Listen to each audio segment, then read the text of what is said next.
What's up? It's your boy Gucci. 10-something. Go up. Drop top shouting. We back. Now you know what's wrong with today. Holiday season. The Drill, trap, shit. I smoke like I'm Teacher Jones. Sell dope like Nicky Barnes. Tats on my neck and arm. Like my clip very strong. Gucci, I'm such a don. Tell them I'm having fun. I'm having such a run. I threw 10,001. Let's get post around.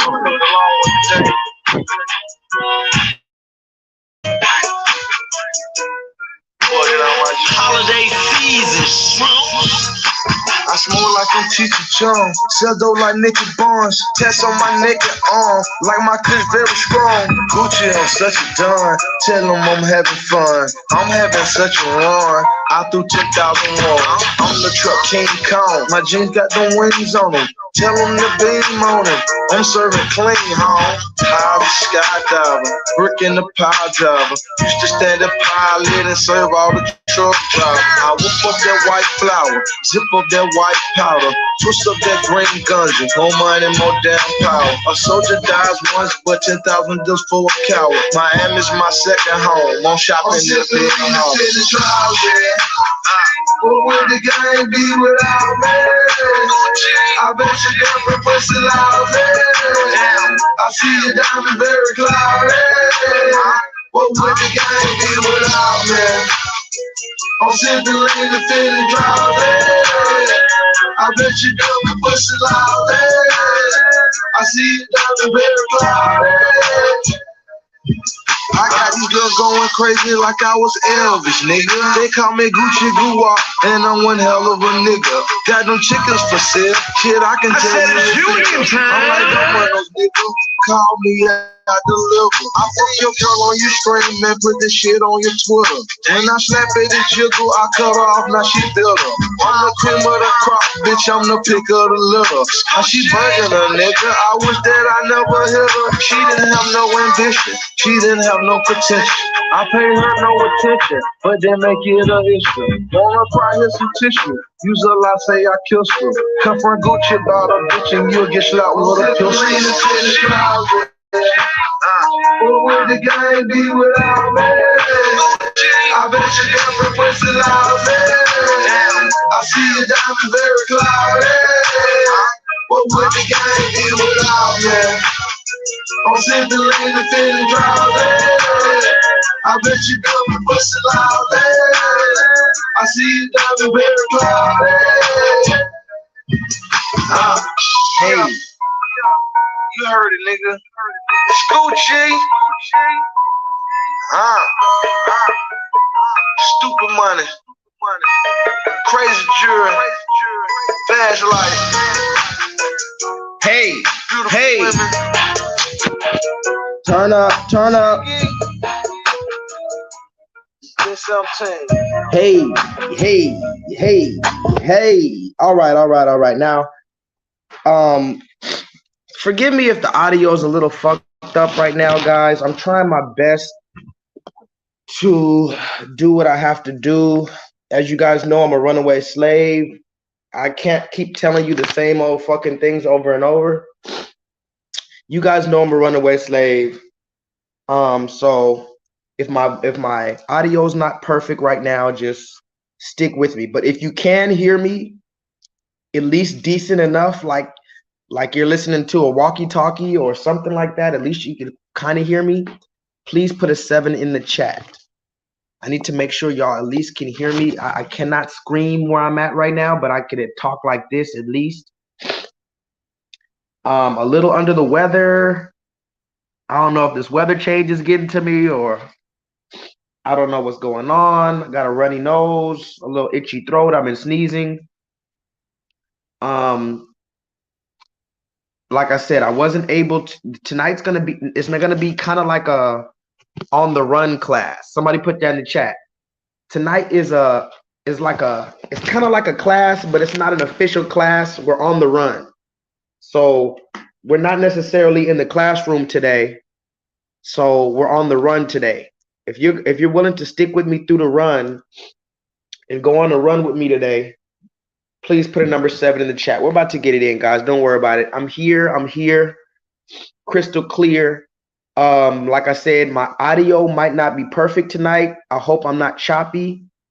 But it is what it is. If y'all could at least hear me clearly, put a 7 in the chat. But before I even get any further than that, like I told you, this is not going to be a regular class because I'm not in the classroom, but I did not want to go another Monday without seeing you guys. So here I am. Quickly, I want to say that the federal law allows citizens such as myself to reproduce, distribute, or exhibit portions of copyrighted motion pictures, videotapes, or video discs under certain circumstances without the authorization of the copyright holder. Now, this is called fair use, quote unquote, and it is allowed for purposes of criticism, news reporting, teaching, and or parody.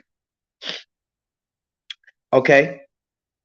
With which does not infringe of copyright 17 USC 107. So I'm going to say that one more time. Federal law allows citizens such as myself to reproduce, distribute, or exhibit portions of copyrighted motion pictures, videotapes, or video discs under certain circumstances without the authorization of the copyright holder. This is called fair use and is allowed for purposes of criticism, news reporting, teaching, and or parody, which does not infringe under copyright 17 USC 107. I do not have all night tonight. We might do about 3.5 hours. Maybe even 4. Somebody put that in the chat. All I need is about 3.5 hours, maybe even 4. You be wanting to marry a nigga.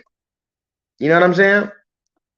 So another thing tonight that's going to be kind of different is I'm not going to be showing my face. I might show you my face one time, but I'm not feeling good, and I'm not in my classroom, and I wasn't prepared to really do a whole entire class tonight. So I'm not really going to show myself tonight. But put a 7 in the chat if you're going to stick with me, even though I'm not really going to show my face. We're just going to talk. We're going to read some receipts together. And tonight's just going to be a class, not so much about me. You're not really going to see me as your teacher tonight. I'm just going to be sitting in class with you guys, and we're going to discuss some things together. I'm going to be reading your comments, and I am going to be asking some questions. I might even be able to bring somebody on. Ba, ba, ba, ba, ba, ba, ba. Let me see.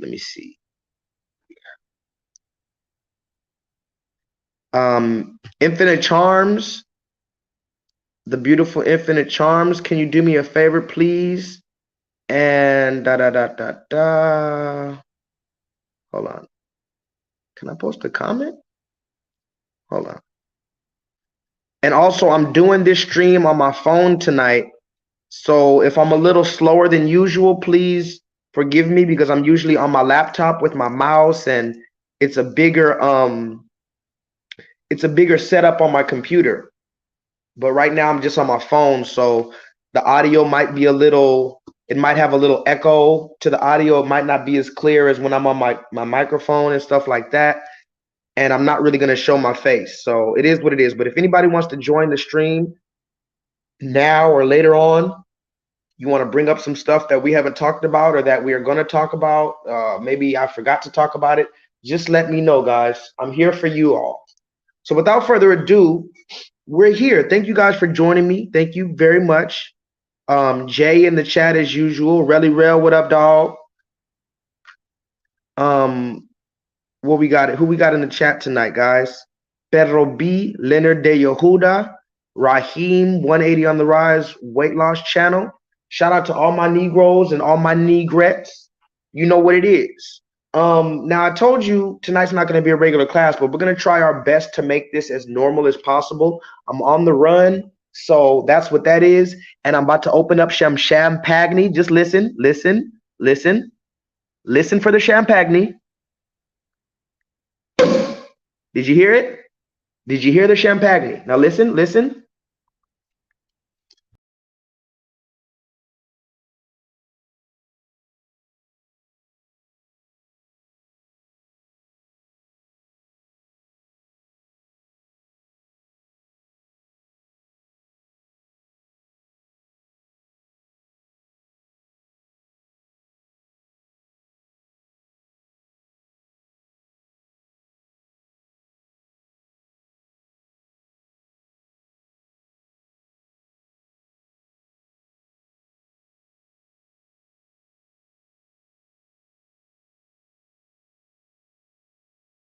Okay, guys, my bad. My bad. I'm here. Okay. So, without further ado, I'm going to try my best to do a regular live stream. Like I said, this is not going to be a class. This is just a regular fucking live stream. Because, you know, every time I watch these people's live streams, they just talk. They just sit there talking. They don't even pull out receipts or videos or nothing. 90% of these motherfuckers on live stream, they just sit there and talk all day and laugh and just scratch their fucking ass. And I'm not gonna call out any names because some of them I like watching them. Some of them I'm subscribed to their channels. They just sit there for 5 hours and just laugh and talk about the bullshit and just read comments all day. So, you know, we're gonna try to do that today and see if we don't get bored with each other. So tonight we're going to be talking about a number of things. Maybe this could be like a talk my shit Monday. I don't know. You know, I usually do talk my shit Tuesdays, but everything's been kind of crazy lately. I've been trying to save a little bit of money. My bike is in the shop. I might have to get a new bike. Like I ride like a little moped type thing, like a little motorcycle type thing. And it messed up on me recently. I just picked up a second job. So I'm going back and forth, and my bike messed up on me. It was already kind of making noises and stuff, and I got it fixed, and then it broke again. It's just a million fucking things going on. I'm really stressed about my job. Let me see if I can just show you my face real quick. Hold on. I'm looking like a fucking mess though. Hold on, let me see. I'm really looking like a mess, and can y'all see me? Hold on.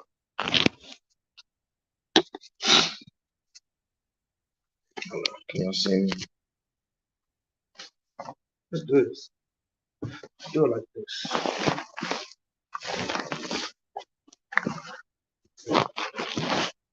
Is that better? If I talk to y'all like this, is that cool? Can y'all hear me? Can I just talk to y'all like this, even though it's kind of, damn, I'm looking all crazy and shit. I know I'm looking real crazy. Just don't mind me. I just got to show y'all that I'm still here. You feel me? So how do we, what the fuck? I think that's better. Yeah, that's better. All right, so shout out to y'all. As you know, I'm a motherfucking runaway slave, so don't judge me. I'm in a runaway house. Somebody put that in the chat. Runaway slave in a runaway house. And the truth of the matter is, as I told you guys before, I can't ever relax. You know, I'm on the run from the slave catchers, so I can't ever relax. I can't have a place of my own. I can't really do anything right now because I'm on the run from the police. So I wasn't even gonna show you my face, but you know, fuck it. Fuck him, right? So we're gonna talk tonight, guys. It's not a regular class. This is just a regular live stream. And so forgive me if it looks a little low budget, but I do have some stuff that I wanted to talk to you about. And I felt like if I didn't come to you this week, it'd be too much to talk about next week. So I don't really know where to begin. So we're just gonna talk our shit. We're just gonna talk our shit, guys. Let me read some comments real quick. Who's in the house? Okay, y'all said I'm good. Y'all said I'm good. So let's continue, guys. I'm gonna wait for a few more people to get in the chat. All my niggas to get in the chat. I've been trying to be as consistent as I can recently, but a bunch of unforeseen circumstances have been going on. So what can I do about it, right? But let's get straight to it, guys. I have a lot of receipts for you tonight, and I don't even really know where to begin. Let's begin with what's been going on in the news, shall we? So we have in the news going on a lot of stuff. Last week we were talking about some other things. And particularly we were talking about Kanye. But this week we're going to talk about something similar. Okay? We're going to talk about something similar to Kanye West, but it's not necessarily exactly Kanye stuff, okay? but it all ties in together. And this is why I'm happy that I get to talk about this stuff week after week with you guys. Let's find here we are. Here we are. Here we are. Here we are. Now, by the way, shout out to my people on patreon.com/JLEETHAL7. I just uploaded a few receipts on there. Not too many. I'm about to upload some more, but I did upload that Kanye interview that got deleted from the internet, and the one that got me a strike on my channel. So if you want to go see the video that got me a strike on my channel, please go to patreon.com/JLEETHAL7. Again, if you want to support a black teacher, a black filmmaker, a black journalist, a black revolutionary, black activist, and an all-around cool guy, please go to patreon.com/JLEETHAL7, where you can support a black teacher for as little as $3 a month. That's 10 cents a day that you can support a black business, a black teacher for 10 cents a day. Okay? Now, let's get straight to it, guys. This past week has been very interesting. And it is in case you didn't know, this is a beautiful, beautiful time to be alive. Now, why is this such a beautiful time to be alive? Let's see. Because we're seeing what we've been talking about on a grassroots level finally materialize in the mainstream. Can somebody put that in the chat? All the videos, remember I had over 500 videos on my last channel, got deleted. All of the videos that and all of the things that we've been talking about, from Planned Parenthood, Margaret Sanger, Jim Crow, Black Wall Street, Flint, Michigan, Charles Barkley, Shaquille O'Neal, Freemasonry. Come on, talk to me in the chat. Put your favorite conspiracy theories and all the rabbit holes that we've talked about before.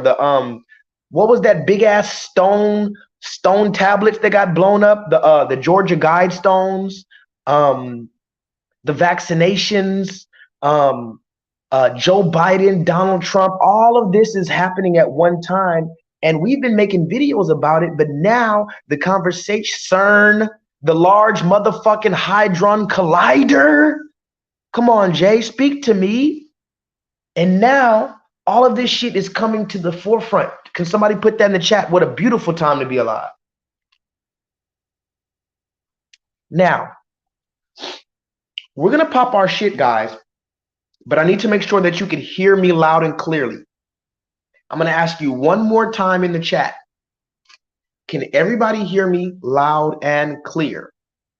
I'm not choppy. I don't sound far away. There's not too much of an echo on my voice to where you can hear me clearly. Because when I watch this video back tomorrow, it better sound at least clear enough for me to hear it, or I'm going to be mad at y'all. Okay? Now, it's a beautiful time to be alive for a number of reasons. But in particular, because we can see the materialization of the Willie Lynch letters. That's another thing we've been talking about, right? The Willie Lynch letters. And again, we're going to go into detail on the Willie Lynch letters at a later date. But for now, we just need to know one of the most important parts of the Willie Lynch letters. I think it was you, Infinite Charms, last week who told us the specific part of the Willie Lynch letter where they talk about buck breaking the strongest slave. You remember that, Infinite Charms? Can you just summarize for the class what it means to buck break the largest or strongest or most vocal slave in front of the rest of the slaves? And what is the purpose of that? What is the purpose of doing it, and how do they do it? Because there's many ways that you can be a powerful slave. You could be a physically powerful slave, you know, the 7-foot, big, strong Samson slave. You could be a different kind of powerful slave in the fact that you You learned how to read when nobody else knows how to read on the plantation. That's a powerful slave as well. You could be another type of powerful slave that you can't read and you're not that big or strong, but you have courage enough to buck up against the system. Remember that it was Joshua in the book in the Torah, or if you want to say the first 5 books of the Bible, it was Joshua who was given leadership over the children of Israel after Moses. And remember, the reason why Joshua was given or granted that leadership role over the children of Israel is because when Joshua was given the task of going to the land of milk and honey, he was one of the only ones who wasn't scared of the giants and the weaponry and everything that was over there. He didn't care about all of the devices of the enemy, and he said, I have faith in the Most High God, so I believe we can do it. And all the other children of Israel that were sent over there to go see the land of milk and honey, they saw the giants and they saw the weapons and the chariots and the high fences and the shields, and they got scared. So that was the reason why Joshua was granted dominion or leadership role over the children of Israel and the others weren't. So you can be a powerful person and you don't have to be strong physically. You don't have to even be that smart. You can just have courage. So let's talk about it today. So tonight, guys, we're going to be talking about Kyrie Irving. We've talked about him before, but this is for a whole nother reason. Now, Kyrie Irving, as you know, has been in the news for a number of reasons. Most recently, he was in the news for quote unquote anti-Semitism. We're going to talk about that. But does anybody remember what Kyrie Irving was in the news for before this? Because remember, Kyrie Irving has been causing quite a stir in the mainstream media. Why was the mainstream media upset at Kyrie Irving before this? Right before this, does anybody know?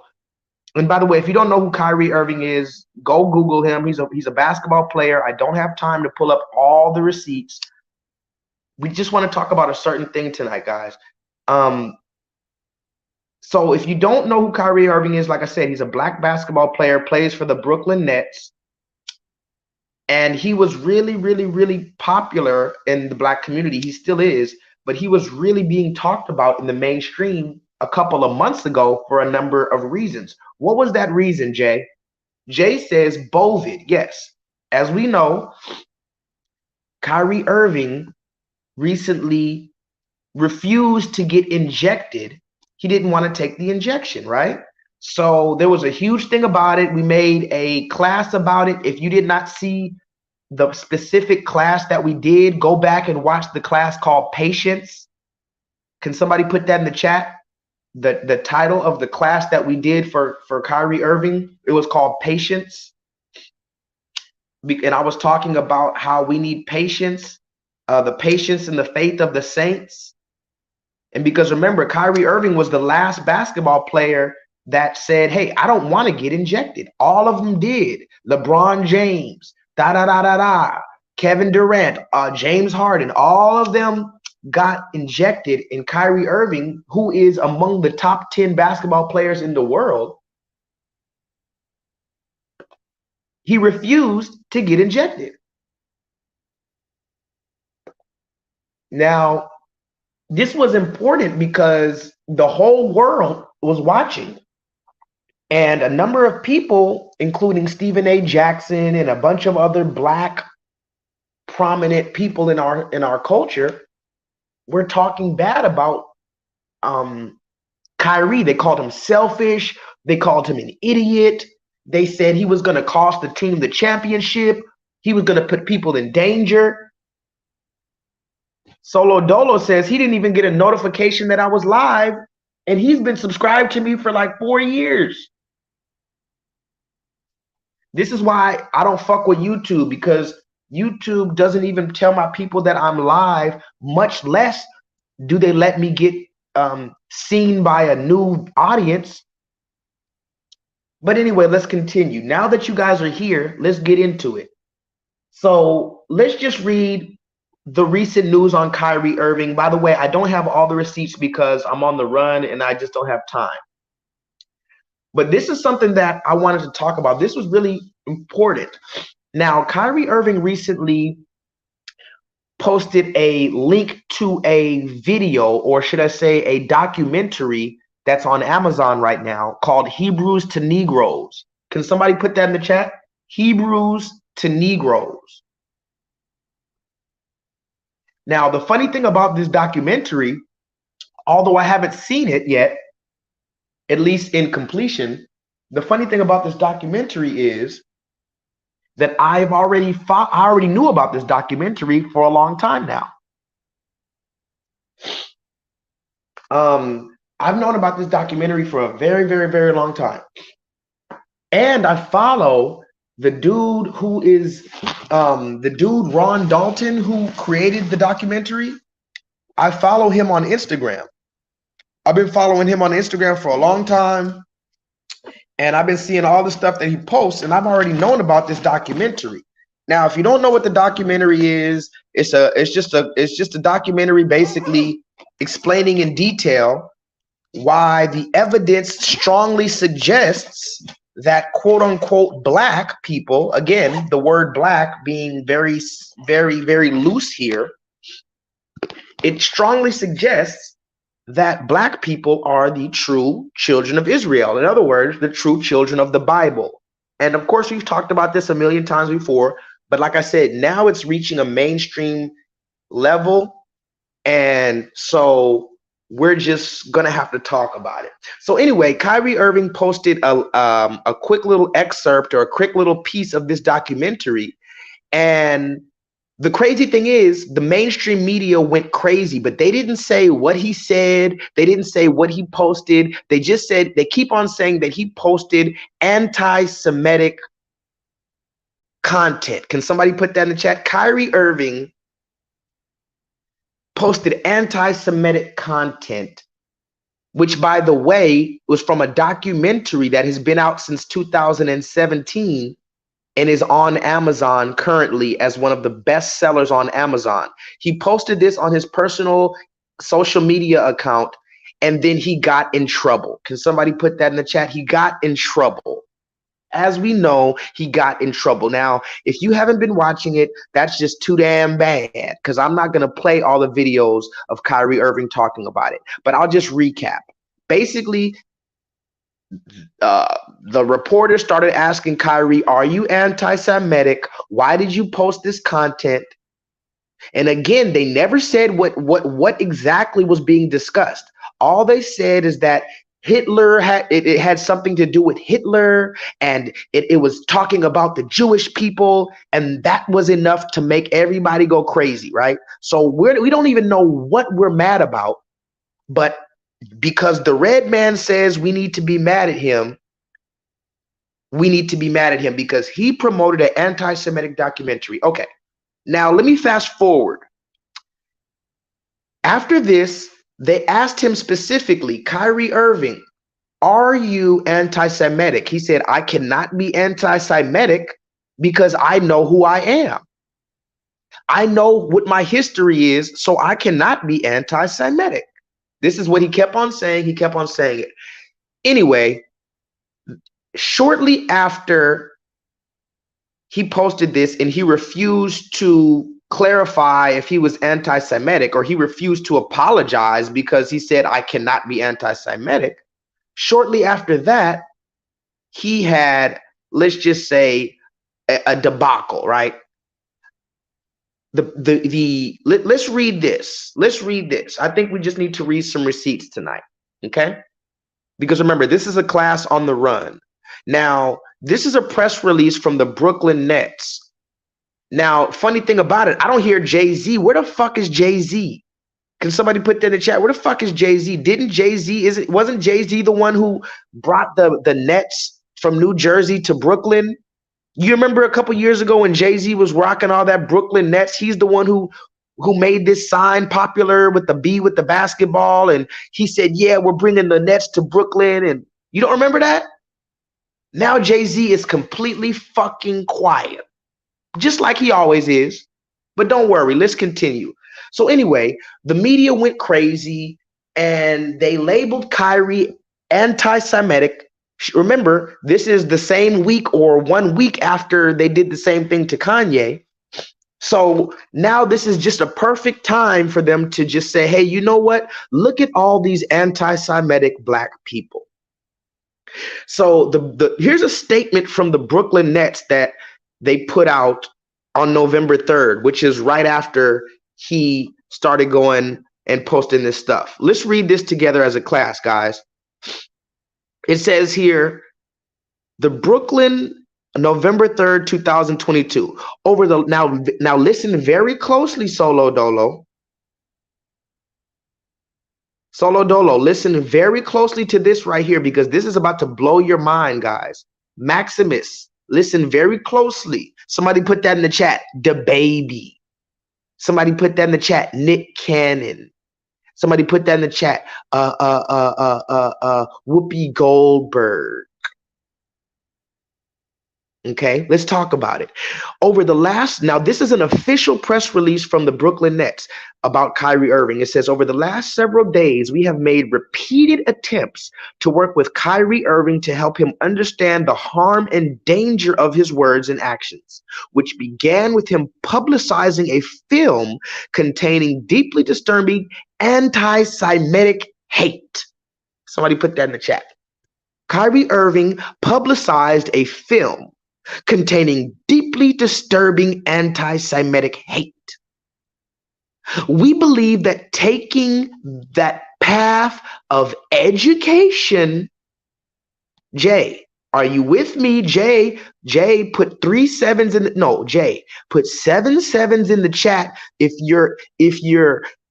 the hairs on your arm are standing up right now because you have chills because you know what the fuck you know already what's going on.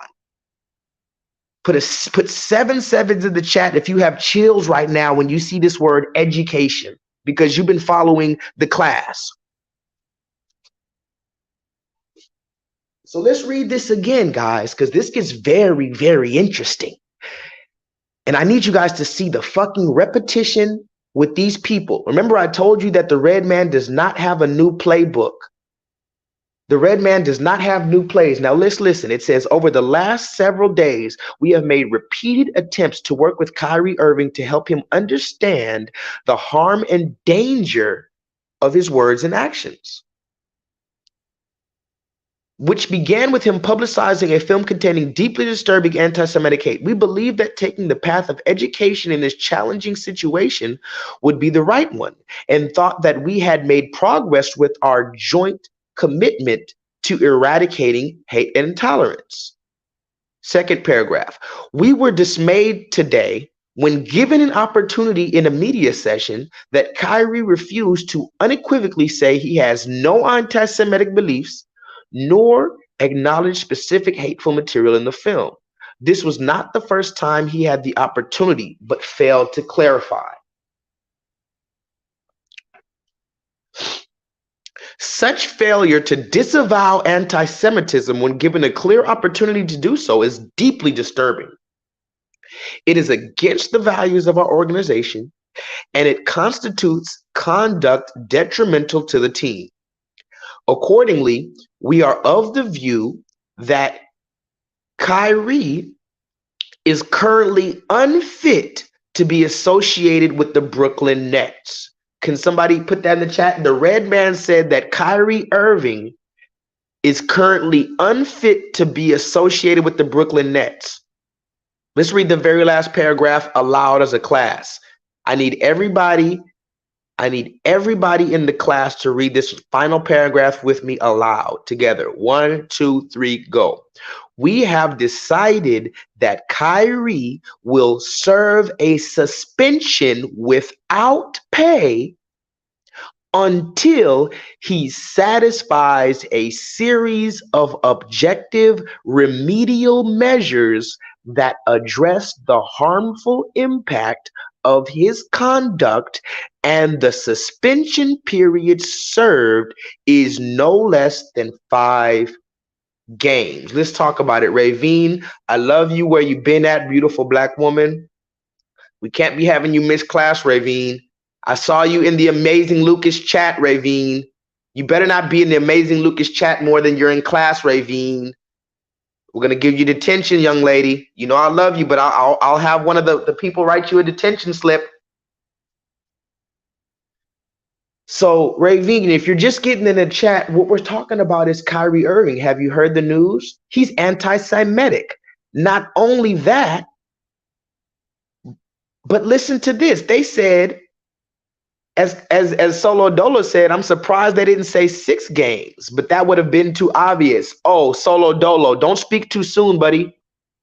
Don't speak too soon, because they said, yeah, no less than 5 games. But that means, what game is he going to be able to come back on? Solo Dolo. Yeah, they didn't say he was suspended for 6 games, but that means if he gets suspended for 5 games, that means he comes back on the 6th game. Talk to me in the motherfucking chat. Are we listening? I'm going to say it one more time. I said if he's suspended for 5 games, then that means the game that he finally comes back on is the 6th game. Take the vaccination. Take the vaccination. Take the vaccination. Take the vaccination. Now. Now. Keep hope. Keep hope. Alive. Alive. Somebody put that in the chat. Take the vaccination. Take the vaccination. Keep hope alive. Keep hope alive. Because at this point, the beast is getting so desperate that not only can he not hide his fucking obvious snake nature, but now he's coming out and trying to just brainwash you. Take the vaccination. Take the vaccination. Take the vaccination. Take the vaccination. Now. Now. Keep hope. Keep hope. Alive. Alive. And I'm going to show you my face again, guys, because I told you I wasn't going to really show my face today because today's just a regular live stream and I'm a runaway slave. We're not even in class. I'm going to just show you my face. Fuck it. Look at me. This is me. Runaway slave gang. Still here. Runaway slaving. Hold on, let me see. No big deal. Still runaway slaving in this thing. How do I, oh shit. How do I look, guys? How do you feel? Do you feel lucky? Huh? Do you? Okay, now let's get straight back into it, guys. I just had to show you my face real quick. I'm on the run, so don't worry about how crazy I look. Don't worry about the background. I'm literally a runaway slave. I sleep in a different place every night. Don't feel sorry for me. This is my cross I gotta carry, okay? But listen, we're talking about Kyrie Irving. They said he's suspended for no less than 5 games. But that means if he's suspended on the, wait a minute, what the, hold on. Ah, that's better. I think that's better. Yeah, that's better. There we go. So if Kyrie Irving is suspended for 5 games, that means he comes back on what? The 6th game. But forget that. Let's continue. Because wait, there's more. Let's see. Hold on. Let's see. I gotta find this. Mind you, I'm on my phone today, so it's gonna be a little different. Like I told you, this is not a regular class. I'm not all fancy today. I don't have the green screen and shit. So I'm just trying to, I gotta do it like old school, and I forgot how to do this shit on my phone. I haven't done a live stream on my phone in so goddamn long. So forgive me for this. But let me find this motherfucking, what did the Brooklyn Nets say about Kyrie Irving? Hold on. There we go. So let's read the final paragraph together again, class. It says, such failure to disavow anti-Semitism when given a clear opportunity to do so is deeply disturbing, is against the values of our organization, and constitutes conduct detrimental to the team. Accordingly, we are of the view that Kyrie Irving is currently unfit to be associated with the Brooklyn Nets. We have decided that Kyrie will serve a suspension without pay until he satisfies a series of objective remedial measures that address the harmful impact of his conduct, and the suspension period served is no less than 5 games. Now, listen to what they said. He's going to serve this suspension without pay, which means he is not going to be paid until, somebody put that in the chat. He is not going to be paid until he satisfies a series of objective remedial measures. Can somebody put that in the chat? Because that is the serpent's tongue if I've never heard it. It said, nigga, you're not going to get any pay. Somebody please talk to me. Don't make me turn up, because I'm a runaway slave and I cannot yell right now. And you're going to make me yell, and you're going to make me have to run away from the motherfucking cops. I said, Kyrie Irving cannot get paid until, what did they say? What exactly did they say? Until he satisfies a series of objective remedial measures. Now, you may ask yourself, what the fuck does that mean? Satisfies a series of objective remedial measures. Now, mind you, I don't know what the fuck that meant, but let's read about it. This is the fucking objective measures. 6 remedial measures. Solo Dolo, is that the number that you wanted to see, my friend? Solo Dolo said he wanted to see that 6 number just to know that it was real. I said, well, wait a minute, Solo. If he can't play 5 games, that means when he can come back, it's the 6th game. So that's still the signature. But remember, these motherfuckers, they don't even want to make you guess. They want you to know. Remember, this is the book of Revelations, the book of reveal. That means everything is going to be revealed in these final days. Remember, the devil's getting desperate, and God is making it very crystal clear for his children to see who he is and who the devil is. Who is the devil that the Bible speaks of? Now let's continue. It said the Nets have delivered Kyrie Irving 6 items. You can't even make this shit up.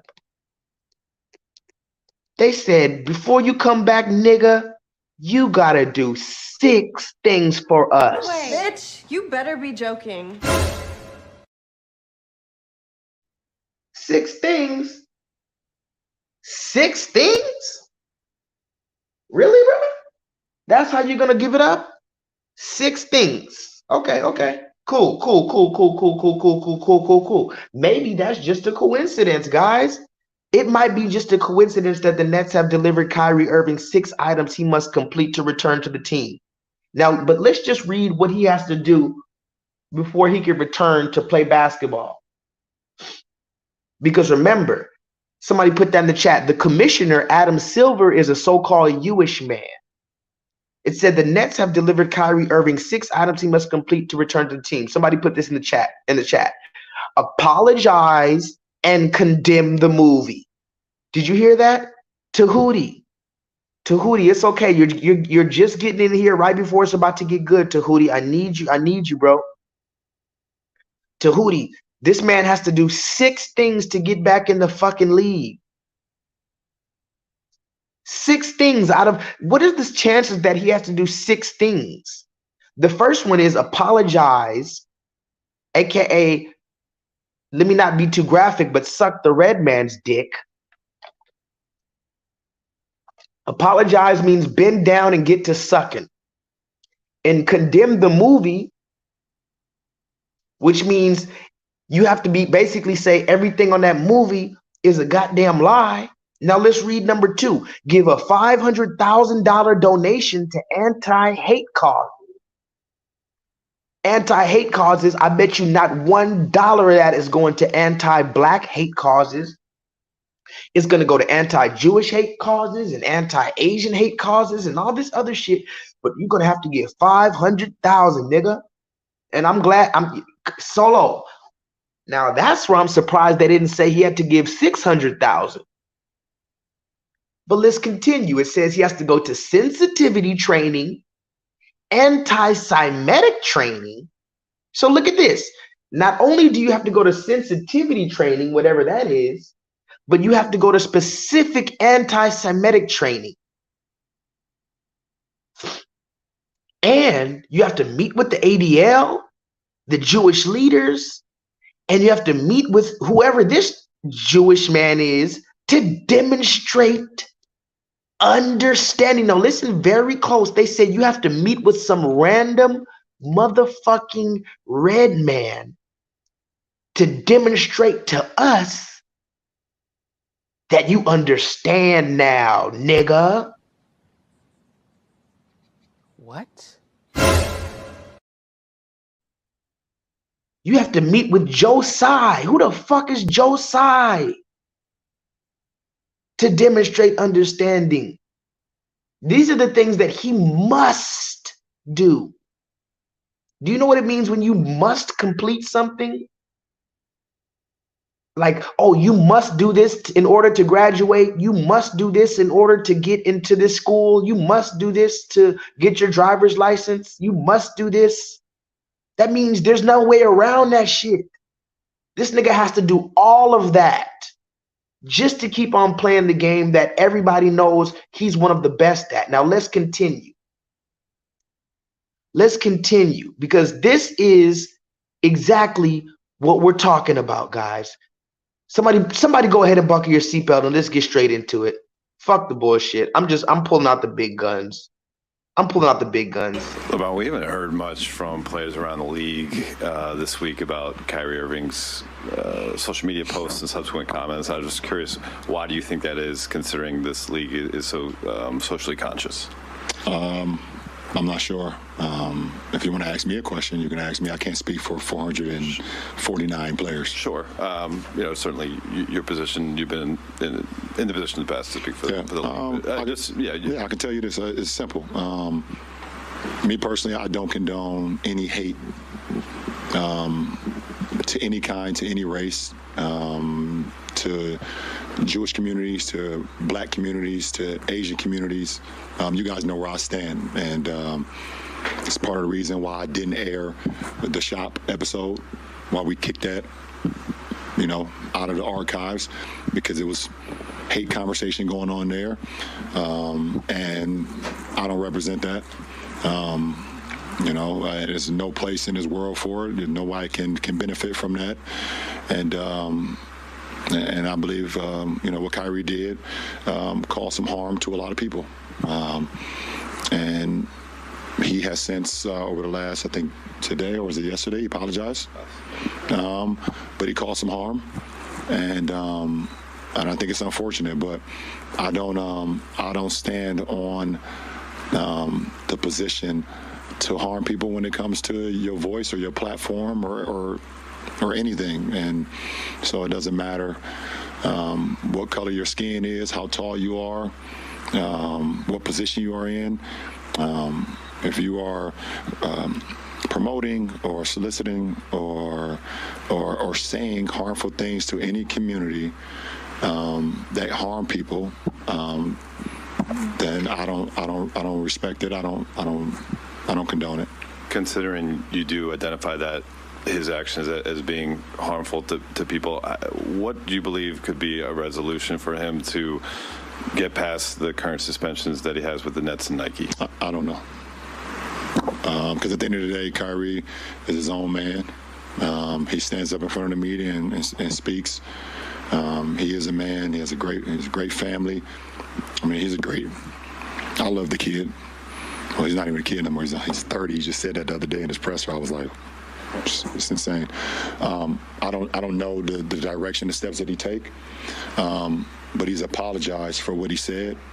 And I hope that he understands that what he said was harmful to a lot of people.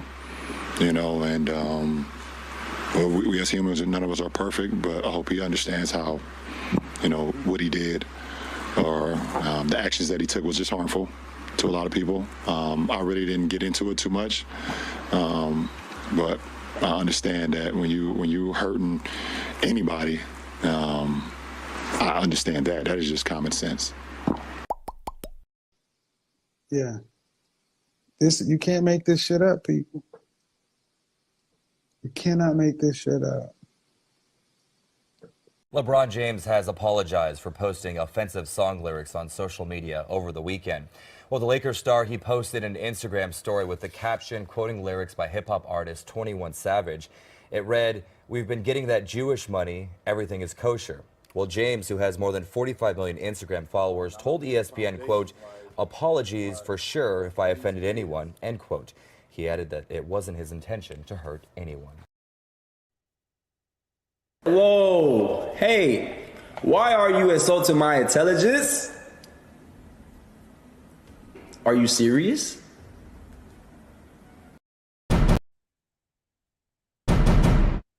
So I want to talk to you for a second. Sure. You're a big-time NBA agent. Right. Big story today. I'm sure you've been aware about LeBron James's comments on Instagram. Right. As an NBA agent, as someone who is Jewish yourself, I just want to know, like, what are your thoughts? Yeah, I mean, the whole line about Jewish money really stems back from Germany. Hitler and the Nazis used it as propaganda. To make the Jews a minority at the time. So, obviously, it is some form of anti-Semitism, but I don't think LeBron had some bad intention when he used that line. Actually, being in this business, African American athletes, understand the value of unifying and being a unity, and knowing like if they support each other and want each other's success, they could do a lot of great things. And the Jewish community has shown that we work together, and we try and pull everything within ourselves and within our community. And I think that LeBron was trying to use that idea as a compliment, to the community. I hear you. The lyrics he was quoting from a 21 Savage song definitely offended people, right? And that's understandable. But I think it's safe to assume we don't actually think that LeBron James is anti-Semitic in any way. No, I don't think so. He said also everything is kosher. I take it as a compliment as well. Like our money, is kosher. We make our money morally and ethically. So, I think that's something important. I'm a lot of people who I recruit, they sign with me because I'm Jewish, and they want to associate themselves with Jewish businessmen. So I take it as a compliment. I'm proud to be an Orthodox Jew in this field and in this business. Do you think his image is going to be tainted in any way from this? No, I don't think so. I think it was just a situation where he didn't understand this. And fuck you, bitch! Shut the fuck up, bitch! Back the fuck up! I'll knock the fuck out you. Damn, man. Pussy, hey. Tell your kid. Now let's talk about it, guys, because I'm just gonna go straight in. I don't have time to waste, really. Let's talk about it. I didn't want to have to go there, guys. I really didn't want to have to go there and talk about all this other stuff. But it seems as though LeBron James has decided to speak up. Now remember, we've talked about this before. Do y'all remember what LeBron James did when they asked him about the injection? Y'all noticed I never turned LeBron into a pack, right? And some people, I'm gonna tell you the truth. Some people are harder to turn into a pack than others. Like Lil Nas X, I turned him into a pack, but he's still walking around like a zombie. Billy Porter, I turned him into a pack, but he's still walking around like a zombie. You know what I'm saying? Like Oprah Winfrey. It's hard to turn Oprah Winfrey into a pack. You know what I'm saying? It's like they got too much power behind them. It's like Coca-Cola. You ever think about it? You can tell everybody knows Coca-Cola is not good for you. You don't even have to tell people that. They know it. The people who drink Coca-Cola know it's not good for them. They know it has no nutritional, healthy, things to it. It has no sustenance. I've seen a fucking video where they put some metal inside of Coca-Cola and sat it there for like a month. The Coca-Cola ate up the goddamn metal. So you can say all that to somebody that likes Coca-Cola and they don't give a fuck to the point where they're still going to support Coca-Cola. You can even tell them that they should drink water. You can buy water for them. They're still going to want that ice cold Coca-Cola. So there's some people that I can't even turn them into a pack, even if I have all the receipts. LeBron James, I can't turn this man into a pack. Now, I can make him lose credibility. Somebody put that in the chat. We can make LeBron lose a little credibility. Sure. Sure. I mean, I am the receipt king. Tahuti, put that in the chat. I mean, I am the receipt king. I mean, yeah, we can make LeBron look crazy and all that. You know, we can show this video of LeBron James dressing like a bitch, wearing the dress like and the wig like the progressive lady.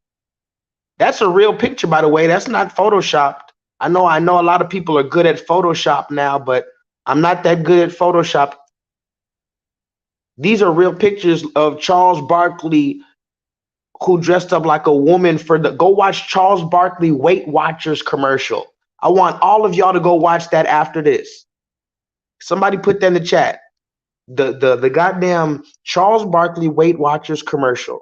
Go watch that after this fucking stream is over. And then look at Shaq and realize he's dressed up like a woman multiple times. And yes, LeBron James dresses like a bitch as well. And these are all men that are supposed to be the leaders in our community and the gatekeepers. Now, why am I bringing this up? Because, and I'm not going to play the receipts because I've already went on these dudes. But Charles Barkley was talking shit about Kyrie Irving. He said he needs to be suspended and he needs to this and that. And Shaquille O'Neal talking shit about him too. He called him an idiot. You see how they're so comfortable coming out against black men, their own fellow black man at that. It's one thing for the goddamn red man and the red woman and whoever else. It's one thing for our black women to talk shit about us. But for when our own black men in the goddamn media, but then again, I shouldn't be surprised now, should I? Should I really be surprised that these motherfuckers looking like bitches and at every turn they're quick to talk about what another black man should have done and oh, he hurt a lot of people. Did you hear what LeBron said? LeBron sat there and had the nerve to say, yeah, what Kyrie Irving said hurt a lot of people. Let me know what he said, LeBron. What exactly did Kyrie say that hurt a lot of people? You see what I mean? That's really what we need to start asking questions. What do you mean what he said hurt a lot of people? Listen, hold on. Wait.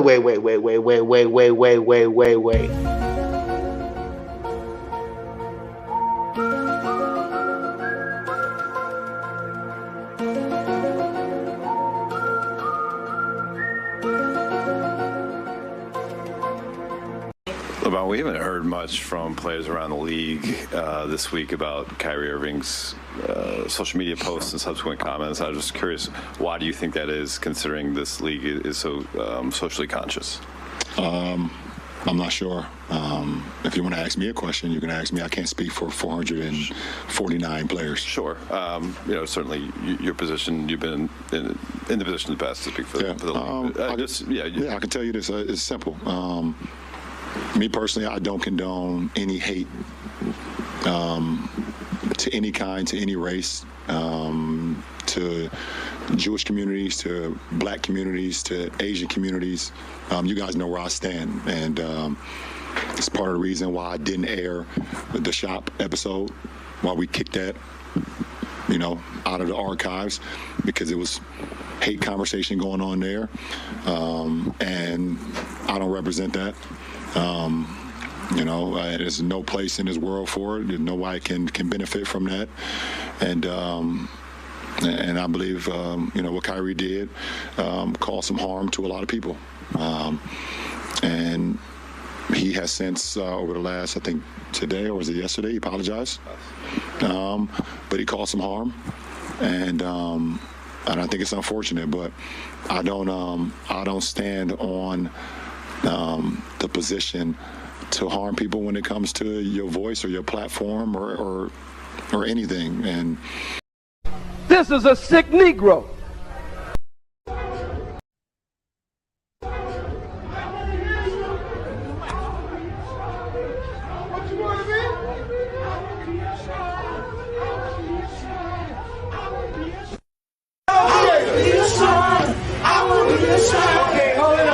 Hold it up.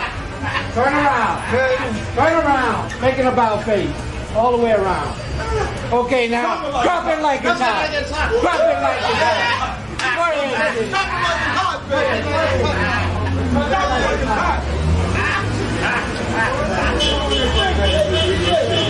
Oh, Lord. Yeah. All right, hold it. Proud of what I am and what I represent. Are you a traveling man? I'm a proud of what I am and what I represent. And you're using the black. Look at the condition of our people, man. Leave us alone with you. Look at the condition of our people, brother. Leave us alone. How you walking with the illumination of our people, man? Leave us alone. That's a sign of our ancient king. You don't represent us. Brother, You don't represent because us. you lower than me. You are my son. No. You my son. I'm true and living God. This the light, man. This disrespectful to the black man. Y'all brothers should be ashamed of yourself, You should man. be ashamed of yourself, right? Brother, man, look, Then kick rocks. Gee, you ain't saying nothing, brother. Step. We for real about this. Is a shame for the black man. Okay, well, keep moving This is then. a disgrace for the black man. That's suspicious. That's weird. Now remember, we can't be mad about LeBron though. Somebody put that in the chat. We can't really be mad about LeBron because he's already been showing us that he was doing this type of stuff for a long time. Because remember, he already apologized when he said this. This was a he didn't even write this song. There was a song by 21 Savage a couple years ago where he said, "We've been getting Jewish money, everything is kosher. We've been getting Jewish money, everything is kosher." He put that on his Instagram story. And he didn't even write the song. He didn't produce the shit. He just put the lyrics to the song on the screen, and then he had to apologize. He had to apologize just for saying the word Jewish money. He didn't even say anything about hurting anybody. He didn't say you're not Jewish. He didn't say he was going to go DEFCON 3. He just simply said, we've been getting that Jewish money, everything is kosher. And he had to apologize for that, right? But it's funny because everybody's calling for apologies. Like Sarah Silverman. This was something I saw that was crazy too. Sarah Silverman, who I like her as a comedian. I'm really big into comedy and stuff like that. I like Sarah Silverman as a comedian. It says, Sarah Silverman, a Jewish comedian who says that Kanye should be canceled for his disrespectful anti-Semitism. Mind you, she's a Jewish woman. Why didn't the banks cancel this woman's accounts? Why didn't the Anti-Defamation League expose her anti-whatevertism? They said anti-chemitism. I like that. I like that. Anti-chemitism. That's pretty cool. Why didn't she apologize and donate $500,000 to the NABC? So this is an actual picture of Sarah Silverman, the quote unquote comedian. That's a Jewish woman in blackface, and she had the nerve to come out and say that it was disrespectful what Kanye said. Now, mind you, going back to Kanye, because it's back and forth, right? Does anybody remember what I said about black people, particularly black men, the outspoken black men? The outspoken black man, you don't have to agree with everything he fucking says. But if he's wearing his heart on his sleeve, I would say you better at least roll with him. You have better luck rolling with a black motherfucking man that wears his heart on his sleeve and submits to the Most High God than one of these cool ass motherfuckers that don't tell you what's really on their mind.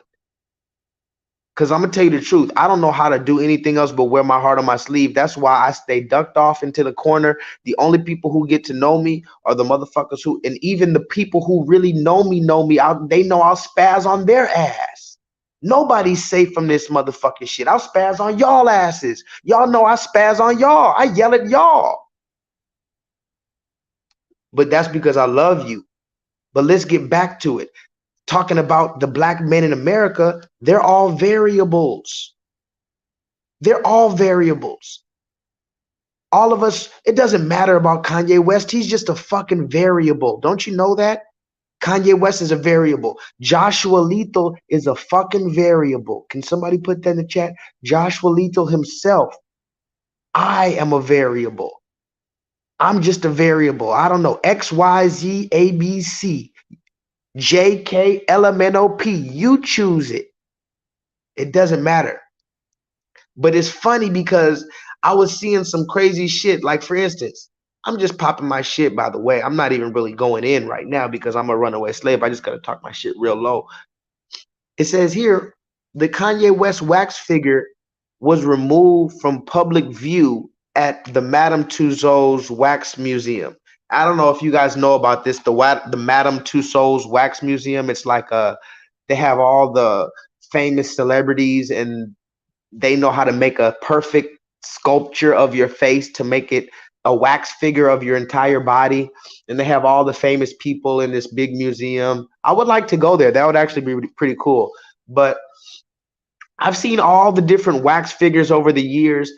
I guess they have a wax figure of Kanye at the Madame Tussauds Wax Museum. Now they removed it, right? But why is that funny? Why is it funny to Hootie that they removed the Kanye wax figure? Now listen to this, guys. They removed the Kanye wax figure, but they have an actual Adolf Hitler wax figure at the same museum. Now listen to this. This is literally, you cannot make this shit up. Out of pocket for that shit. Way out of pocket. What do you gain from that? It says here that Madame Tussauds repaired the Hitler wax figure that was beheaded. I guess it says here, Madame Tussauds will repair the wax figure of Adolf Hitler that a visitor beheaded at its New Berlin branch and return it to the museum as quickly as possible. The wax figure depicting Nazi leader Adolf Hitler before it was attacked by a protester on Saturday.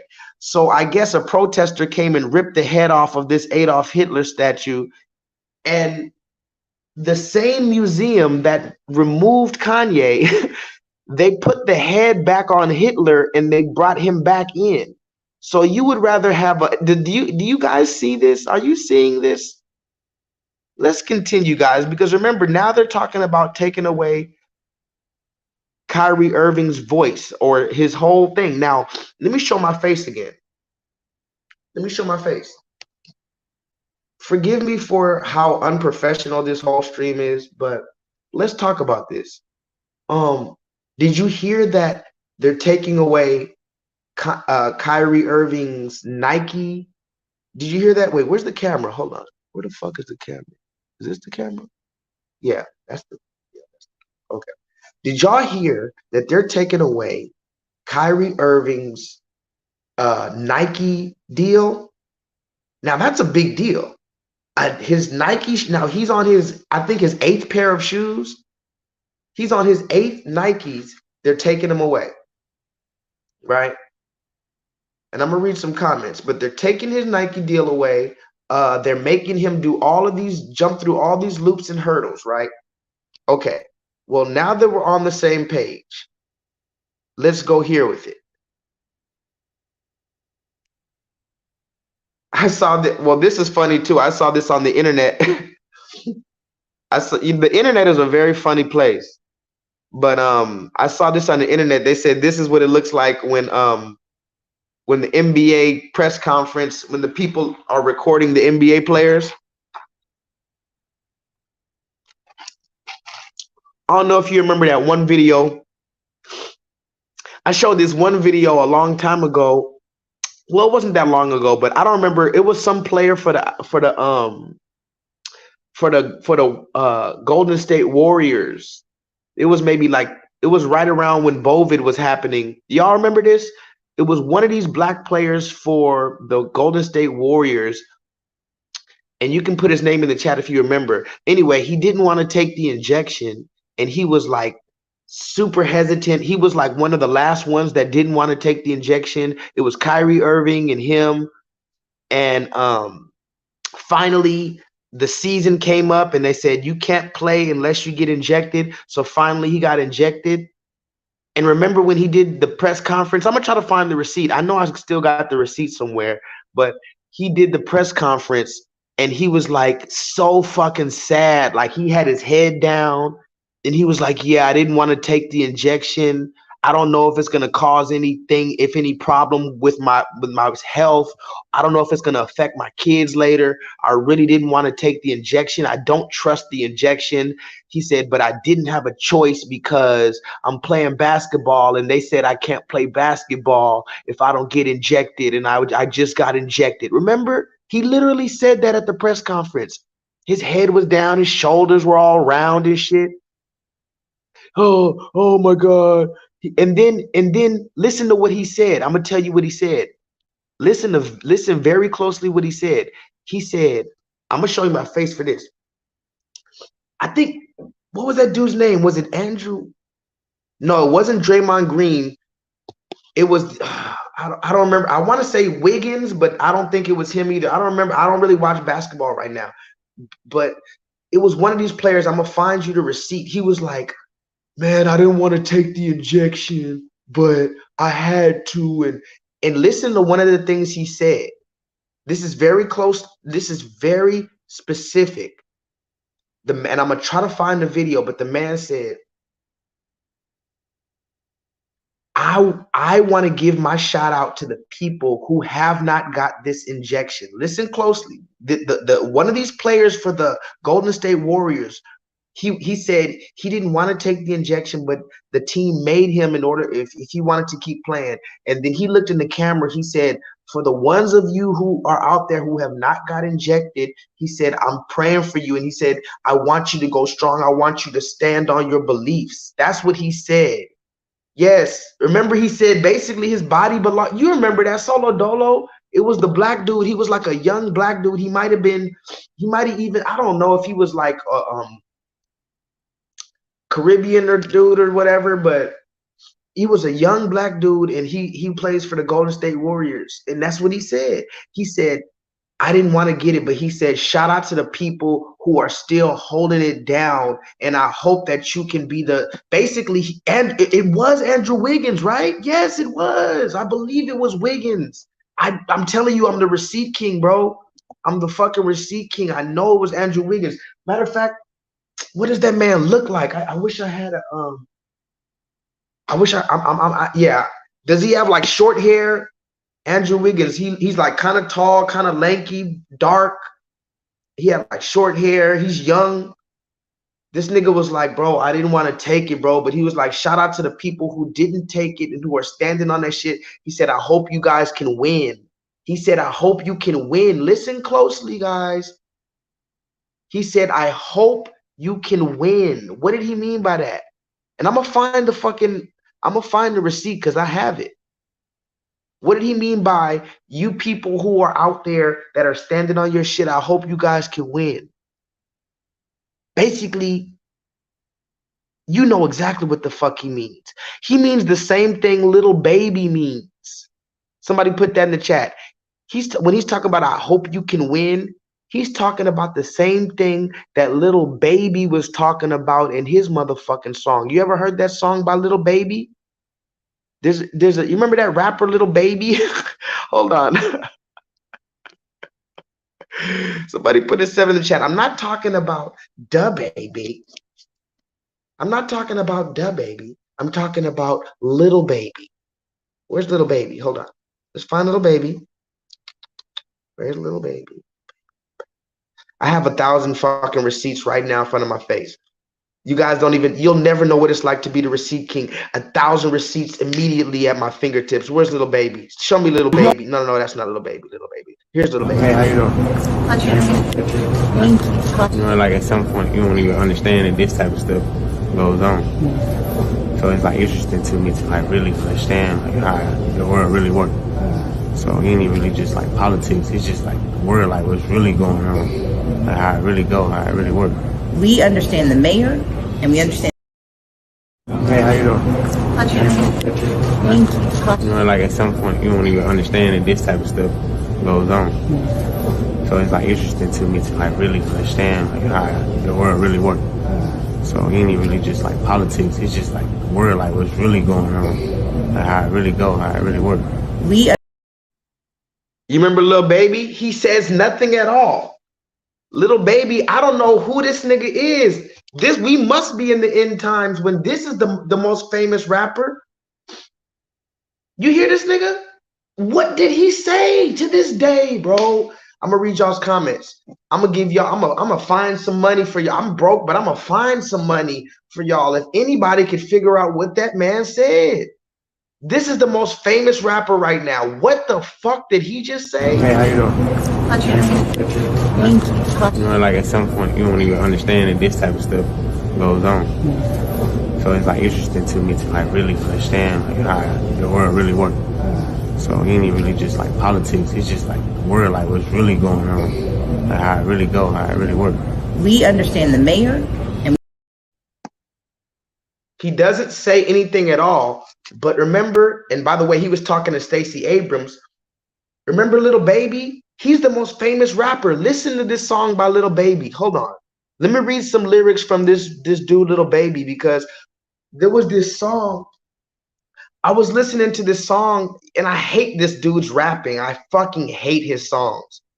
This dude, Little Baby, he's so fucking annoying with his raps. Shout out to you, Little Baby, but God damn, your songs are fucking annoying. Let me see if I can find, hold on.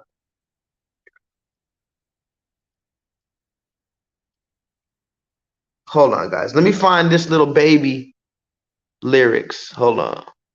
Little Baby, Little Baby, Little Baby. Fuck. I got too many receipts and I'm looking on my phone. Oh, is this Little Baby right here? This Little Baby. Okay. So there's a song called, hold on. This song by Little Baby is called Bigger Picture. Somebody put that in the chat. This song by Little Baby is called The Bigger Picture.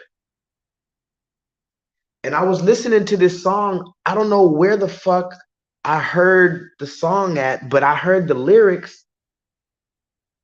And I said, wait a minute. Listen to what this man said. Okay, it said, they're shooting protesters. Now, mind you, this is Lil Baby. He can't even speak English. Lil Baby, yeah, nigga. Lil Baby, you talk like an actual little baby. Like, I can't hear you. What are you saying, nigga? But listen to this. I had to go look up the lyrics. It says, they're shooting protesters with these rubber bullets. They're regular people. I know that they feel it. These scars too deep to heal us. What happened to Bovid? Nobody remember. It ain't making sense. I'm just here to vent. It happened to one of your people is different. We get it. The system is wicked. Just learn how to pick it. Now listen to this final paragraph by Lil Baby. Knowledge is power. I swear I'm a witness. I know that I'm gifted. I won't go too deep because I'm scared they will get me. Talk to me in the chat. You see something?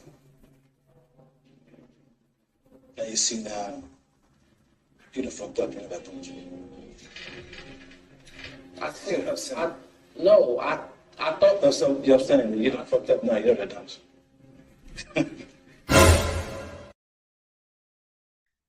Read the final paragraph with me again, guys. It says, knowledge is power. I swear I'm a witness. I know that I'm gifted. I won't go too deep because I'm scared they will get me. I ain't scared to admit it. Some shit I cannot mention. It's people who can. Well, here's the chance.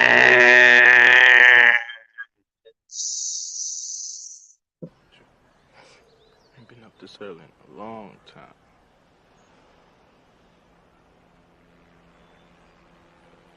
Turned on the TV this morning.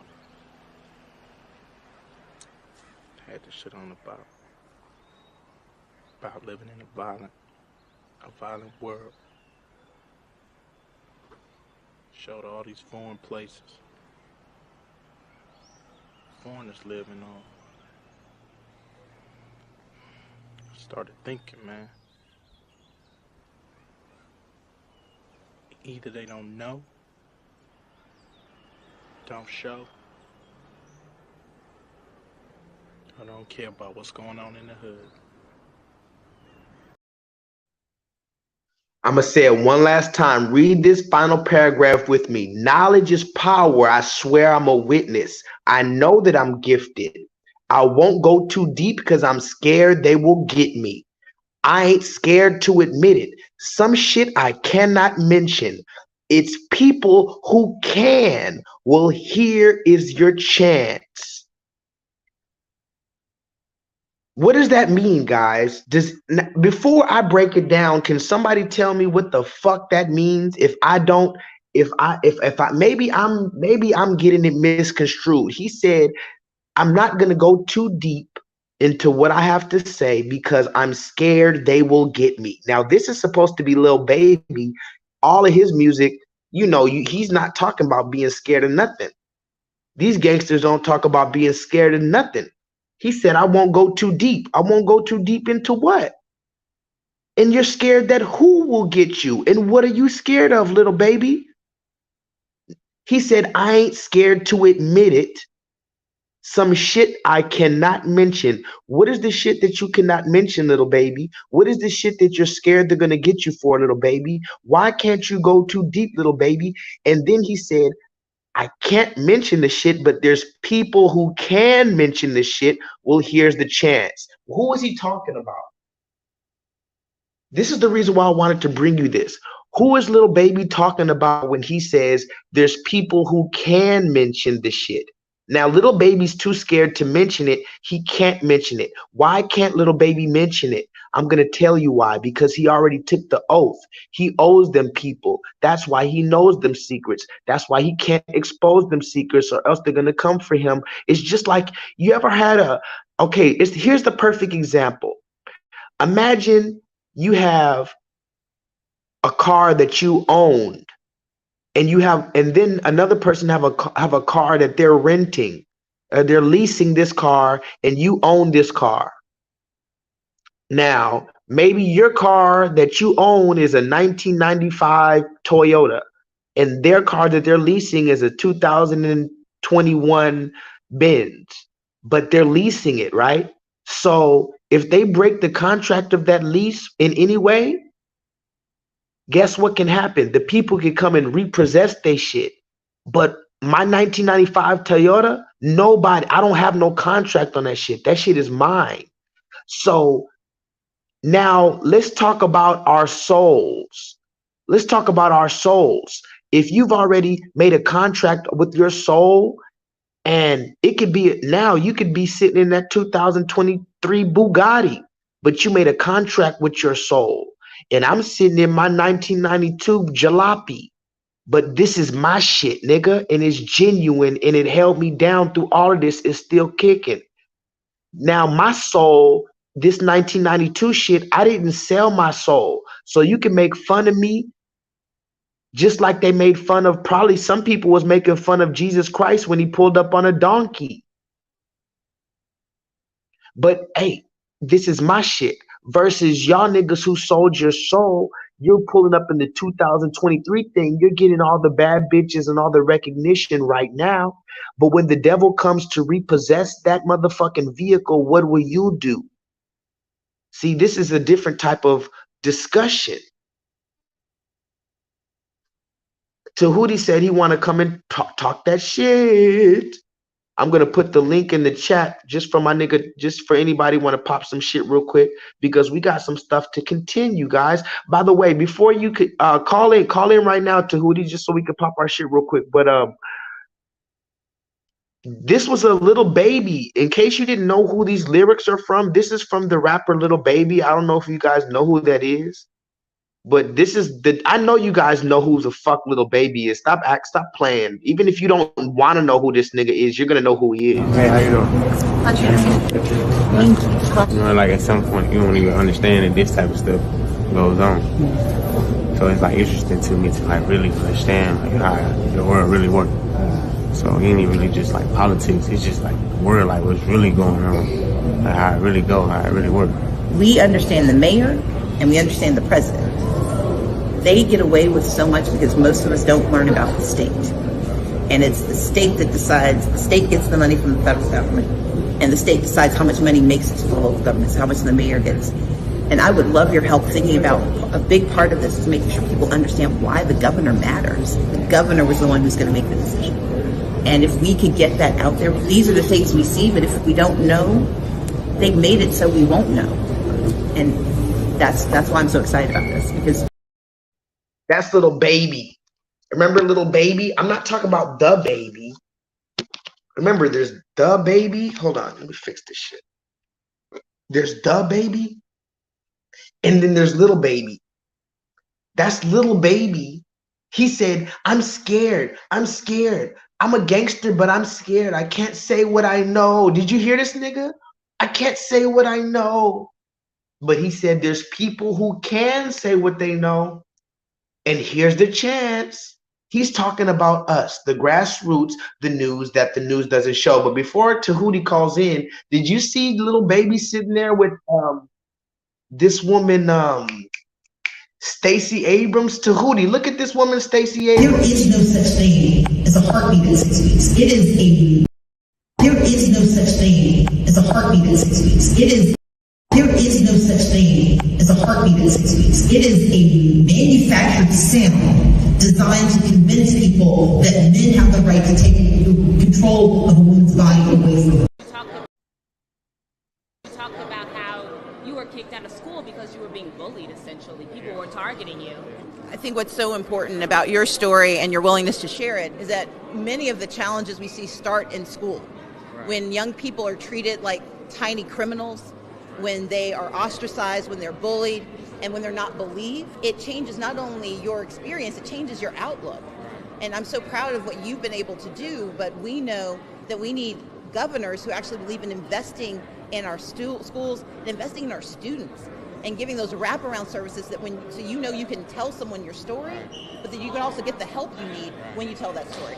I agree, you know, like I went through a lot. I wasn't born here. But I just feel like people in schools, they don't get paid enough to do the work that really needs to be done. Exactly. So I think that's where it started. Absolutely. I hear about this prayer. Are you going to send me a copy? I'm serious. There's some things I need. Are you going to send me this prayer? Because I need some help. Listen, Stacey, I got you. No, but let me tell you, I always say prayer works. That has carried me through so many parts of my life. It's going to say, we can go ahead and pray right now. Heavenly Father, let's bless Stacey to be the next governor of Georgia. Let's go. Miss Fabulous Monica with the hat. What is this Gunica I hear about?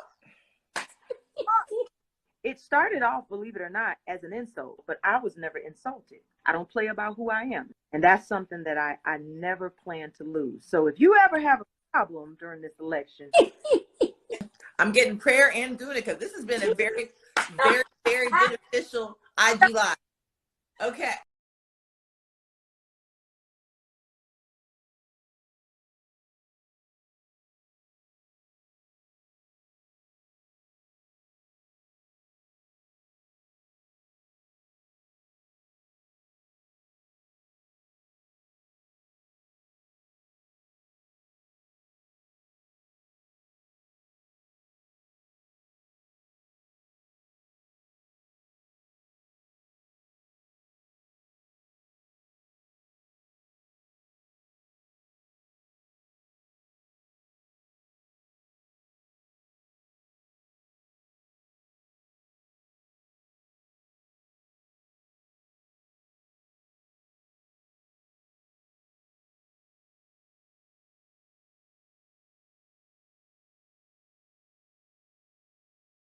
y'all don't know, this is Stacey Abrams right here.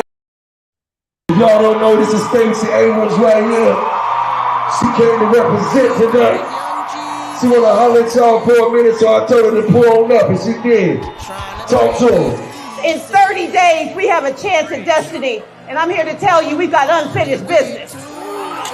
And we've got the chance to show we're not just sole survivors, we're going to thrive in the state of Georgia because we're going to elect someone who sees the state of Georgia. I would make sure we have health care in Georgia, education in Georgia, affordable housing in Georgia. We will decriminalize weed in Georgia. We are going to kick butt and win this state and change the future. Thank you so much. We living in hell. First they give us the work, then they throw us in jail. Road trip.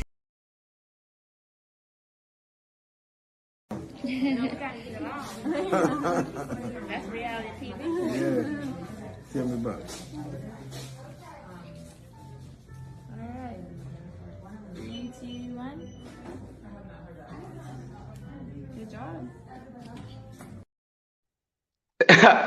Let me bring my nigga on real quick. Hold on. Let me bring my nigga on real quick.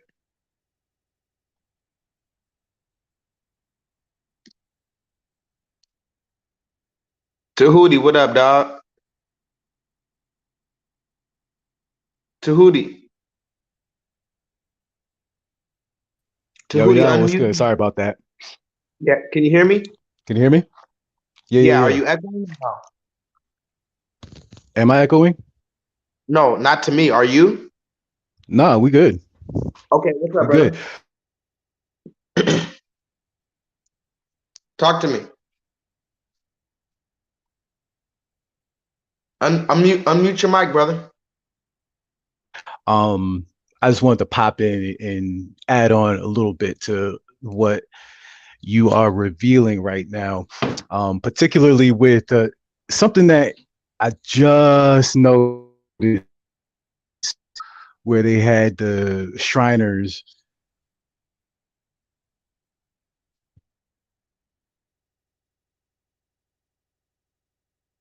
Hold on. I can't really hear you, brother. Let me refresh this page real quick.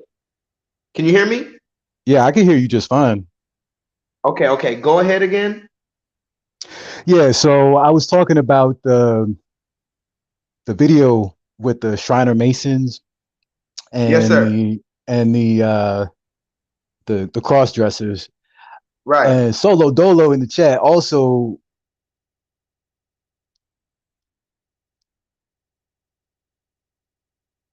You're going in and out, brother. Why can I not hear you? Hold on. Let me refresh The this page, sign brother. of our ancient kings.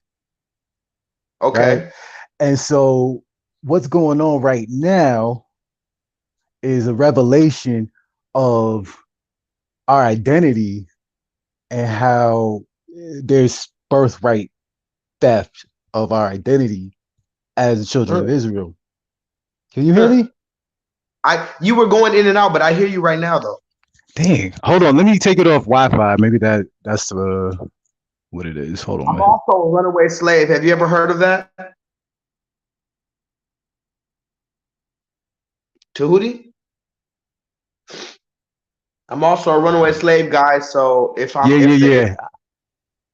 yeah, I got you. so I signed up for the Patreon recently, so you know. hey, shout out, hold on. Wait. I gotta give my nigga, hold on. My nigga Tahuti said he signed up for the Patreon because he said he want to support a black teacher. You know what I'm saying? Hey, that's what it is, brother. Hold on. Hey, thank you, brother. Thank you for that. Absolutely. But go ahead, talk to it. So anyway, yeah. So this is the thing. I don't know how much you got because we're going in and out. But basically, so right now we're going through the awakening of our identity as children of Israel. All right. So this is something I intuitively knew. However, I didn't know how deep the story really got. And the reaction from these people that they're given is basically proving that it's all completely 100% up and down. It is absolute fact. And what's interesting is that video that you just showed with the Masons, making, just, I don't know what they're doing, but the Masons, the cross dressers, what they were doing is, that guy said that that's the symbol of our ancient kings. And what kind of is, this is the whole thing. So this guy, now me personally, I'm not a Mason, but I do know the wisdom. But when I'm looking at that quote that you gave with Lil Baby, I guess that's his name. But when I'm looking at that quote, what is the issue with them? Because when I read a lot of their material, I'm like, this isn't really evil, but there are evil parts of it. So how can I put this? He got dirty money. Okay. And when I say dirty money, I mean, you signed a contract to get the wisdom and the knowledge and all that kind of stuff, but you don't have to go through them in order to get it. Preach. I don't know. Can you hear me? Okay, you can hear me. Okay, good. Preach. So you don't have to go through them, because I'm gonna tell you straight up, the stuff that I know, it goes real deep. And this is the very interesting part about us meeting, and that's wild that you know Lucas too. But yeah, back in 2019, I had a severe, just the light just hit me. Before, I'm in DC, but I used to live in Florida. But this was before COVID, like right around before COVID. I'm gonna tell you the exact honest truth. I had a good kick-ass job, really good job. I was making pretty good money. You know what I mean? And but something was like pulling me and saying, you gotta go. You gotta go, you gotta go. And I left. And I started hitting books, really, really just went in. But the people that we're talking about right now, they just always around me for some reason. And I'm like, yo, why are these people around me? This is weird. And I know who they are. I just had an intuition of who they were. But, I'm not going to go too deep in that, because I am going to actually start just getting more of this stuff out, because the messaging that was given to me was to lift our people up. Now, what I'm trying to get at is that, what I was really trying to get at is that we're getting up to a point, we're pushing up to a point of understanding. So it's kind of like a meeting of the actual, the big revelation, so we can actually accept it. Okay, does that make sense? Okay, I'm listening. Okay, but I mean that's for a later time. Basically, what I'm saying though is I didn't understand why these people were considered evil. I know that there is like these dark people. There's dark. Let me put it to you this way. Here's the weird thing. I kind of went through the same situation that this mofo is going through right now. Let me put it that way. Like I had these this sounds really just, it can sound real out there, but I don't give a fuck, because everybody gonna know eventually. But I had like these cars, they were all these black cars, following me and shit. And just these, I had these weird people who was, I would find some kind of knowledge and truth. And then these people would just pop out of nowhere, like crazy people. And they just say, hello. And they just look at me, just all weird and shit. And it'd be 2 a.m. and it was a lot of wild stuff. Bro, go ahead. I'm listening. Facts. I have footage. I start pulling out my camera, bro. All right. So I have footage. Yo. Listen. But listen, because I know what's going. I know exactly what it. I know what exactly what it is. I don't know if you had it to the extent that I had it. All right, brother. But I was at a point where I said, "Oh shit," and I was, listen, I was extremely, I was scared shitless. I had never been that afraid because I said, "Yo, there's literally nowhere I can go, nowhere I could run, nothing." And it was all because of kind of what I knew, but I said, listen, you know what? This is what I did. Maybe you could relate, but I said, you know what? I said, fuck it. If y'all gonna come at me, then hey, whatever. But I'm not gonna do the right thing. I'm not gonna do the wrong. I'm gonna go in the path of righteousness. And I'm gonna just walk that walk. And let me tell you something. At that point, bro, I'm just saying when it tells you, you know that you're powerful now, though. oh, see, this is why it's so interesting, right? Because also another thing, you're gonna see my face shortly, but there's a couple people that I followed that one guy, he's in the Moore Science Temple. I followed him. I don't know if you know about the guy who those Moors that were up in Massachusetts and they got locked up. I don't know if you heard about them. Oh, I can't say that I recall off the top of my head. All right, so they pretty much was like, fuck it, we want to get out of here. You know, they were on some other type of stuff. But anyway, but they were the I guess kind of the leader. He was one of the most knowledgeable persons. So he's breaking down the Constitution. He's breaking down the origin of the United States, the fact that it's all bullshit. And he's like, look, this is in the law. We're just enacting the law. And he's correct on every single thing that he says, just down to just one of the sharpest people. Now he looks really, really close. He looks almost exact. He looks like me, a lot like me. And everybody says, you'll see me, but you know, I look like Kyrie as well. I also got Kobe a few times, so that was back in the day when you had a little fro. But here's what I'm saying though. Here's what I'm saying. When so basically there's levels. There's levels. This is pretty much what I'm trying to say. Now that I'm getting into the book, it makes more sense. But if you stay on that path, because it's really two choices, it's life or death. Now you could sell out and they'll give you all that shit and all that kind of stuff, but bro, that you are in complete fear. But once you completely go, and this guy could do it too. I'm gonna let you rock because I don't want to take up the whole thing.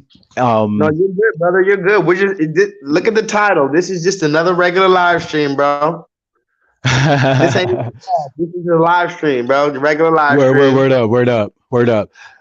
So it's like, what do you love? Do you love truth? Like, what are you doing if you just live in a lie? Like, if somebody says you got to do the wrong thing, I mean, and there's a push that's telling you this is exactly what you got to do. Here's where it got weird. I'm like looking at the whole thing play out, and I'm saying, okay, wait a second. The devil actually works for God?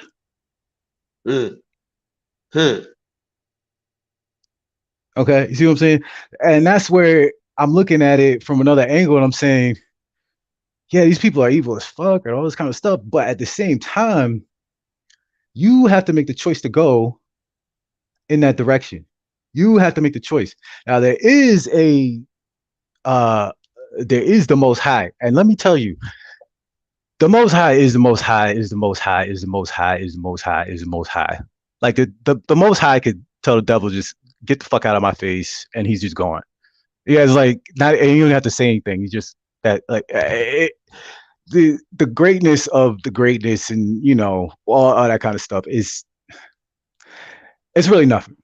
So as I'm this is what I'm trying to teach people is that listen, if you are good with him or she, because I got this when I had this conversation, I guess you could say it was actually a female, so it's kind of male female kind of thing. It was very I ain't gonna get into that though, the but the thing about it was when you are just when you're good with the thing that makes the planets go around the sun and sets the stars up in the sky the way they are and puts the mountains there, and it has a trillion years is a minute to them. You know what I'm saying? When you with that, you look at things and that thing comes and talks to you and says, good job, you're doing real well, and I feel you. And listen, I had this all happen in 2019. I quit my job, nigga. I mean, I don't mean to curse. I literally went homeless, my dude. I was homeless. And I had these weird people. Like I had an apartment. I set it up. I said, all right, cool. I'm just going to bounce. I got my nice apartment. I'm just going to study for 2 months. And all of a sudden, this lawyer just pops out of nowhere and said, you got a month to leave. You got to leave right now. You got to leave right now. You only have a month.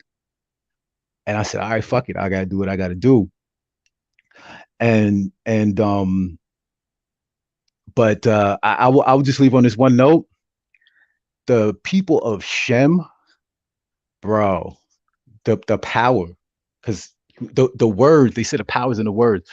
When you are when listen, when we're all getting awakened, and they got the 7 lights or the menorah, as you want to do, but yo, all these people who are just dead, I mean, they're walking dead, like, I mean, for real, even Hebrews, and you talking to them and you saying, yo, you're a Hebrew, right? Somebody actually said that to me a while ago. I remember I was seeing this is another thing. I was seeing rainbows all over the place. Like I saw double rainbow every time I went home from work. I used to see double rainbows, triple rainbows all over the place. And I remember I used to drive home with my friend, and my friend was always saying, yo, every time I'm driving in the car with you, I've seen you always point rainbows out to me. And I think I've seen a rainbow in Florida maybe 2 times, and I've lived here for 10 years. And every time you drive with me, these last, 2 or 3 weeks, I've seen the most number. So all these things are happening. But the man, I kind of lost my train of thought right there. But yeah, you're killing it, bro. Like, you're killing it, bro. Basically what you're saying, if I may say so, it's just a beautiful time to be alive, bro. Like, this is yeah. This is what I remember what I was gonna say. Man. Listen, it's the people who are called are being called, and it's wow how the message is just flowing through people. And I mean, I went to jail, yo. They locked me up, and it was only for 3 days though. It was only for 3 days. I don't give a damn. 1 second is too long. We already been locked up for too motherfucking long. Oh yeah. Nah, but it was real interesting because some people had my back because they locked me up, but they put me in a corporate cell. Corporate cell. Explain that.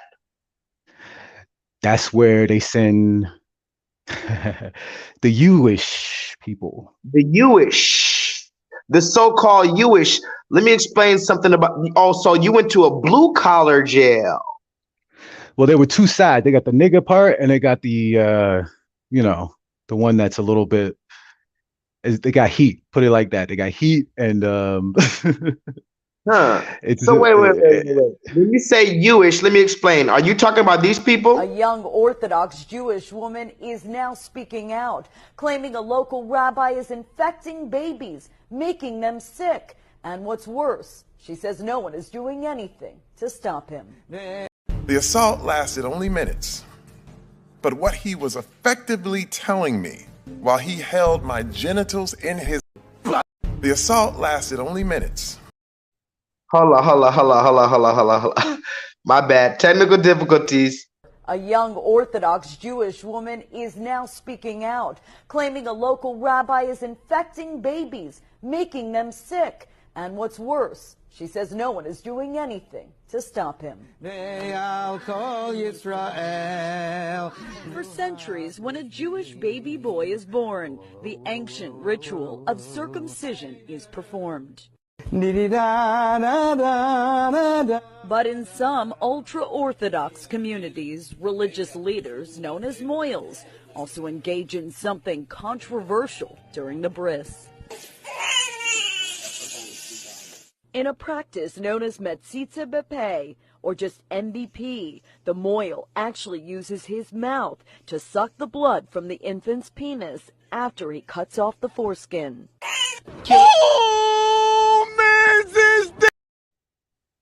Is that who you talk about, the Jewish man? Yo, what are they doing though? No, look, hold on. Do me a favor. That's what I'm talking about. Yeah. Do me a favor. Everybody in the chat, please do me a favor real quick. Somebody put this in the chat. A young Orthodox Jew. The name of this is, damn it, move this shit out of my way. Okay, can you hear me, Tahuti? Yeah, I'm here. Okay, can you put this in your open up a search bar and put this in your YouTube search or something real quick? Oh yeah, go ahead. Put it. What's up? Okay, everybody in the chat, put this in the chat. MZETAH.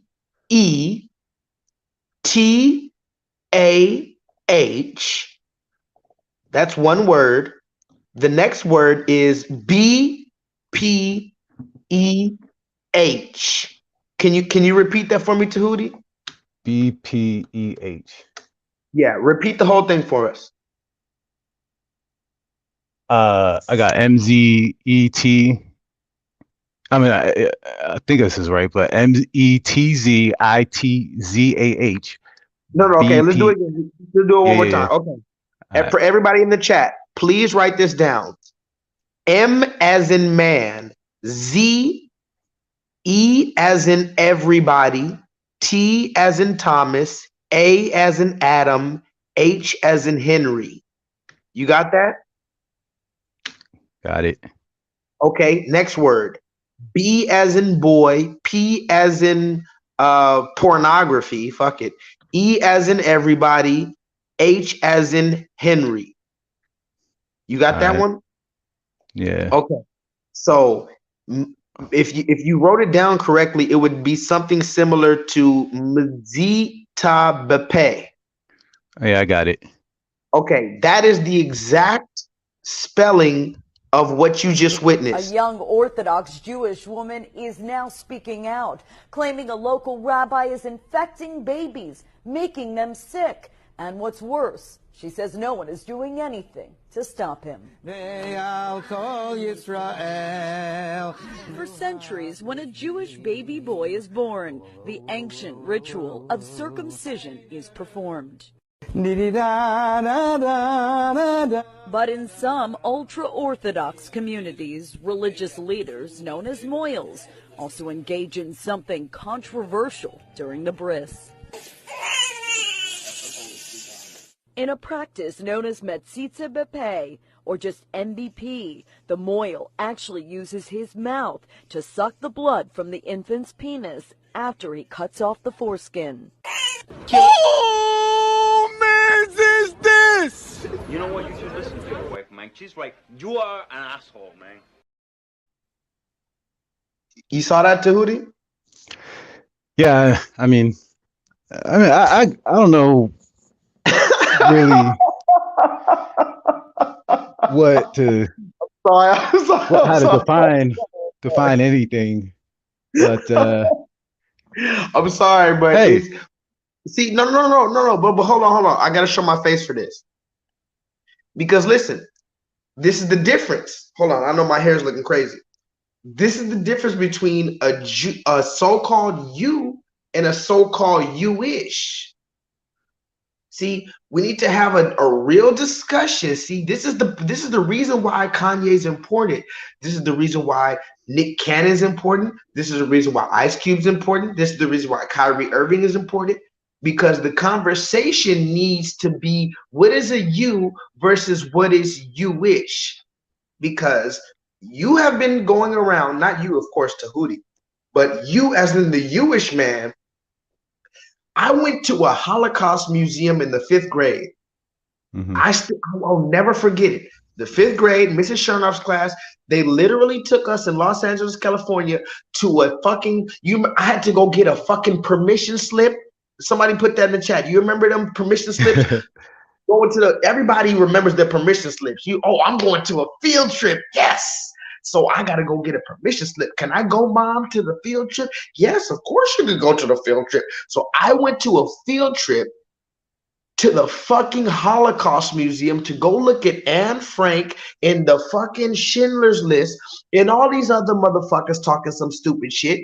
And I said, oh my God. And they brought out some rabbi with the curly sideburns. They brought out another nigga with a fucking yarmulke, a little bitty hat on the top of his shit.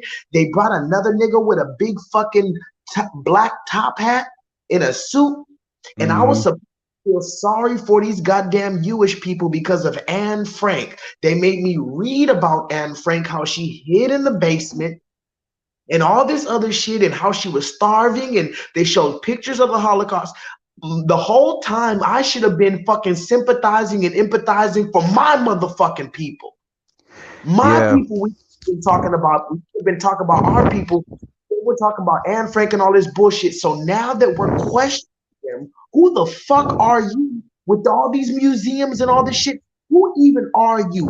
Can you prove to me that you're a so-called Jewish man or a so-called Jew? Now here's the thing. The only thing I'm gonna give you the 3 things. See, I'm Neo in the Matrix. I'm about to let you talk. These are the 3 things that the so-called Jewish man feels like they want to hold over our head to make it feel like they're Jewish. 1, the Holocaust, which only lasted a total of maybe 10 years. Bitch, try 400 years and counting. But you had a Holocaust that was 10 years. Fuck your 10-year Holocaust. I said it. Secondly, you want to walk around with this goddamn Star of David. That's the only motherfucking thing. They had this man, Michael Rappaport. I showed a video on my channel. This red man, Michael Rappaport, he was wearing 2 Star of David chains. Call him 2 chains. This nigga had 2 chains, a motherfucking Star of David on his motherfucking neck. Talking about I'm Jewish. Look at the Star of David on my neck.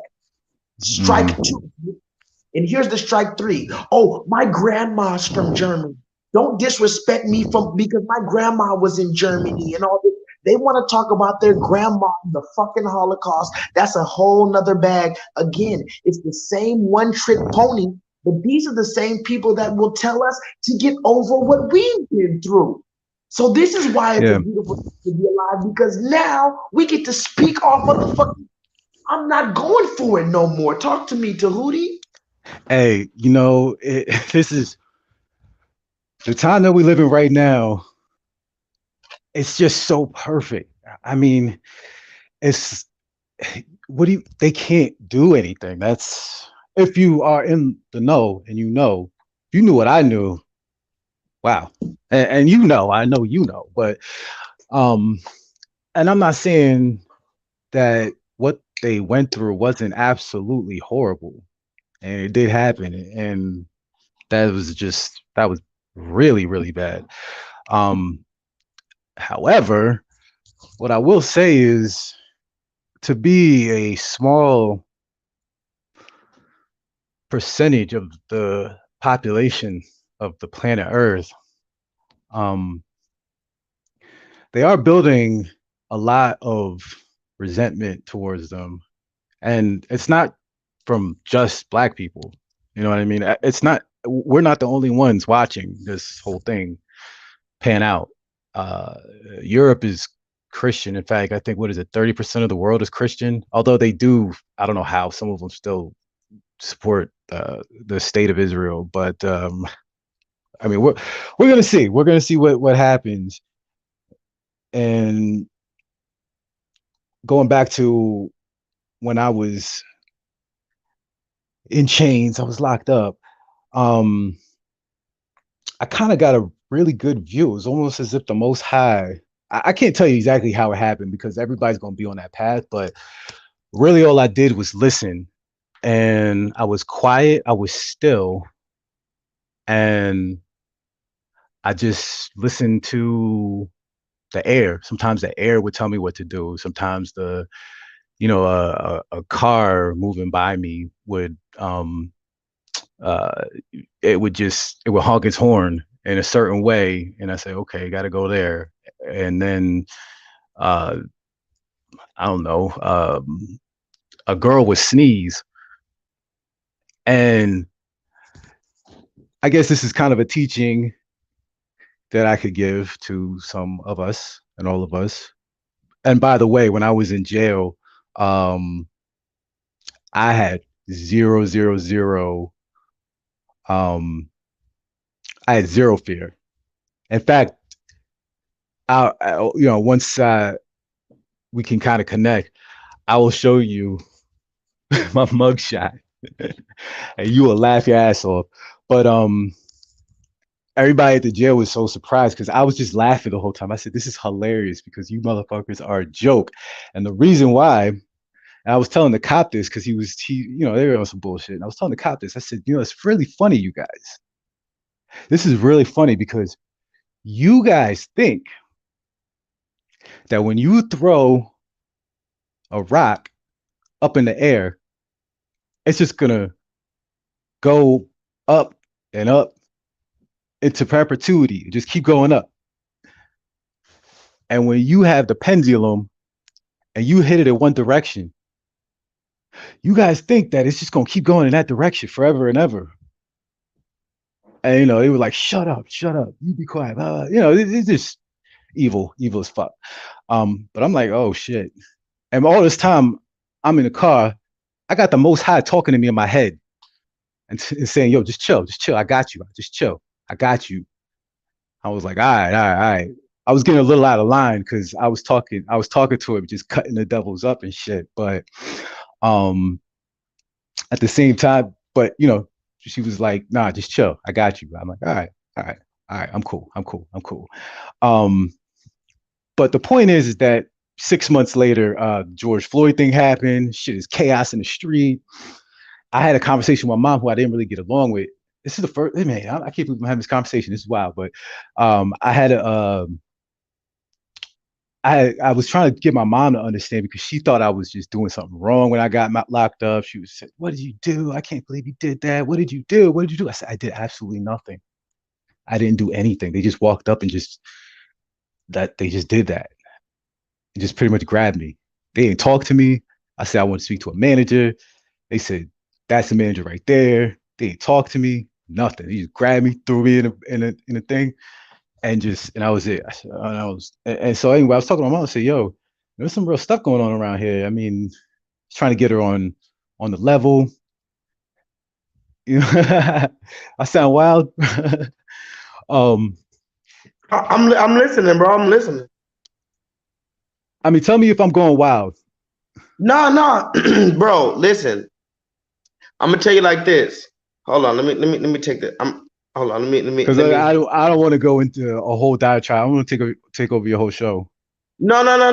Let's do this. How about you be my co-host for right now? You just give me some insight if you feel it. Let's go through some. Do your thing for sure. Okay. Everybody put your favorite emoji for my brother Tahuti because we met through divine intervention. Tahuti was on Amazing Lucas channel. But I want to say one last thing before I bounced really quick, but basically, I got in a big argument. With us, but go ahead. Yeah. I got a huge argument about the police, and I was at my mom's crib, and I said, "Look at this video. The police are fucking fucked up." And I got in this big blow up, this big argument. She said, "I don't want to see it. I don't want to see it. Keep that away from me. I don't want to see it." It was one of the biggest arguments I had. With your mother? Yeah, with my mom. I mean, she kind of came around recently. I basically didn't talk to her, whatever, but it was all good. But after this big, yelling, it was bad. And I was just saying, look at the video. It's some really fucked up shit that's going on that these people are doing. They're absolutely evil. And I'm trying to just kind of bring some awareness. He said, don't show that to me. I don't want to see it. Being negative, blah, blah, blah. I'm like, all right, fuck it. Let me tell you, the exact, and I mean to the T, the exact next day was when the George Floyd thing just came out and people were rioting in the streets.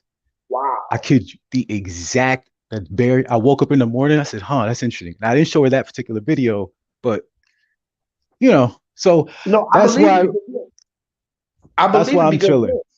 No, look. I believe it because I made a video and I actually deleted it from YouTube, but on my first channel, I made a video called The Attack of the Karens. And I was talking about police brutality. And I had saw the George Floyd video that day. The day before I made the video, remember because all the Karen videos that were coming out? Yeah. All those Karen videos, Karen. And then I made a video about all these Karen videos, but in the middle of those Karen videos is George Floyd happened. And at the time, I didn't know George Floyd was going to become George Floyd. He was just another nigga that got stomped on by the police. Because remember, George Floyd is not the only nigga that got stomped on by the police. So there's Jalen Walker and Philando Castile and Eric Garner, and there was literally a onslaught of black men that were choked out and shot in the back and all this other weird shit. Tamir Rice, 12 years old boy playing with a gun in the park, and all these names that are ingrained in our heads. I didn't know George Floyd was going to be the most popular one. But I remember when George Floyd happened, I saw it and I mentioned it in my video about Karen. I said, I saw this video. This man had this red man had a knee on this nigga's neck and he was crying and shit. And I mentioned it. I didn't know it was going to be George Floyd. I just said, look, I saw a video today.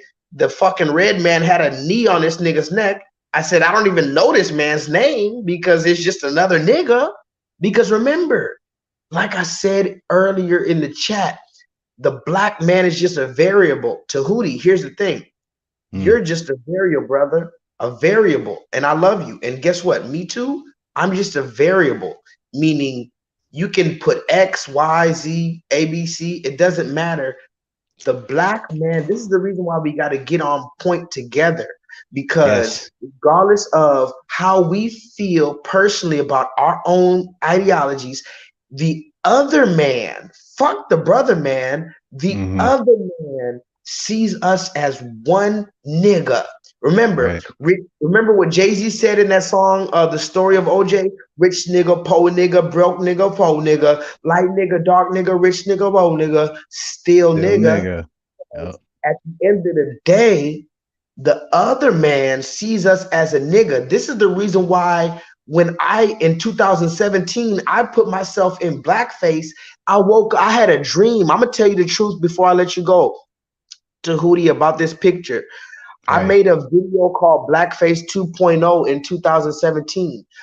I was homeless because I'm a runaway slave, because it's just a number of reasons why I'm a runaway slave. It don't even matter, but I'm just living this. So I was sleeping in my car, and I was never a bum. I'm always working and shit, but I was sleeping in my car, and I was going through a whole bunch of shit. I was trying not to get caught by the police. I was hungry and shit, and I was sleeping in my car, and I had a dream one night. You ever seen this movie by Spike Lee called Bamboozled. I think that was the name. Solo Dolo. What was the name of that Spike Lee movie? You ever seen that movie, Tahuti? It was a Spike Lee Nah, I haven't movie. seen it. Do you fuck with Spike Lee? Oh, of course.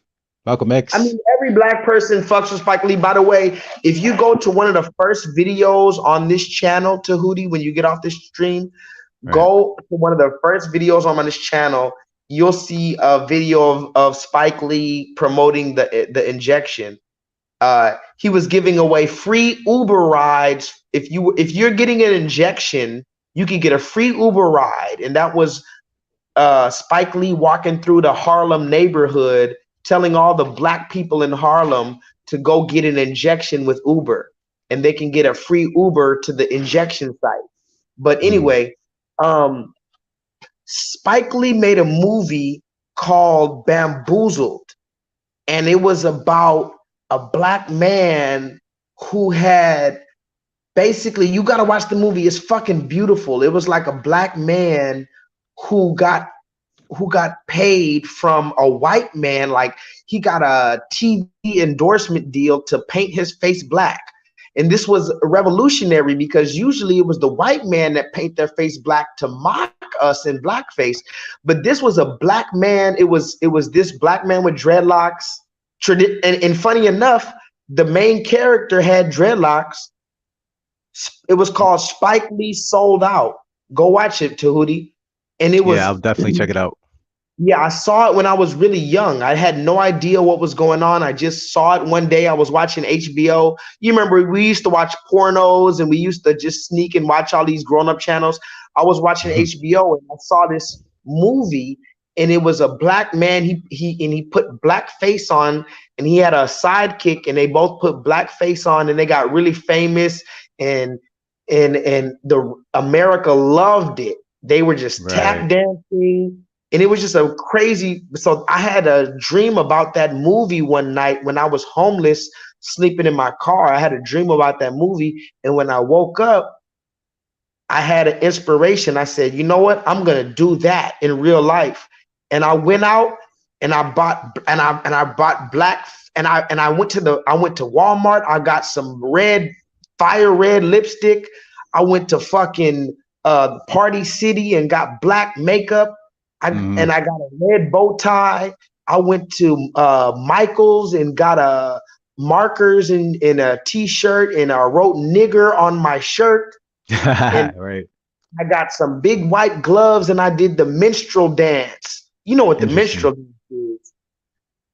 So I did the minstrel dance, the sambo nigga dance, the blackface jigaboo dance. The dancing ass motherfucking dance. And this was in 2017. I did this in Houston, Texas, by myself. All I had was my cell phone, like I'm on right now. I have my motherfucking cell phone in my nuts, in my balls, in my word, like Scarface said. I wish a nigga would. I wish a nigga would I wish anybody would try to fight me on what the fuck I'm saying. And here's the funny thing. They tried to arrest me. The red man kicked me out the Houston Galleria Mall. They tried to arrest me in this movie. They said it's offensive that I have nigger on my shirt. Now imagine this. You got grown ass men dressing like women in 2022. And that's not offensive, but I can't, as a black man, I can't even walk around with nigger on my shirt. This is my shirt. Imagine, I give a challenge. Fuck that. Anybody who's listening to me right now, I give a challenge to go get a big white shirt and put nigger in big, bold red letters on your shirt and walk around. I guarantee you somebody's gonna tell you that's offensive. I want to, yeah, I want to mention one thing, and then we can absolutely continue. So, with the Freemasons, right? The thing about it was, you gotta think about it as well. I knew they were around me. Those people, the other people, the hats or whatever you want to call them, they were not good, and I'm just gonna leave it that way. But you have to know, if you know what I know, the Freemasons, at least the ones that I was talking to, they would be the type to have the people who were putting the men in the dresses and have them dance for them. Hello? Yeah, I'm listening. Yeah, they would have the people to put the men in the dress and have them dance for them. And they would be the cameraman sitting there. They would have the cameraman. They would be the cameraman. And they will also be the guy who's telling them that that's the symbol of our ancient kings. I'm just saying. From my experience when walking, we'll just say that, at least those, I don't know if there could be some evil ones out there, but those that I met with, it was very peculiar, the conversations that I was having and some of the symbols and signs that I was having. And I find it really interesting how much they're demonized, because everything is just reverse land. It's just reverse, reverse, reverse, reverse. So that's how Lucifer, that when it's reversed like that. See, this is the thing. I hate to cut you off, but when you say reverse, it's exactly the thing. This is how we have to get down to the core of the matter. Everything has a signature. So it's like when you're saying they reverse everything, that's the signature of Lucifer. By the definition of the Bible, he reverses everything that God does. You get what I mean? Yeah. We'll touch on that. We'll touch on that later. But yes, you're really right. I don't want to go into that too deep. But I will say we are on the right path. But just kind of make it a point that when I kind of looked into some things, it made sense. And just be aware, and we'll all come to the truth. But yeah, let's continue with the receipts, my brother. Yeah, let's continue. Okay, how about this? How about let me switch it up? How about this? I'm gonna switch it up. I'm gonna switch it up. Now we're gonna talk about this. We're at 2 hours now. We're about halfway in. Everybody give your favorite emoji for the boy Tahuti. He's in the chat. If anybody wants to join in, how about this? Let's make it some more people in the chat. If anybody wants to join in, I'm gonna put the stream in the chat. You can be a third voice. We can make it a panel. This is just a regular live stream. I'm trying to do something different. You know, like I do all this extra shit for my classes and stuff, and I have a green screen, and I'm trying to be all these transitions. I'm trying to be funny and shit. How about I just do a regular live stream? Because I'll be watching people on YouTube, and they just talking to their fucking camera. They're digging up their nose, and they get 300,000 fucking subscribers. They got 3,000 people in the chat. So how about I just do a regular fucking live stream? That's the name of tonight's online pro bono interactive learning course, in which like-minded and some not so like-minded individuals gather in order to discuss nuances and sometimes controversial. By the way, Tahuti, listen to this. When I do my classes, this is exactly what it is every single time, and I want somebody to tell me this is exactly what it is. I do an online pro bono interactive learning course in which like-minded and some not so like-minded individuals gather in order to discuss nuances and sometimes controversial topics so that we may all possibly gain a motherfucking further level of clarity and understanding moving forward. It's like I'm so obsessed with what I'm doing that I'm damn near insane at this point. And it's like I know y'all understand what I'm doing, but it's like I'm at that plateau. How about this? One thing I want to say, that one guy who came in, the Amun Ra guy. Amun Ra. Or the Kefir. Yeah. What happened with him? This is kind of interesting. I will tell you right now.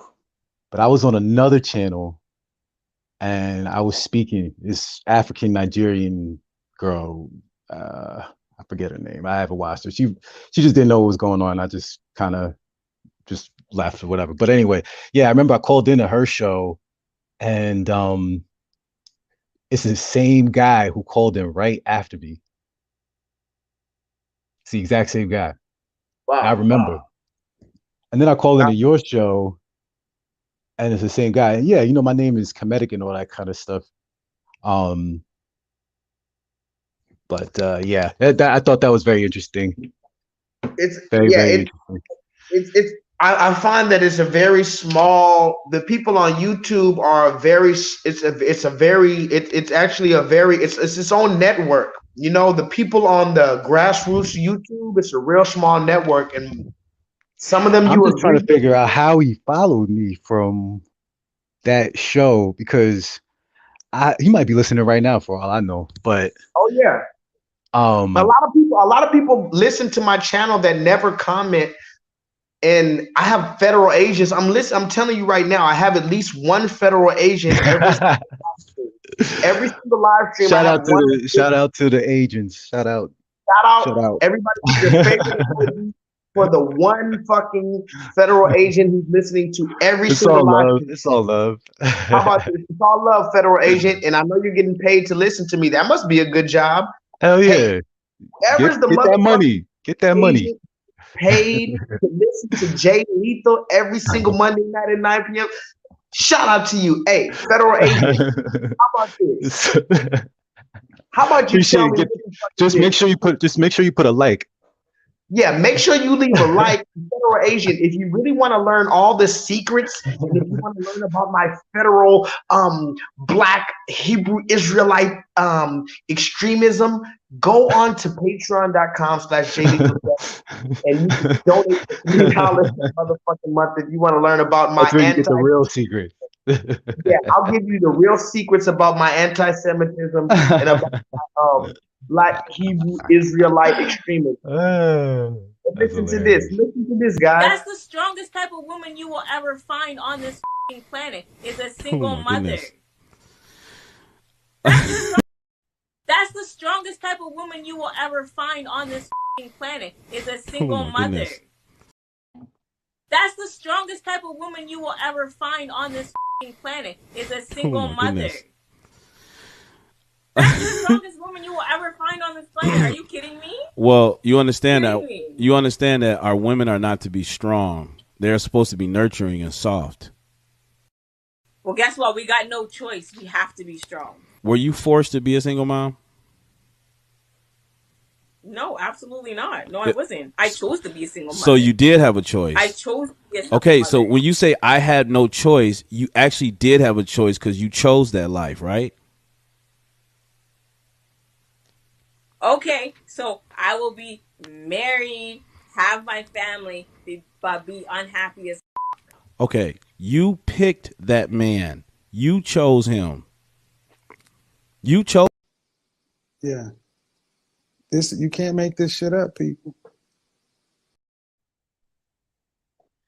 Now listen, Tahuti, we're about to go on a ride. Can you do me a quick little favor, guys? Everybody in the chat. All right, I'm strapped in. You already know. I thought we're going on a ride. Yeah, I'm buckled up. That's my nigga, dog. That's my dog. My nigga already knows to buckle the fuck up. Let's go the fuck in. No missing teeth. Does he have to make a certain amount of money? I don't care, just as long as you can afford to buy me some food when I'm hungry. I like to eat, so if I tell you I'm hungry and you don't have no money, that's a deal breaker. But and if I need a little help, I don't want to be dating or having sex with somebody. I got some good sex. Like I got niggas busting out windows like years ago. I've been single for 2 years. It's just like I just don't want no broke ass nigga that I can't call for something. I'm fucking you, give you all this good sex, all of this good loving, and you can't buy me nothing. Like nothing. Like yeah. So it don't matter. Just have some extra change. Okay, let's do the Kendrick hand. That's when we see your full body. Oh my God, I have no butt. But hold up. This is okay. Okay, hold up. What? Hold up. We can't see your full body. Hold up. I'm trying to get it. Okay, are you gonna stand up on something? Don't fall, girl. Don't fall.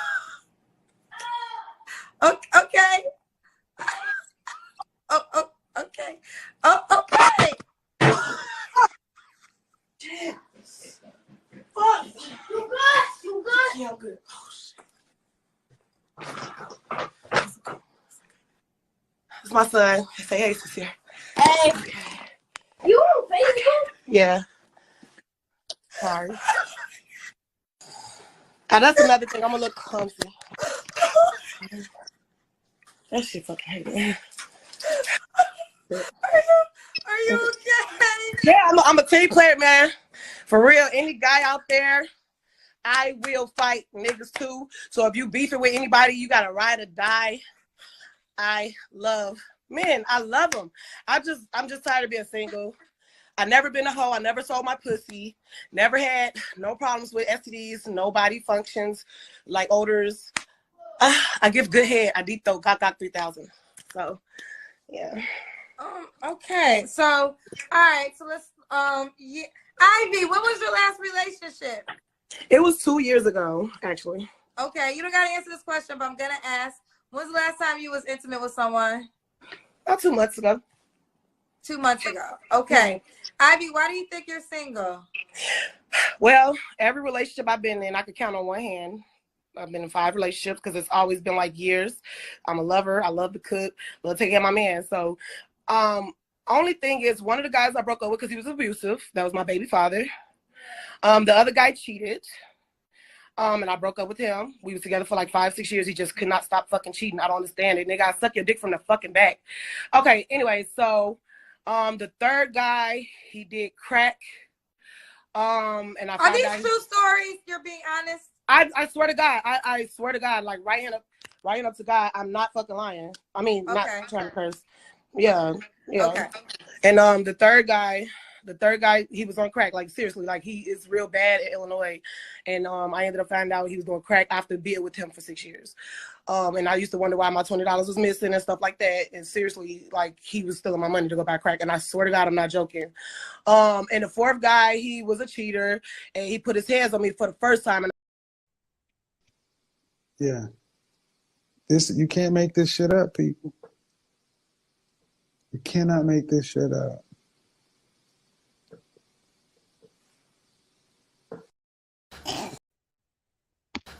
This is disgusting.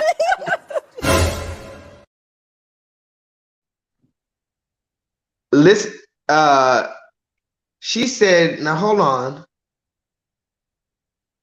She said now listen to this, guys. This is the same woman who is the new Kevin Samuels. J-LEETHAL told you she's the new Kevin Samuels. Somebody put that in the chat. Kendra G is the new Kevin Samuels, and she's sitting there just smiling and making faces while this woman is in front of her child. Her child is 8, 9, 10 years old, and she said she's sucking dick from the back. Her son is right next to her. She's twerking on top of the furniture. She's drunk as a motherfucker. Now, mind you, I'm sipping a little bit of champagne. I'm damn near done with the bottle. You see me? I'm damn near done with the bottle, but I'm still maintaining my motherfucking composure. This woman is twerking on top of the fucking furniture, falling over in front of the world. Then her son hears her fall. Her son comes in there. Mind you, her son is 8 years old, 9 years old. He's trying to protect her because why? Why the fuck is the son trying to protect his mother? Because we have been raised by our mother since what year? Solo Dolo, what year have we been raised by our mother? It was the one exact year that we've been raised by our mother ever since this particular year. Go ahead, Tahuti. What year was it? 1970.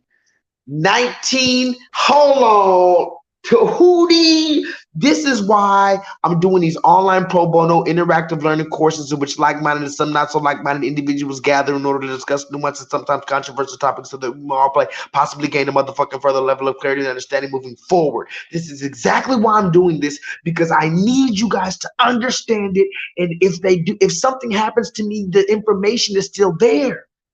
Information is what's important. The information Brother, is what's it was very strange because I was just listening to Jason Black today. Shout out to Jason Black, the Black Now, Authority. Here's the thing. I called in because he was talking some real stuff about weak men destroy the community. And I called in. I was going to get into some real shit with him, but I told him my name, my screen name, because he always responds to my messages in the chat rooms, and I know he's talking directly to me, whatever. But I said, "Yo, hey, what's going on? This is Tahuti Anu Komet," and he said, "Oh, and where's Komet?" And I'm thinking, oh man, I don't want to get into that long story right now. I'm thinking something different. I'm saying, oh, I don't want to get into it. That's to be revealed a little bit later. That's to be revealed a little bit later. And he hung up on me. But anyway, long story short, that's exactly what I was actually wanting to communicate to him, was that there's subjectivity and objectivity. So women have a subjective nature. They're more inward, they're emotional. They are kind of, it changes. I mean, women are the moon. You say the women are the moon. It goes with the different phases. It shifts. They shift. Their cycle goes with the moon. Okay. You know, the number 9 is, you have the 9 months, 9 moons. We can get into that later, but their femininity is associated with the moon. Masculinity is with the sun.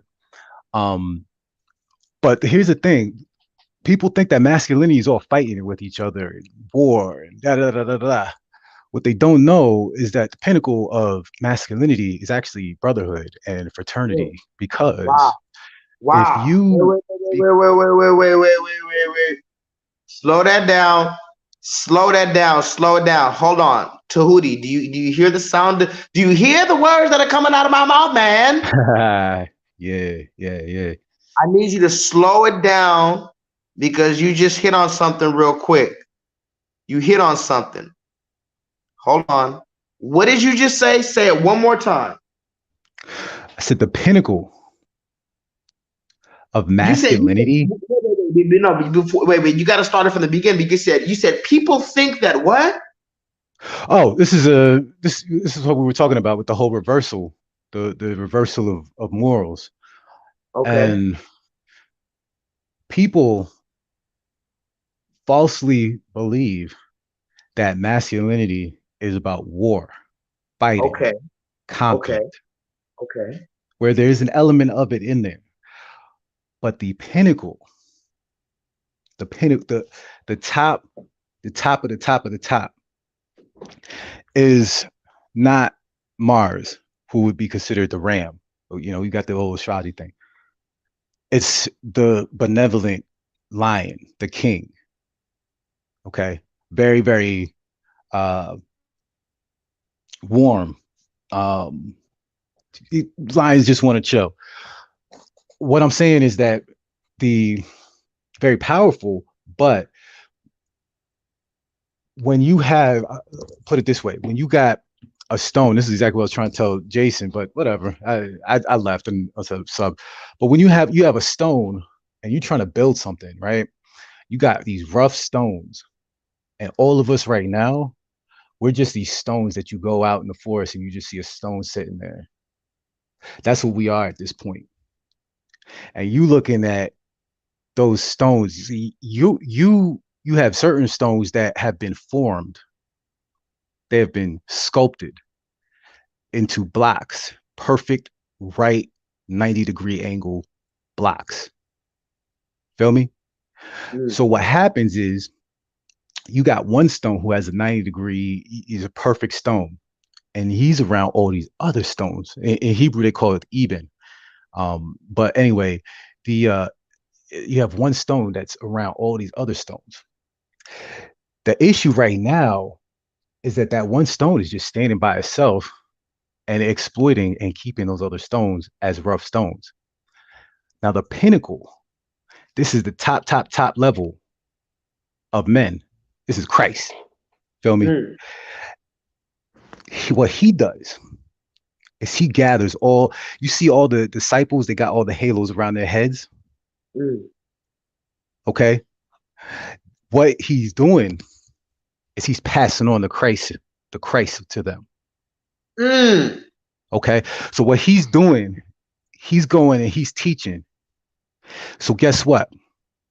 I'm a stone that is sculpted. I'm a stone that has perfect 90-degree angles. I'm in order and not out of order. My brother is also a stone that is 90 degrees, smooth, perfect geometry, all that. I got 5 other brothers who are all stones. I got 30 more, 100 more, 1,000,000 more. Now, with that one stone, I couldn't make anything because it was just me and it was nothing. But when you have an edifice, and this also has to do with Babylon, why he said, yo, y'all niggas is stupid, and he put that shit down because the problem is with these people is they're trying to overtake God, which is the stupidest thing. But when you become a stone of the Most High,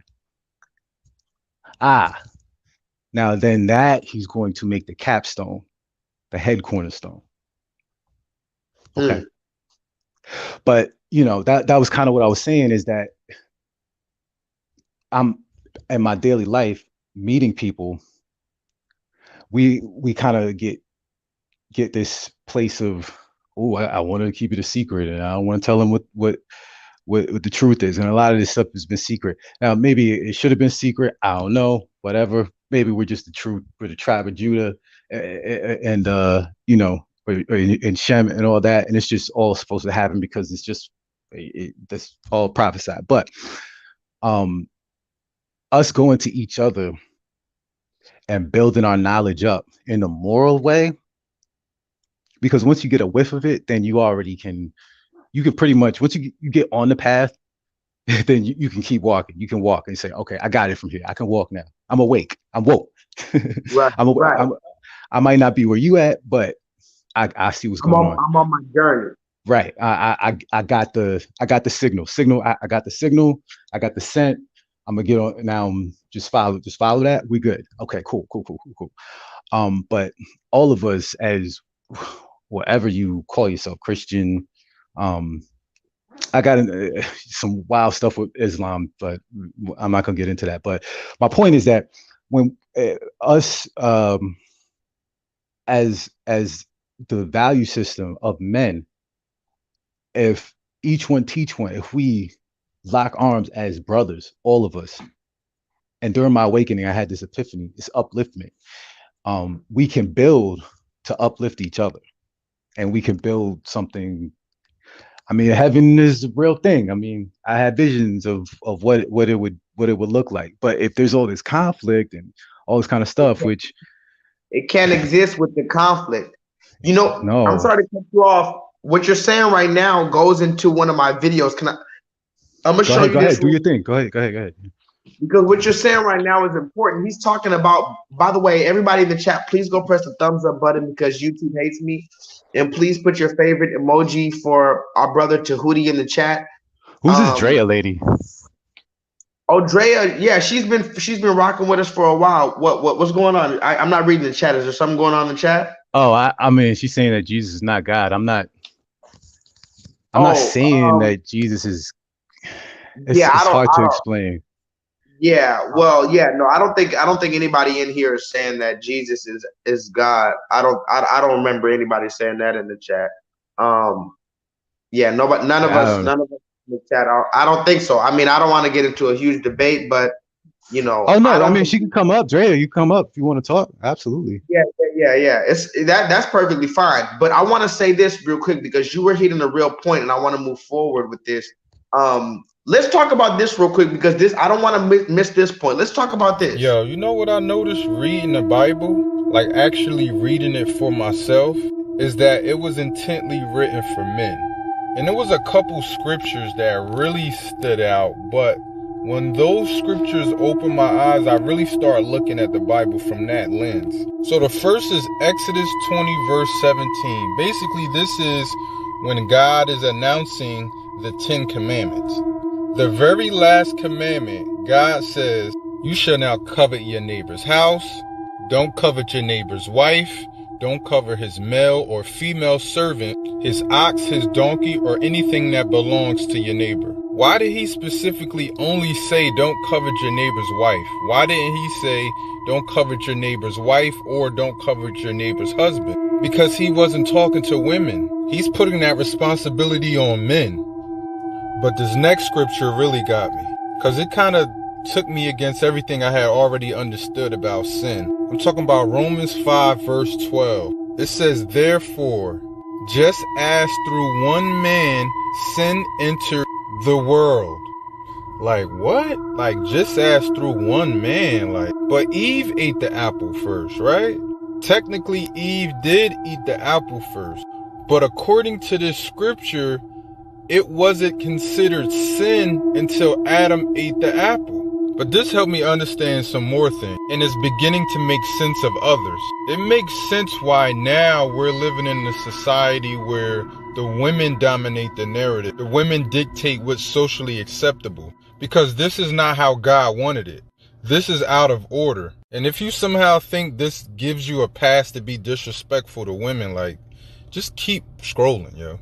This is all about standing as men and being responsible for our roles, and not to allow women to dictate what our role is. God already gave us a role. You need to stop compromising your role in order to appease your woman, and then expect her to take accountability for decisions that you should have made for both of you. That's how leaders lead. Adam fell short because he listened to his woman. That's the very first lesson. And we still keep making the same mistakes and wonder why the world is the way it is. Fellas, we've allowed it. Pick up your Bible, read. You'll be surprised what you find in there. Because 98% of what I was taught as a Christian is not in the Bible. Something simple as Sunday service goes completely against scripture. That list is a mile long, so I suggest you get to reading because we don't have much time left. That's suspicious. That's weird.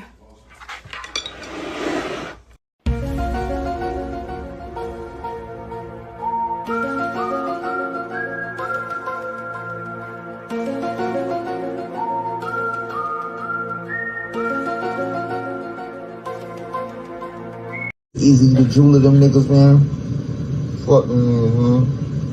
That's another story. That's another story on how the A-Rad niggas be playing on our top. They be acting like they be a nigga homeboys, like they be a nigga friends. I be playing, homie. Even after you rich. Them people gonna be liking that, so man. I'm a fucking Jew. What you said? I ain't even mean to try to get out my character. Easy to jewel them niggas, man. Fuck them niggas, man. That's another story. That's another story on how the A-Rad niggas be playing on our top. They be acting like they be a nigga homeboys, like they be a nigga friends. I be playing, homie. Even after you rich. Them people gonna be liking that, so man. I'm a fucking Jew. What you said? I ain't even mean to try to get out my character. I'm a fucking Jew, homie. Or I'm more Jew than you, nigga. Well, I'm more Jew than you. I was Jew before you, nigga.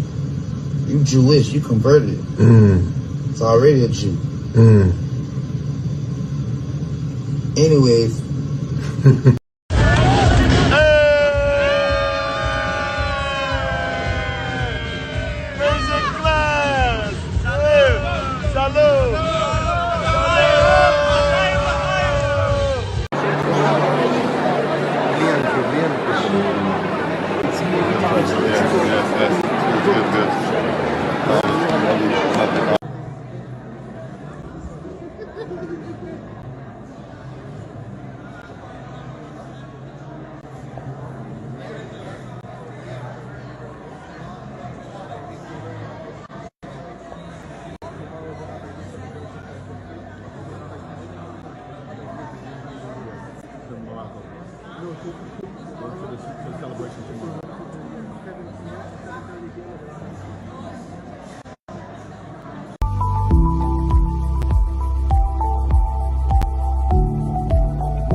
That's suspicious.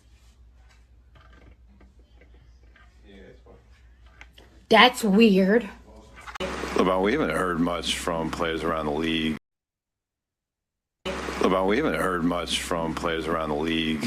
This week about Kyrie Irving's social media posts and subsequent comments. I was just curious, why do you think that is, considering this league is so socially conscious? I'm not sure. If you want to ask me a question, you can ask me. I can't speak for 449 players. Sure. Certainly your position, you've been in the position of the best to speak for the league. I can tell you this. It's simple. Me personally, I don't condone any hate to any kind, to any race, to Jewish communities, to black communities, to Asian communities. You guys know where I stand, and it's part of the reason why I didn't air the Shop episode, why we kicked that, out of the archives, because it was hate conversation going on there, and I don't represent that. There's no place in this world for it. Nobody can benefit from that, and I believe what Kyrie did caused some harm to a lot of people. Taste the biscuit.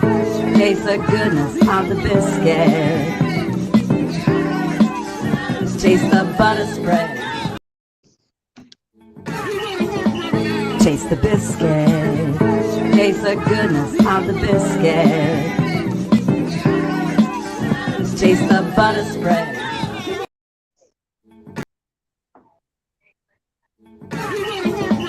Taste the biscuit. Taste the goodness of the biscuit. Taste the butter spread. Taste the biscuit. Taste the goodness of the biscuit. Taste the butter spread. Now, again, guys, I'm not trying to get suspended from YouTube, because remember, did you know Tahuti, that I got suspended from YouTube recently? Yeah, I heard about that. Yeah, so I got suspended from YouTube. So hold on, let me try to get over here, because my face is, there we go. Perfect. Exactly. So I got suspended from YouTube recently, so I can't go too hard. But let me play some more videos if I might. Oh, I wanted to show you this. I was in New Orleans recently. This has nothing to do with anything, but I'm just gonna show you guys some stuff. I was in New Orleans recently because my homeboy, whose name is also Joshua, I grew up with him, and he was in our birthdays are 4 days apart.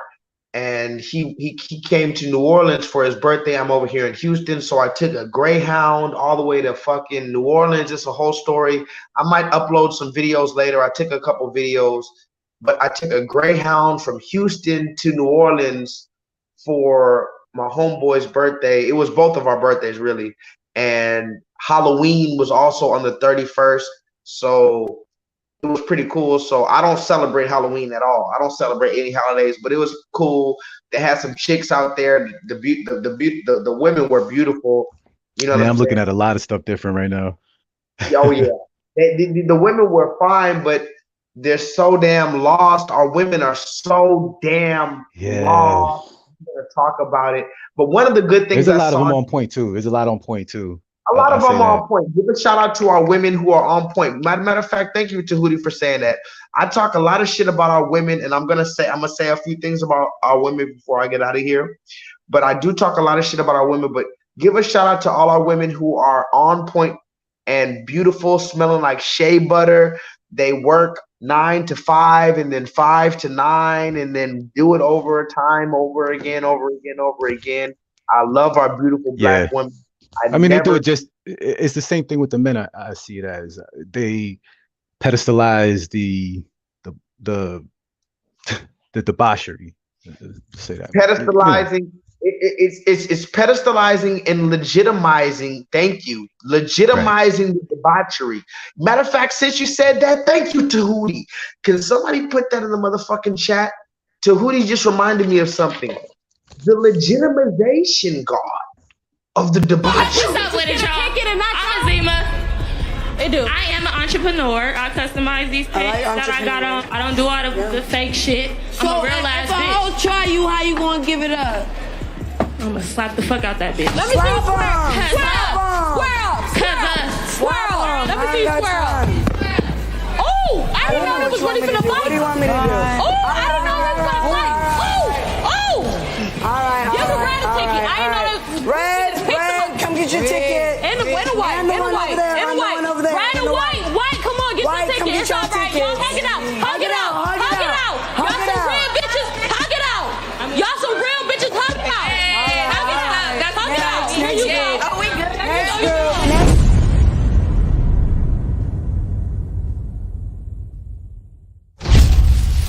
Fucking Nina Sky, the motherfucking piercer, the best piercer.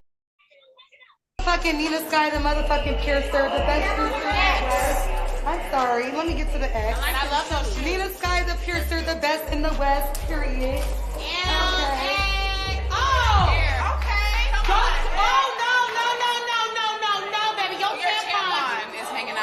But only y'all see it. You don't call me out like that.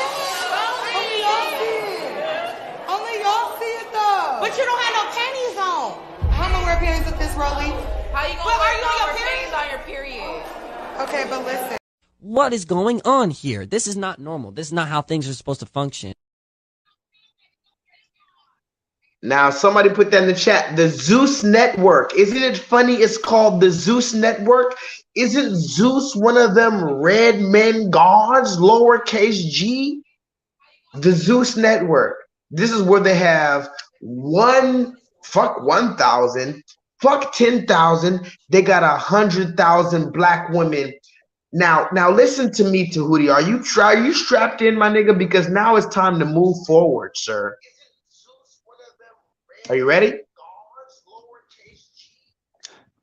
Yeah, we good. Let's go. I'm watching it on the YouTube. Hold on. Turn the volume down. Okay, wait. So you're on StreamYard and you're watching YouTube, right? Yeah. I'm just gonna watch it on YouTube because I'm in the chat. What's going on? Huh? Is there any way you can be on StreamYard and still see what's going on without being on? Oh yeah, I'm watching. Yeah, I could just watch it on StreamYard. We're good. Okay, cool. Because because I heard the echo in the back. Now listen to this: the legitimization of debauchery, God. Now this is the reason why I'm talking about it, because they have a thing called the Zeus Network where they have all these ratchet ass shows, and they got these women literally fighting and competing to be on this fucking show. And this is another reason why I was talking about it, because you spoke about the pinnacle of manhood. You said that the pinnacle of manhood was not necessarily war and fighting, because yes, although war, fighting, and ego and all of that shit is part of manhood, it's necessary for our survival. It's not the end all be all, and that's not what we that's not what we go to sleep on. We don't go to sleep on our fucking ego. So the thing of the matter is, the ego is only necessary when somebody's threatening us, and if we're standing in truth, there should be nobody threatening us. So, and there's actually an old quote that I heard from Nas, the rapper Nas, but I know it was an old quote, was that if you want to be a man of peace, you must be prepared for war. So the fact of the matter is, at the end of the day, this is what we're dealing with. The pinnacle of manhood is righteousness, is servitude, right? Because if you're a true king, if you truly are a man of abundance, if you truly are the son of the Most High God, then you have no reason to be boasting and bragging. Everybody already knows who you are. So it's a pleasure to give to other people who are not on that same vibration, right? So the fact of the matter is, the ultimate awakened black man is one that gives back. The Christ energy is one that gives back. Like you said, he gives his halo to the other ones, right? So here's the question. Right. Here's the question though. When we come to talk about the so-called matriarchy, because the word of the day is to smash the patriarchy, is it not? Is the word of the day not to get rid of everything masculine and male? But look at these women fighting each other for a spot on a TV show. So you're going to tell me that if we have the matriarchy, there will be no war, there will be no hierarchies, there will be no favoritisms, there will be no schisms. This is the same. This is worse than men. You're not going to see. Look at this woman twerking Tahuti. This woman was, because there's 5,000 bitches Tahuti. Now, how are you going to prove that you're the baddest bitch Tahuti? You already got a blonde wig on, but guess what? 500 other bitches out of the 1,000, they got a blonde wig on. You got a little bitty freakum dress on. Okay, 300 other bitches at that fucking rally got a fucking freakum dress on. When you go up to that interview to Hootie as a bad bitch, how are you going to prove that you could be on the Zeus network, which is the devil's network? Oh, let me guess. Defense mechanism. Do you know what the defense mechanism of the black woman is, Tahuti? Twerking. What is it? I was gonna say that. I'll stop you there. The defense mechanism of the black woman is to automatically twerk. So this woman wanted to get the job so bad that she said, fuck it, I'm gonna prove that I'm the baddest bitch by twerking. Now, let me ask you a question. What good does it do if a bitch is twerking in front of 3,000 other bitches? What good? All of y'all can twerk. And here's the problem. Not only did you twerk for your interview, you twerked with your period pussy panty showing. Fucking Nina Sky, the motherfucking piercer, the best. I'm sorry. Let me get to the X. I love those. Nina Sky, the piercer, the best in the West. Period.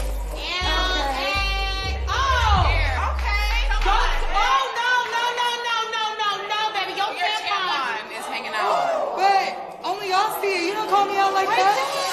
Only y'all see it. Only y'all see it though. But you don't have no panties on. I'm gonna wear panties with this rollie. How you gonna wear your panties on your period? Okay, but listen. So she's twerking on her period for the interview, because this is how sick our women are. And it's not even about demeaning them. I'm trying to get you guys to see as black men that, listen, we need to put our minds together and form Voltron and figure this shit out. Because the fact of the matter is, we've seen what the woman looks like. Now let's talk about this real quick. Solo Dolo, put a 7 in the chat if you're in the chat, my nigga Solo. You know my nigga Solo Dolo. One of these days, look, Solo Dolo's gonna survive to the end just like me too. But listen to this, guys. This is one of the things I wanted to show you guys. This is another receipt for, I need everybody to put in the chat. This is a very powerful receipt, guys. Hold on, let me see. Okay, let's start here. Let's start here. Let's look where J-Lethal is at. You know, J-Lethal is in California. I mean, forgive me, I'm from California, but I'm in Texas right now. I went on a receipt binge recently, and I wanted to show you guys a few receipts that I found very, very interesting to me. Now, this is one of the receipts that was very, very interesting to me. Look at this. It says that these are the results of the percentage of women that get primary custody in Texas. Now, as many of you know, I'm in Texas, and I've already talked about the primary and the visitary parents. Of course, when somebody's called the primary custodian or the parent with the primary custody, this is the person who, the mother or the father, who gets to have the child most of the time. They get the authority over what's happening to that child. So if you have a child, you're going to know about these terms. Maybe hope you don't. Anyway, I looked up in the percentages of this because I'm in Texas. It says in the state of Texas, the state attorney general's office reported that women comprise approximately 92% of custodial parents. I'm going to say that one more time because I think the Matrix already had your head fucked up to where you're not. I need everybody to listen to this one more time. I said, in Texas, the place where I'm at, where I have children at, the state attorney general's office reported that women, the mother, comprise 92% of custodial parents. That means that women have custody over our children and our men have what's called visitation over our kids 92% of the time. So only 8% of fathers in Texas are the primary custodians in Texas. Now, you're going to say, okay, what are you talking about, J-Lethal? I don't understand. Okay, 92%, yeah, that's a lot, but I don't get it. What are you getting at? I'm glad you asked. Let me fucking tell you what I'm getting at. Listen very closely. I said I'm in Texas where I'm a father. I don't give a fuck about the fucking red man. I'm the father. And if the red man wasn't here, this bitch wouldn't tell me shit. But for some reason, when the red man is here, 92% of women get custody in Texas. Now let's continue. It says in Texas, with just 33% of parent time allotted to male parents. Now, mind you, when I talked about that 92%, this is called Now listen to this. Can somebody put this in the chat? A custodial parent versus visitation. I'm going to say it one more time. The mother is called the custodial parent 92% of the time, whereas the father is called the visitation parent 92% of the time. Okay, now let's continue. In Texas, with just 33% of parent time allotted to male parents, fathers are awarded only about 120 and a half days each year with their children, whereas the mothers receive 245 days. So where I'm in Texas, I get to see my child only 120 days, but the mother gets to see my child 245 days. Where are the feminists?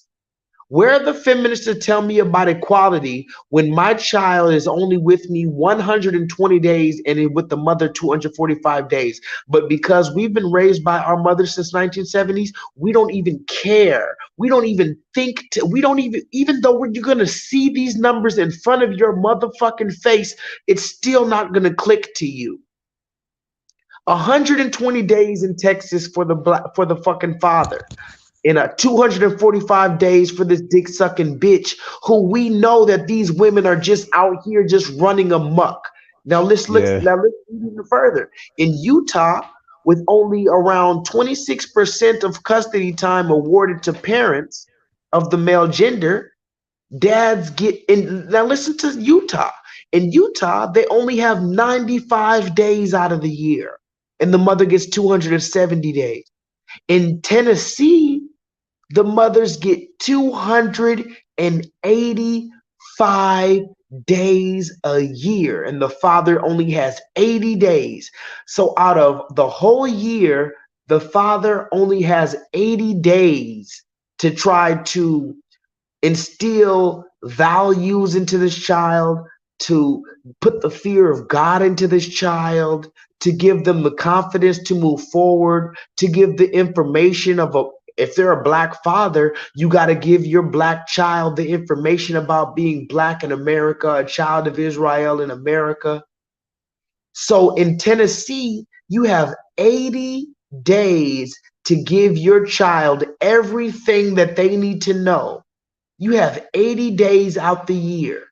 And the mother has 285 motherfucking days to suck dick with Rodney, Jerome, Pookie, and Ray Ray, sneaking them in and out the house, doing whatever she wants to do, going out for ladies' night. And she gets to be called the mother of the year. Even though she was a crack fiend mama, she was a black queen mama, like Tupac said. And like I said, I'm putting an end to all that narrative. Why? Is it because I don't love the black woman? No, I love the black woman. But these are the facts. The fact of the matter is, in Texas, 92% of women get primary custody. What does that mean? You get to decide what school they go to. You get to decide what hospital visits they get. And when it comes to hospital visits, that means if you want my child to become a transgender, you get the right to decide that as the mother. This is the shit that I'm studying. I've been studying this. I don't need nobody to challenge me on this. I've been studying this. 92%. If you were in grade school, they would have gave you a fucking A plus if you got a 92%. So this means out of all the people in Texas, only 8% of men got primary custody. Now talk to me in the motherfucking chat and tell me how that makes sense. And you tell me again, Red Man, I'm gonna look you in your face, Red Man. You tell me, Red Man, how, not you, Tahuti. I'm looking at the Red Man. You tell me, Red Man, how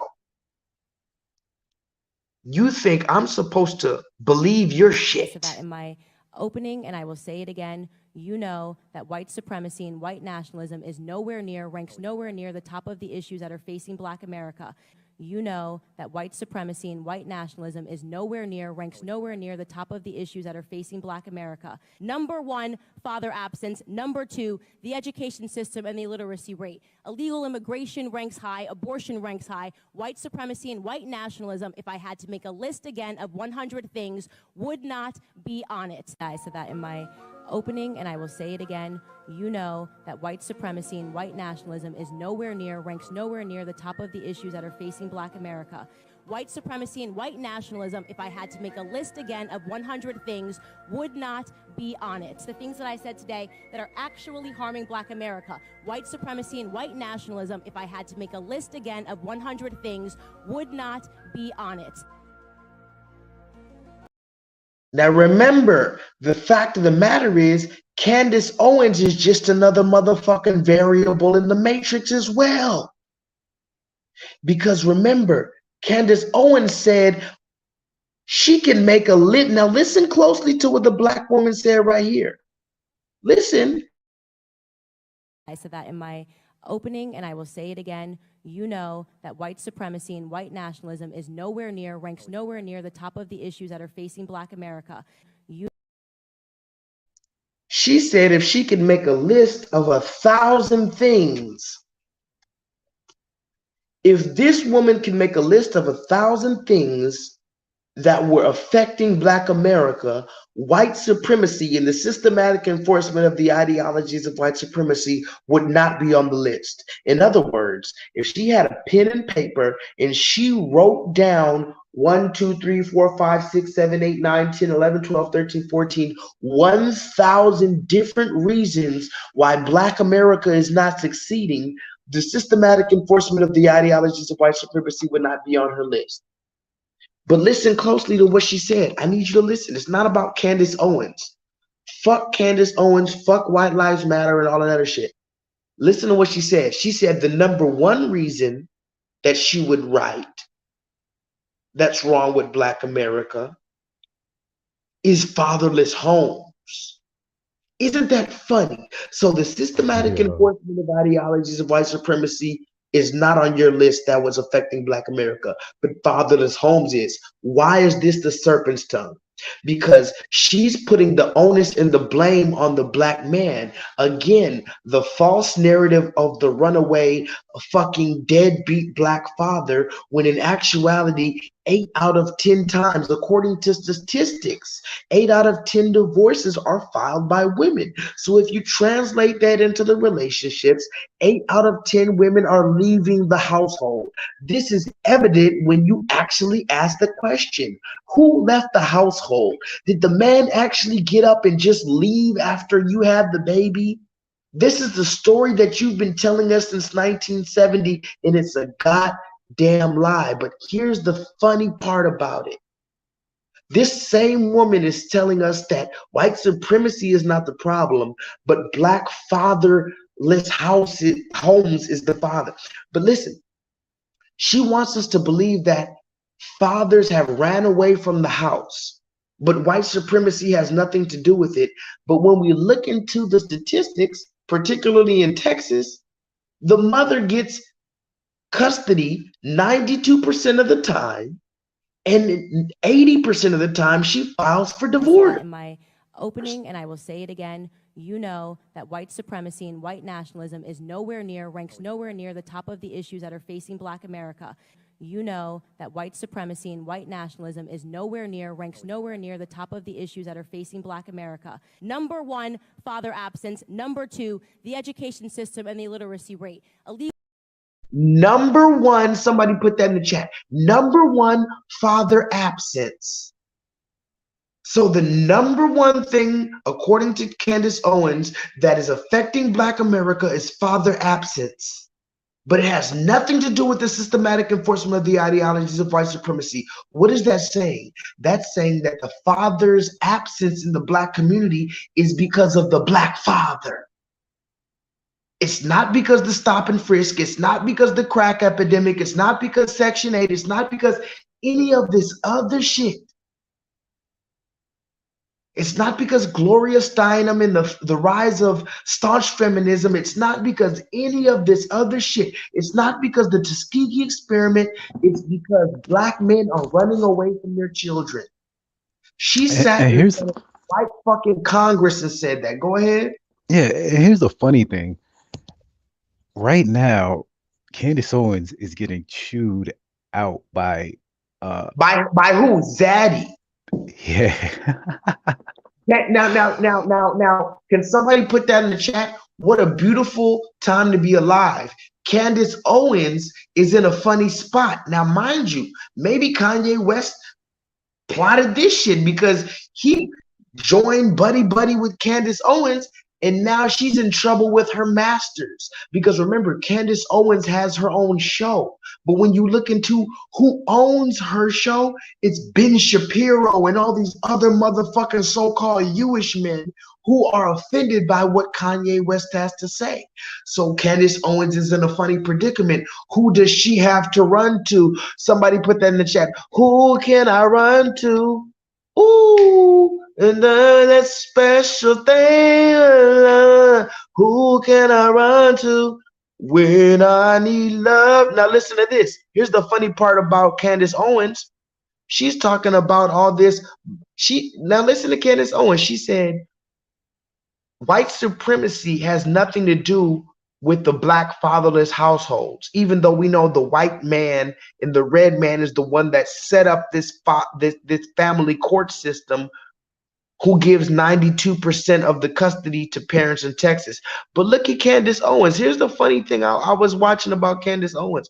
They said Candace Owens said that white supremacy is not a big thing, right? But then when you look into it, it said it was Esdale and the NAACP who aided Candace Owens in 2007 when she was a 17-year-old high school student in her hometown of Stamford, Connecticut. In February of that year, a group of white boys or red men from her school reportedly left voicemails on Candace Owens' cell phone in which they used racial slurs and called Candace Owens a bedwench, dick-sucking, ghetto-gagging nigger and threatened to kill her. This is a picture of the actual alien face Candace Owens. Actually, Candace Owens is actually a beautiful black woman. Let me not go too far. It's a beautiful black woman if she wasn't such a fucking bedwench. Yeah, I saw her in DC. Yeah, she's a beautiful black woman. She didn't look that good in real life, just to fair let enough. you know. Yeah. She's probably actually fucking real life. But I mean, just for all intents and purposes, she's not an ugly black woman. But in 2017, she went to the NAACP because they were harassing her about racism. But now she says that racism and the systematic enforcement of the ideologies of white supremacy is not even in the list of 1,000 things that would be affecting us. Opening, and I will say it again, you know that white supremacy and white nationalism is ranks nowhere near the top of the issues that are facing Black America. You know that white supremacy and white nationalism is ranks nowhere near the top of the issues that are facing Black America. Number one, father absence. Number two, the education system and the illiteracy rate. Illegal immigration ranks high, abortion ranks high, white supremacy and white nationalism, if I had to make a list again of 100 things, would not be on it. I said that in my... Shut up, bitch. Bitch, I will fuck You you call up. a bitch. Fuck that motherfucker. Let's get that bitch ass. Why do you like that?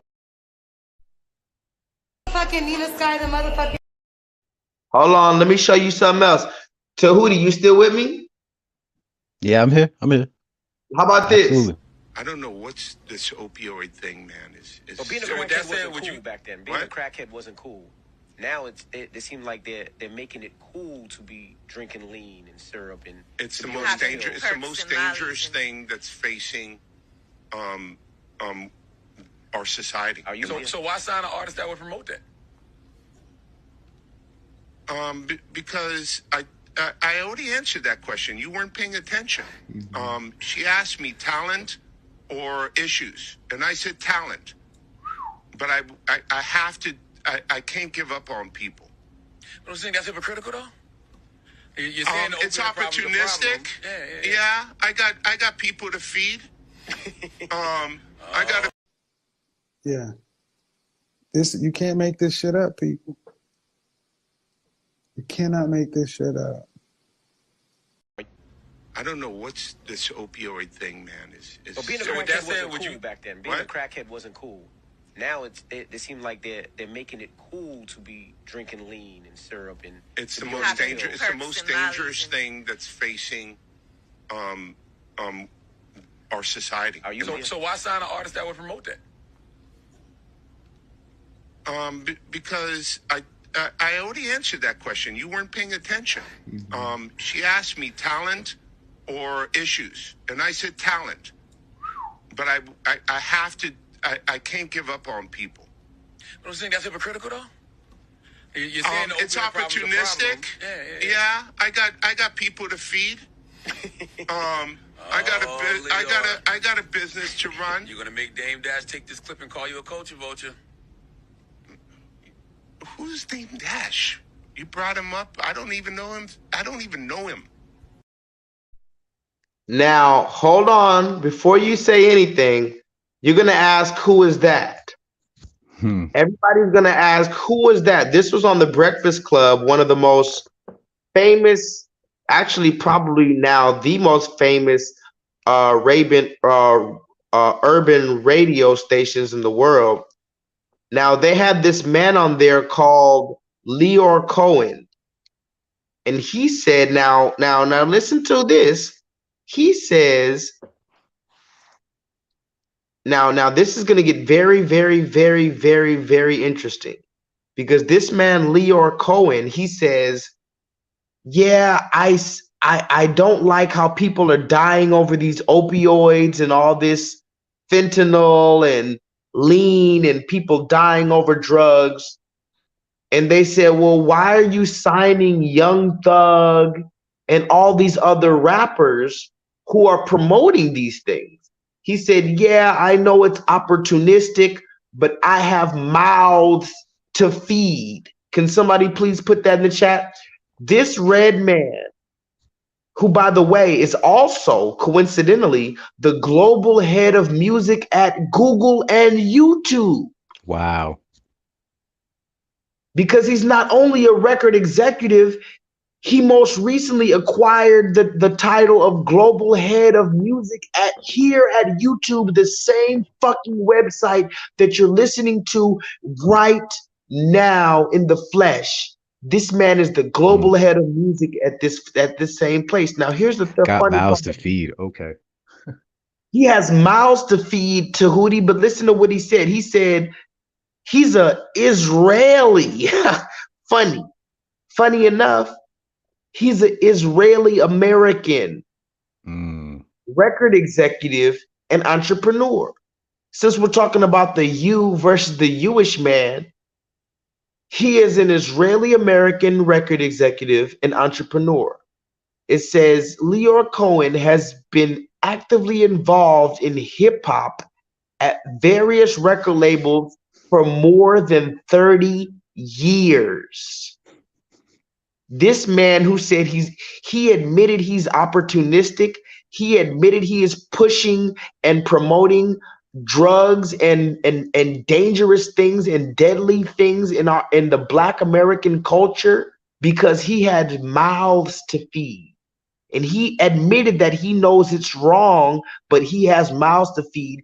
And when you look into it, it says he's an Israeli who has been involved in hip hop.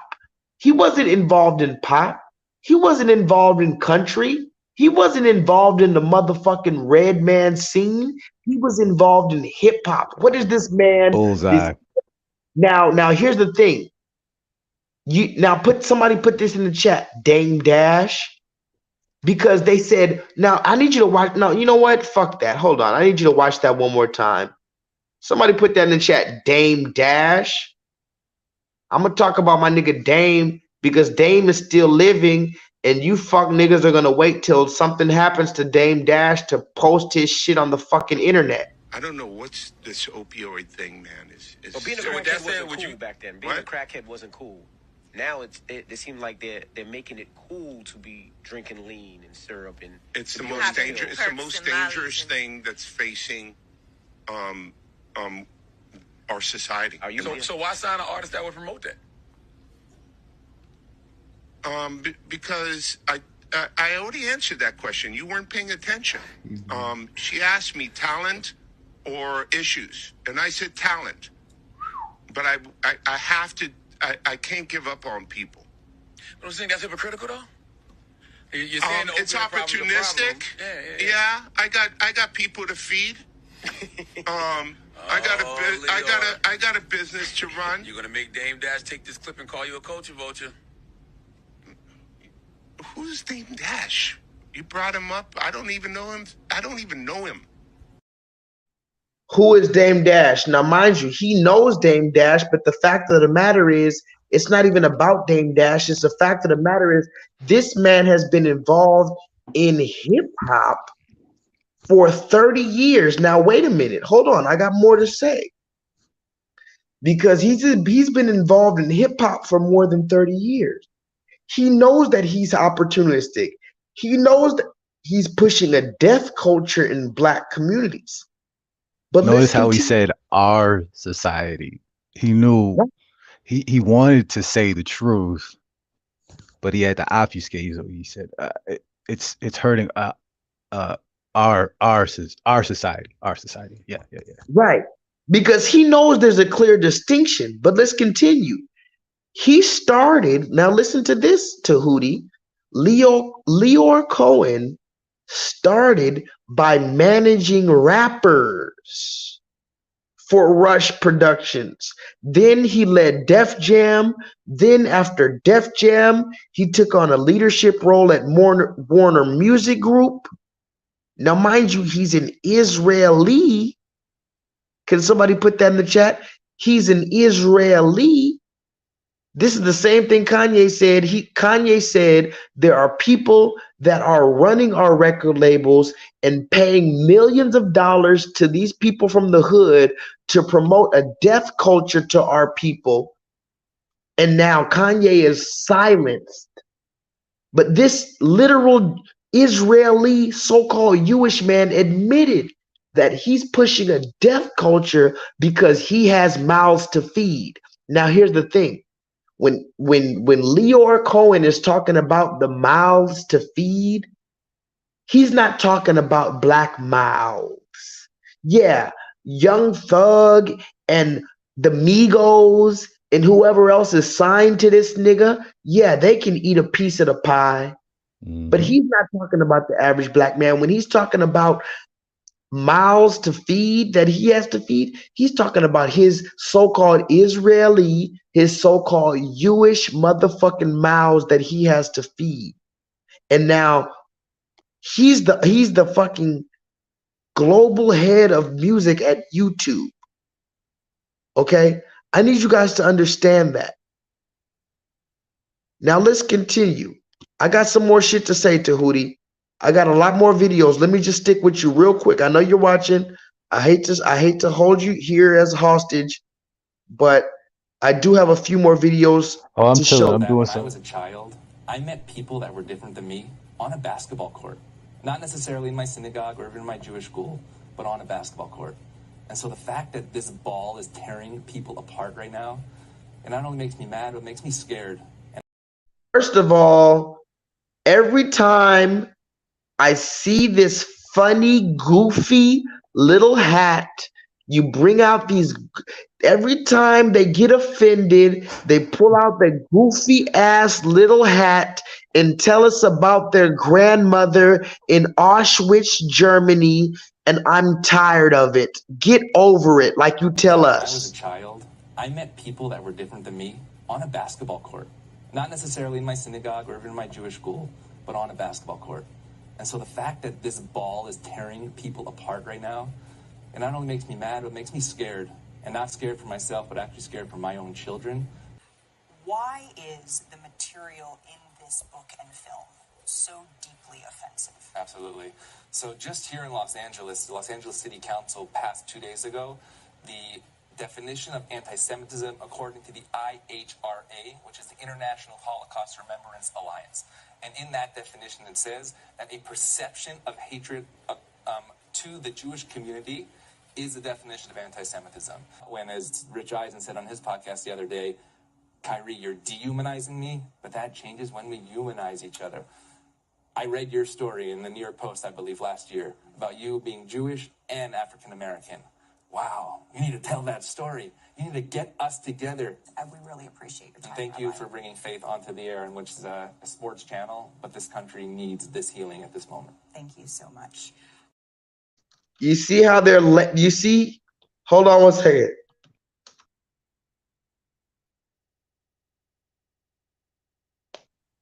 You see how they're trying to play the same narrative over and over and over and over. Now, mind you, let me just say something real quick, because they showed that woman who was on that video real quick. Hold on.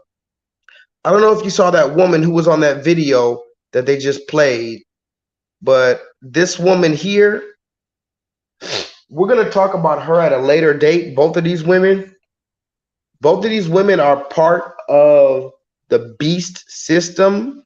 Can somebody put that in the chat? I don't know if you guys watch TV, because I don't watch TV. The only reason why I know about these women is because I work in restaurants and they play a lot of sports at my restaurants.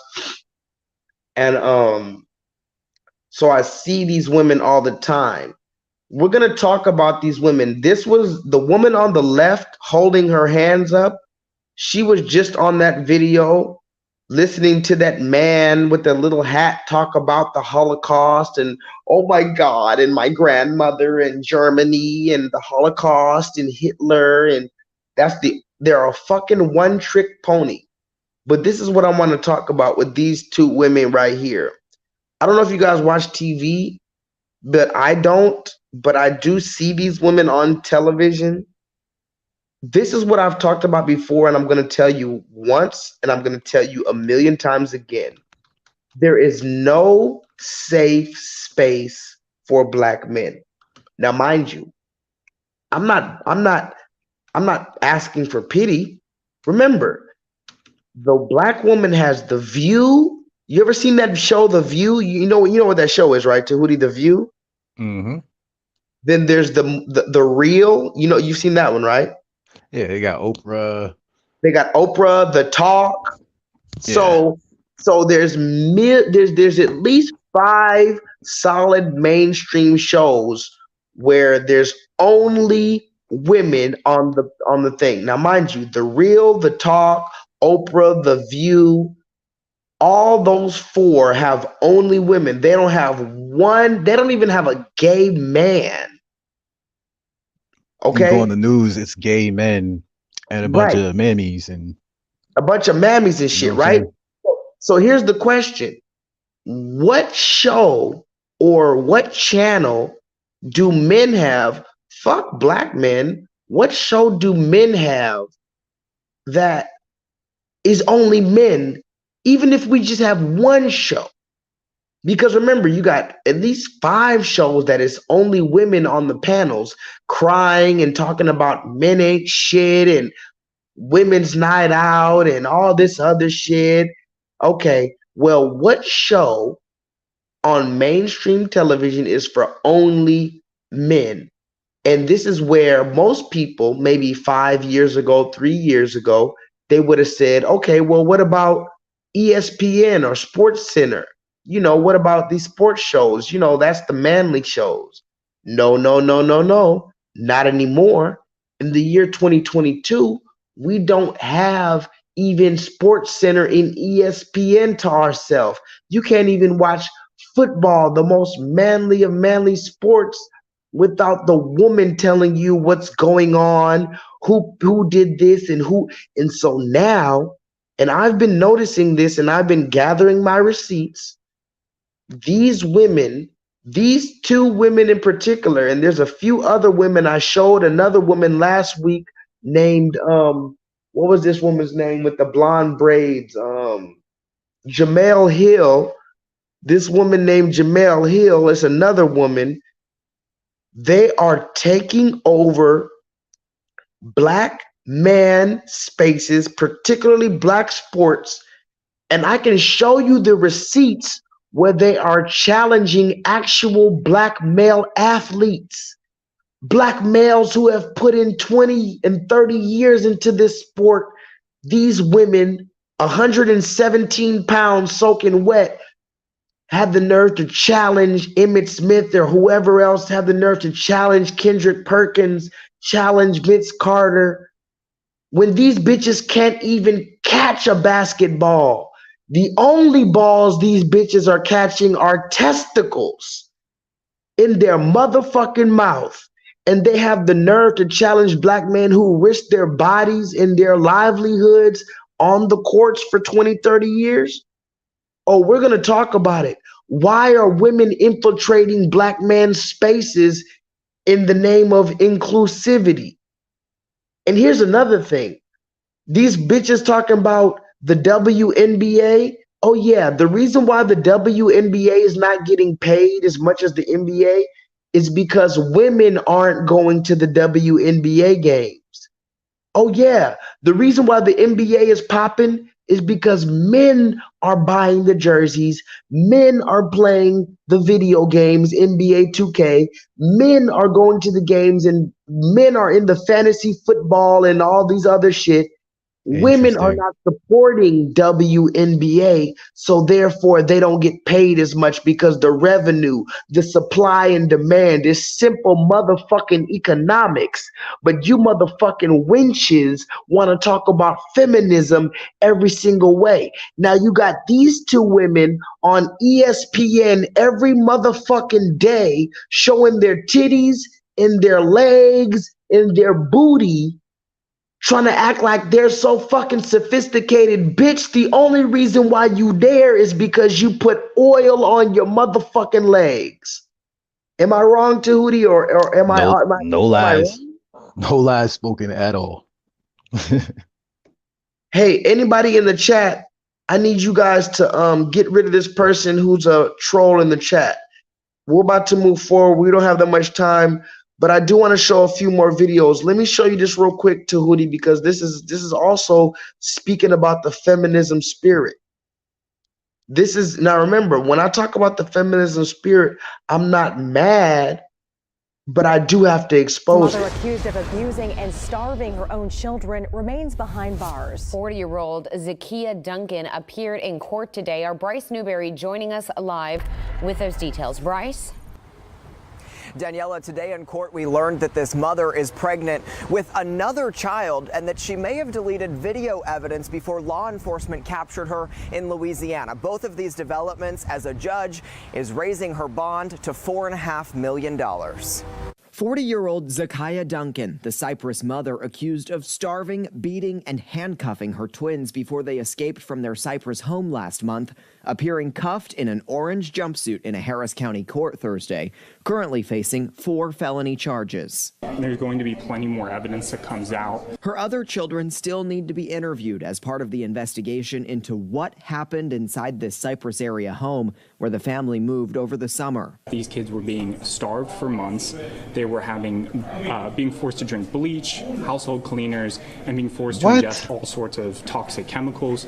Court documents revealed Duncan kept her teens handcuffed in the laundry room, where they had to urinate and defecate on themselves, and sometimes had bleach poured on them. In court Thursday, prosecutors shared Duncan is pregnant with her 9th child. They're also looking into video evidence she may have deleted, something she told law enforcement about when they captured her in Louisiana after an Amber Alert. I will likely be also looking into her mental state and hiring experts to accomplish that. Prosecutors say one of the children they fled Texas with spent time in a Louisiana hospital, just released this week. Now all the children are back in Texas in foster care. And we hope those kids can get all the help they need. We hope to seek justice for them in this case. And the co-defendant in this case, Duncan's boyfriend, is still jailed in Louisiana. Her attorney says he's not sure how far along she is in this pregnancy or who the father is. She is expected to be back in court in January. We're live. Where are you going?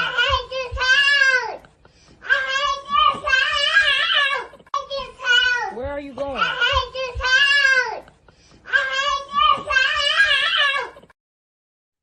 Now, here's the thing about it. Here's the thing about it, guys. This woman has 9 children. She's having her children. Now, here's the crazy thing about it.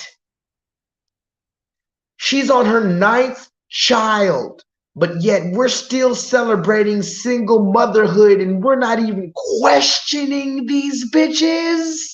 Really? Fuck J-Lethal. I know I'm crazy. I know I use crazy language. I understand. But you're telling me these bitches are on their 9th child from 8 baby daddies and you don't have no questions when they're starving the children and feeding them bleach?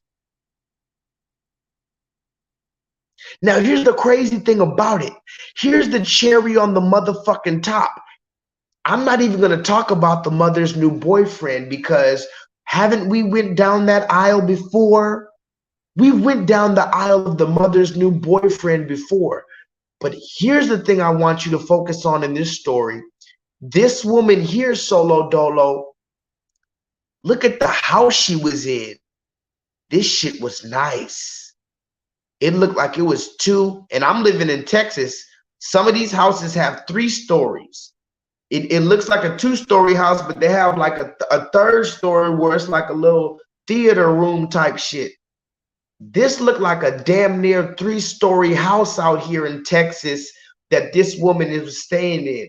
So when you're looking at this livelihood from the outside in, you say, oh my God, this is a beautiful single mother. She's doing it all on her own, and she's in a beautiful suburb in Cypress, Texas. But when you look inside that home, you're going to see the Bebe's kids in real life. You're going to see remember Bebe's kids? They had the little fucking baby with the fucking diaper on with the flies going around his diaper.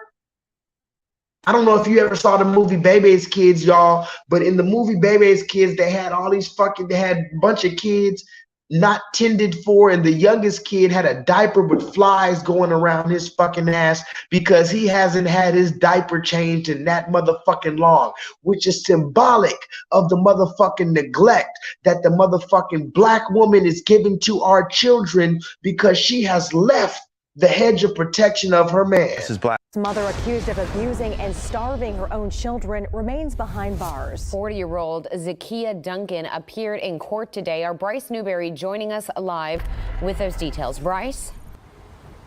Daniela, today in court we learned that this mother is pregnant with another child and that she may have deleted video evidence before law enforcement captured her in Louisiana. Both of these developments as a judge is raising her bond to $4.5 million.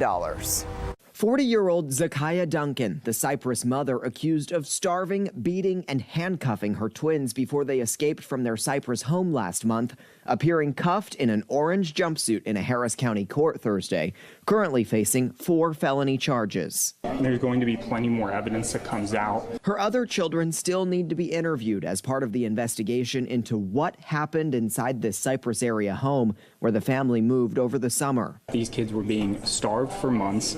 They were being forced to drink bleach, household cleaners, and being forced to ingest all sorts of toxic chemicals. Court documents revealed Duncan kept her teens handcuffed in the laundry room, where they had to urinate and defecate on themselves and sometimes had bleach poured on them. In court Thursday, prosecutors shared Duncan is pregnant with her 9th child. They're also looking into video evidence she may have deleted, something she told law enforcement about when they captured her in Louisiana after an Amber Alert. I will likely be also looking into her mental state and hiring experts to accomplish that. Prosecutors say one of the children they fled Texas with spent time in a Louisiana hospital, just released this. You hear that? I will also be looking into her mental state. Solo Dolo, put that in the chat. She was just a child. Because remember, they could always, the black woman is given the same fucking amnesty as Dylan Roof and the neo-Nazi. When they can kill a fucking black child or a black man and claim mental instability. So this woman is on her 9th child. She wasn't mentally unstable enough to have that big, beautiful home in Cypress, Texas.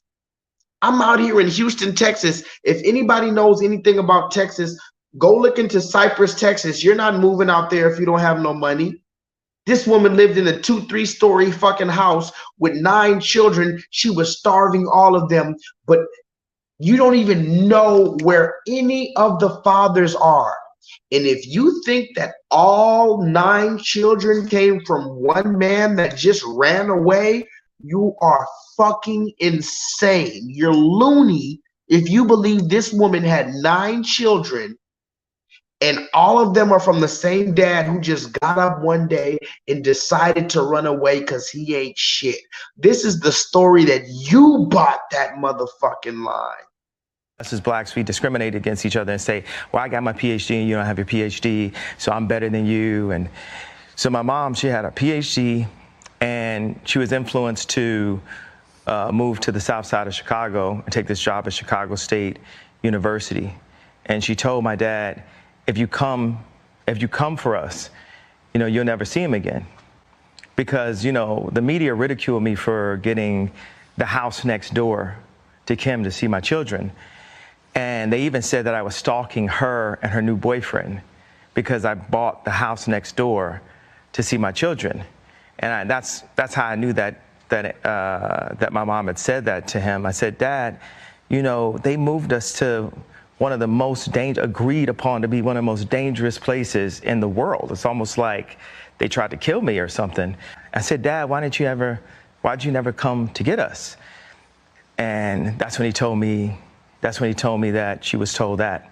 I am so sick of men, black men in particular, having to resort to the internet to plead for the public to just be men in their houses.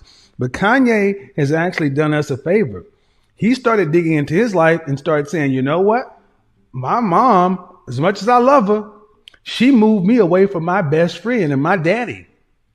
And a lot of boys had this situation happen. Your mama, you followed your mama and your mama moved you away from your father and made you not like your daddy because you had to defend your mother. And then only at age 40 are so many men finally starting to realize, wait a minute, maybe my dad was right. And you know what happens? You know what tends to be the aha moment is when they have problems with their woman.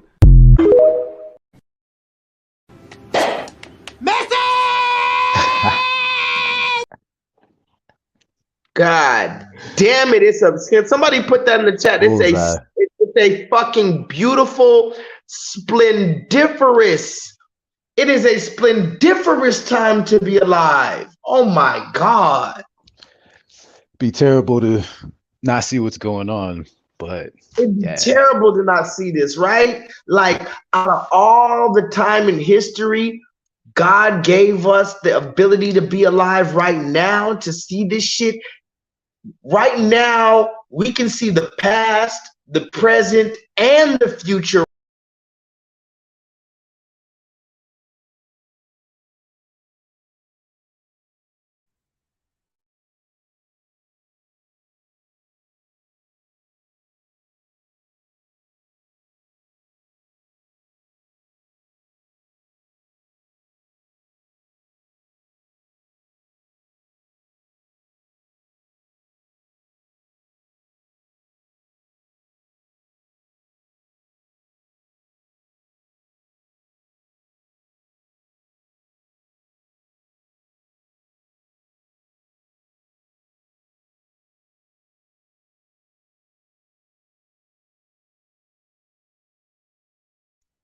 Can y'all hear me? You can hear me, Tahuti? I think Tahuti got kicked out. Hold on. Tahuti, I'm gonna bring you back on in a minute. Let me just talk my shit real quick. Can y'all hear me? Put a 7 in chat if you can hear me. It's a beautiful time to be alive. Did you hear what Kevin Samuels had to say? He said before Kevin Samuels left, he talked about Kanye. And Kanye talked about his life. It's just a weird, like, what's going on here? Hold on, wait. I need you to watch that one more time because that was too powerful. That was way too powerful. As blacks, we discriminate against each other and say, well, I got my PhD and you don't have your PhD, so I'm better than you. And so my mom, she had a PhD and she was influenced to move to the south side of Chicago and take this job at Chicago State University. And she told my dad, if you come for us, you know, you'll never see him again. Because, you know, the media ridiculed me for getting the house next door to Kim to see my children.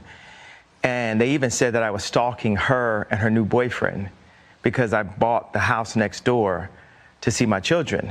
And that's how I knew that my mom had said that to him. I said, Dad, you know, they moved us to one of the most agreed upon to be one of the most dangerous places in the world. It's almost like they tried to kill me or something.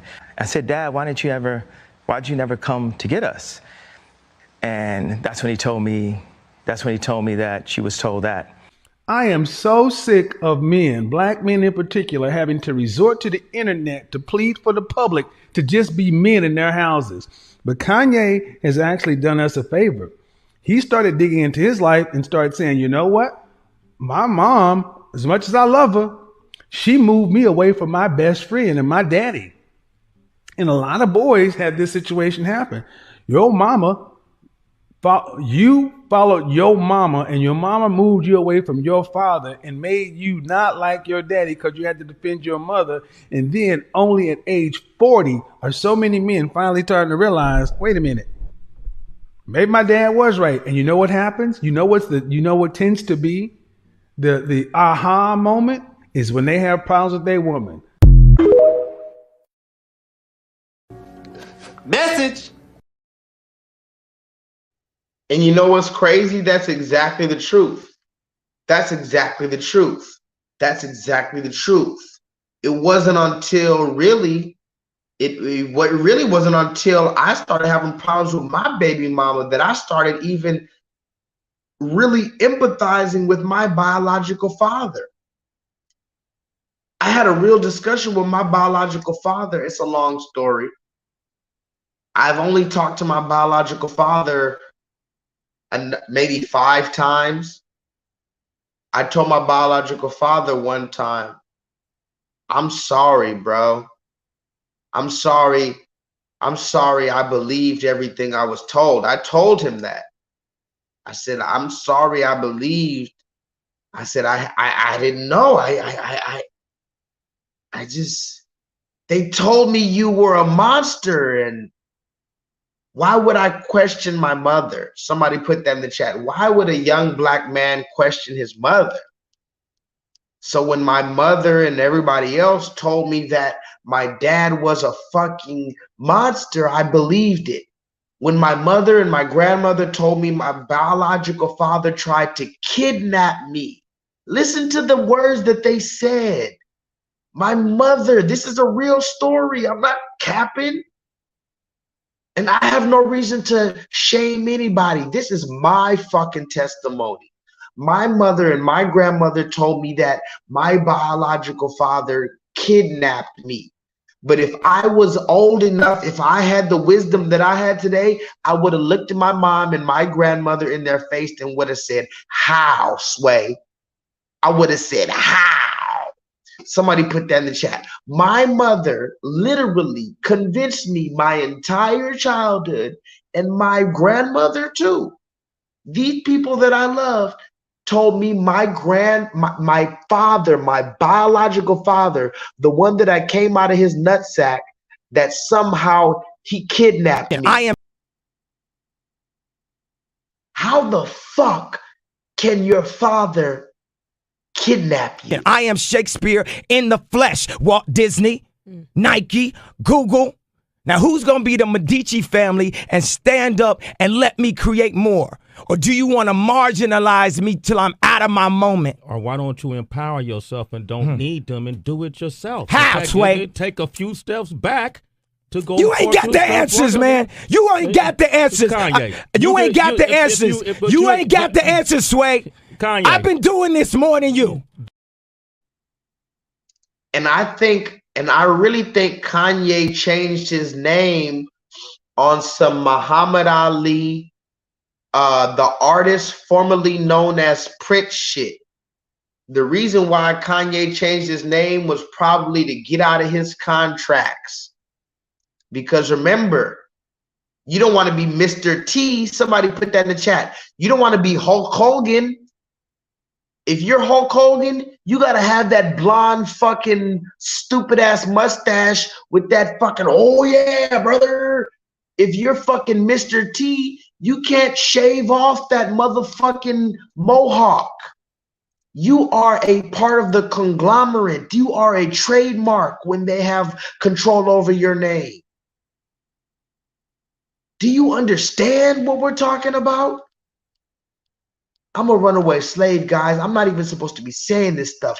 I'm on the motherfucking run. It's a fucking beautiful time to be alive.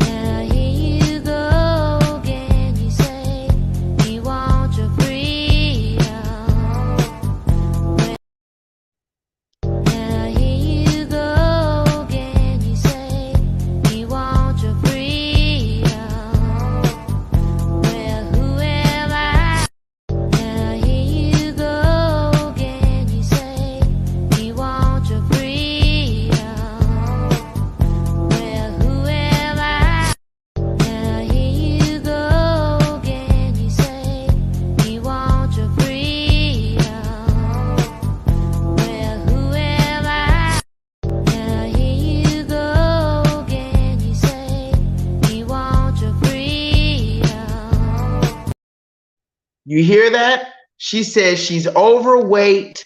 She had baby daddies with felonies. She was living the hot girl lifestyle. She didn't settle down. And now she's 36. She's overweight. Nobody wants her. She's a single mom and she regrets it. Now she's crying. This is what I'm trying to get you to see.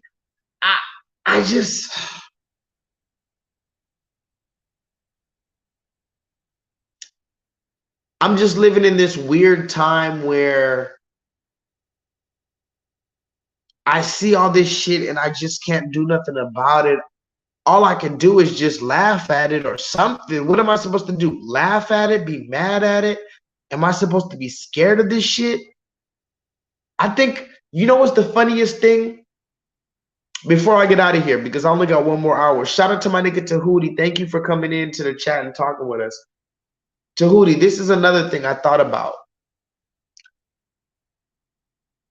The reason why I joke about my channel and stuff like that, I used to be very serious on my channel. The reason why I joke around now is because I just said, what am I supposed to do? Be mad all the time? Depressed all the time? I have to find and here's the funny thing, I only went to college for 1/2 a semester.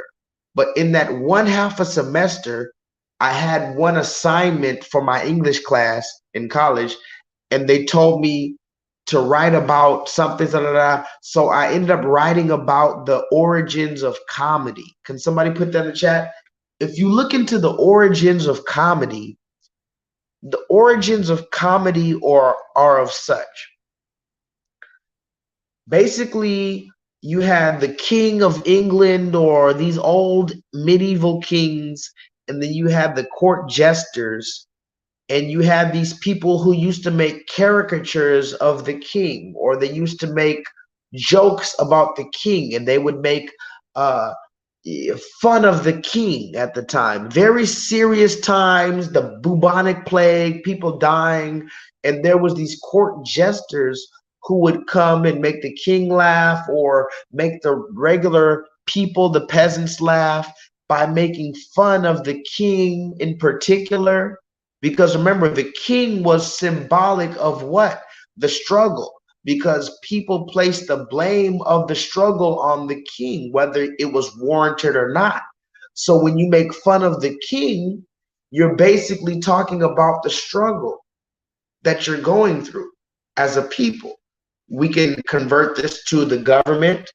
So basically, this was the origins of comedy, was people making fun of the government. Can somebody put that in the chat? The very origins of comedy as we know it to be, whether it be Richard Pryor, Dave Chappelle, Cat Williams, Mike Epps, it was all making fun of very serious things, and in particular, the government of the time. This is what I wrote about in my English class, even though I only went to college for 1/2 a semester. I said, fuck this shit, I'm out. But when I wrote that paper, I got an A on that paper. But anyway, the only reason why I brought that up is because recently I was in New Orleans, and I was out there with my homeboy. His name is also Joshua, funny enough, how the stars align. And I was in New Orleans chilling with him. I haven't seen him in like 7 years. Let's just call it 7 years. We was out there in New Orleans for not Mardi Gras, Halloween. Halloween just passed the other day. We were in New Orleans for Halloween the other day. It was actually kind of fun. It was a bunch of people out. It was a bunch of crazy spirits too, but you know, it wasn't that. Nobody was on no negative shit. We were over there in New Orleans on Bourbon Street. Shout out to Bourbon Street. That was real dope. Everybody was just chilling in the French Quarters. Literally nobody was on no bullshit. Everybody was on just a cool ass vibration. But I had a bunch of videos. I might show you some later, but this is one of the videos that I wanted to show you guys real quick to talk about that whole comedy thing. Remember, comedy started by making fun of serious events.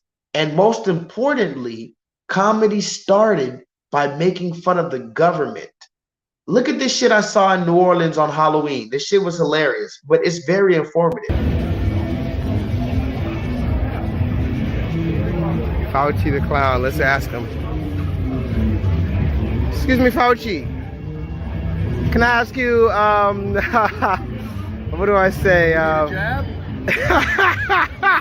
What is this you got, sir?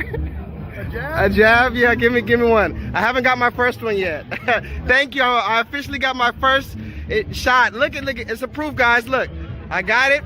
It's totally safe, totally effective. Totally effective. Do I need, how many boosters do I need? 4. 4 boosters. Okay, all right. I'll come back to you next week. Oh, you got boosters. Can I get a booster? All right, booster. Can I see the back of your shirt again? It's official, guys. It's official. I've been stamped. Thank you.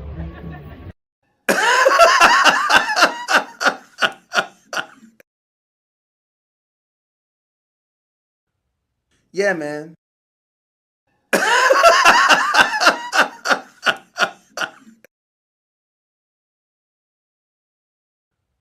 Yeah, man.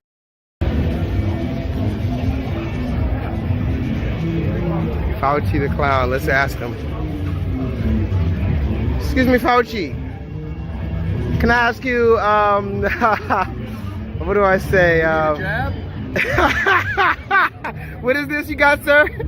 A jab? A jab? Yeah, give me one. I haven't got my first one yet. Thank you. I officially got my first shot. Look at, it's approved, guys. Look, I got it. It's Totally safe, totally effective. totally effective. Do I need, how many boosters do I need? 4. 4 boosters. Okay, all right. I'll come back to you next week. Oh, you got boosters. Can I get a booster? All right, booster. Can I see the back of your shirt again? It's official, guys. It's official. I've been stamped. Thank you.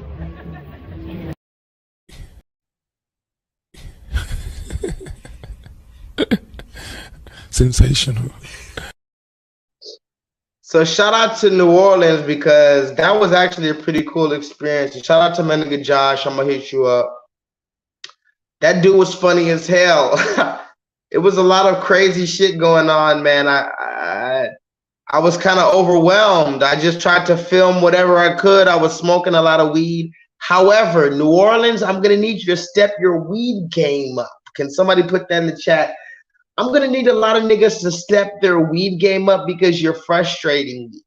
And I just made a video tonight. I might post it on my Instagram tomorrow. You niggas are bothering me with your weak ass weed. If I wanted to smoke huckleberry, bitch, if I wanted to smoke the grass that's on my front lawn, bitch, I would have went to the front lawn and took a puff of that shit.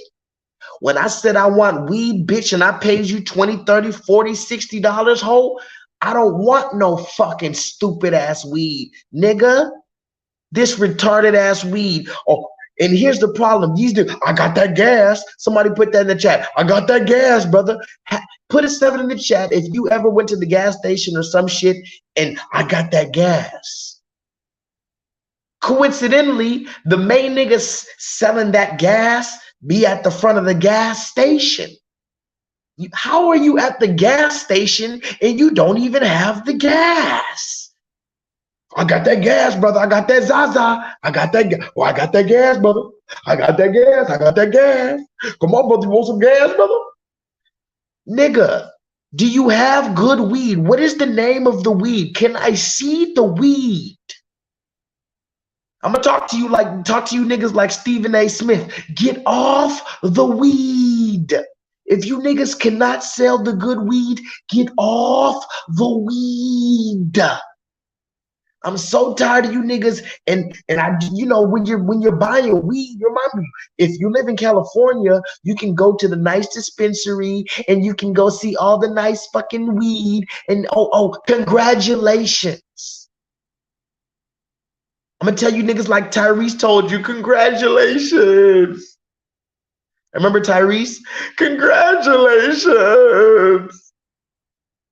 If you're in California, congratulations, bitch. You can go to the fucking dispensary and pick out exactly the percentage of the THC. But in Texas, I gotta buy fucking weed from these knuckle dragging ass niggas wearing fucking white dirty socks with flip-flops like Jesus Christ of Nazareth in this bitch. And then they, oh, I got that gas, I got that gas. I spent my last $20 on your gas, you son of a bitch, and I didn't have the motherfucking time to inspect it till I got home. You sold me a bag of huckleberry. You literally sold me some paprika. What is this, cilantro? These niggas sold me cilantro, God. I want weed. I want to get high to a different plateau, nigga. It's a lot of shit going on in this world. I want to be numb. Stupid. If I wanted to be sober, bitch, I would be just regular sober. You got me fucking up my piss test without any benefits. If I wanted to get lung cancer for no reason, bitch, I would smoke cigarettes. I'm not just fucking up my lungs just for the sake of it, you son of a bitch.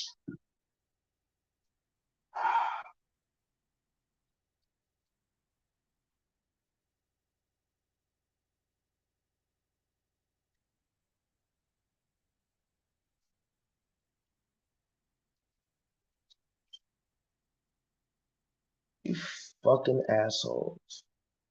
And that's another thing. De facto, these niggas got this CBD weed and shit now.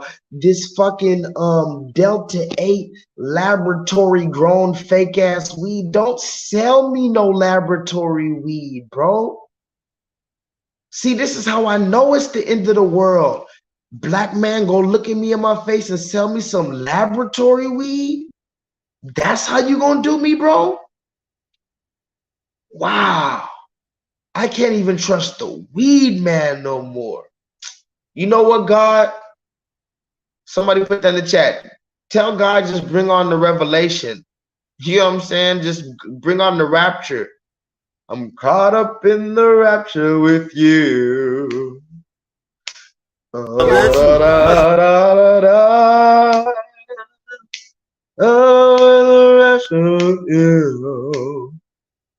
God. But before I move out of here, I'm on my final hour. Thank you guys for joining me. You could have been anywhere in the world, but you were here with me tonight. Tonight wasn't a class, but it was a show. Let me show you this real quick. Speaking of a show, and speaking of, and since I have your attention right now, let me talk to my younger self. How about that? Since I have your attention right now, and I only have a little bit of time left, and I'm a runaway slave, and I shouldn't even be here right now. It's a beautiful time to be alive. Let me say this one last thing. This is a message to my younger self. Thank you for standing strong in what you believe in. I know they didn't want you to. I know you had every opportunity to be a bitch ass nigga, but thank you to my younger self for standing strong. And thank you to my current self for believing in the future. And thank you to my future self for being who God created me to be. You were. And I get he was upset, and I get it. We couldn't get him to calm down, and that's why we had to put him in here and kind of confine him to one spot. And lock me down. Because you were hurting yourself. Lock me down. No, that was man when he put me in that room. He hold me and locked me down. I'm always trying to... You were. And I get he was upset, and I get it. We couldn't get him to calm down, and that's why we had to put him in here and kind of confine him to one spot. And lock me down. Because you were hurting yourself. And lock me down. No, that was man when he put me in that room. He hold me and locked me down. I'm always trying to make people put my hand between his forehead and the door, but he didn't like that. Nah, you was holding me and put me up. I told y'all let me use the bathroom. Wait before y'all say. I'm gonna let you use the bathroom when your mom comes. That was within the last 3 or 4 minutes. No, it wasn't. I told you. You never mentioned anything about the bathroom, Joe. Yes, I did. Yes, I did. Y'all been saying that. You know what I was gonna say. I want to get the whole story from him, but I know right now, I don't think he's in the state of mind to kind of give us the full thing of what's going on. Listen to the serpent, y'all. Listen to the serpent. And see, this is why I don't care if they kill me in the streets. I don't care if they shoot me down in the streets. I'm not going. What don't you get, bitch? I'm not putting my hands behind my back ever again, willingly. Ever again will I ever put my hands behind my back for the devil in the flesh. All praise be unto the Most High God for the time that we are in, for the revelation that we are in, for the creation that we have been bestowed with.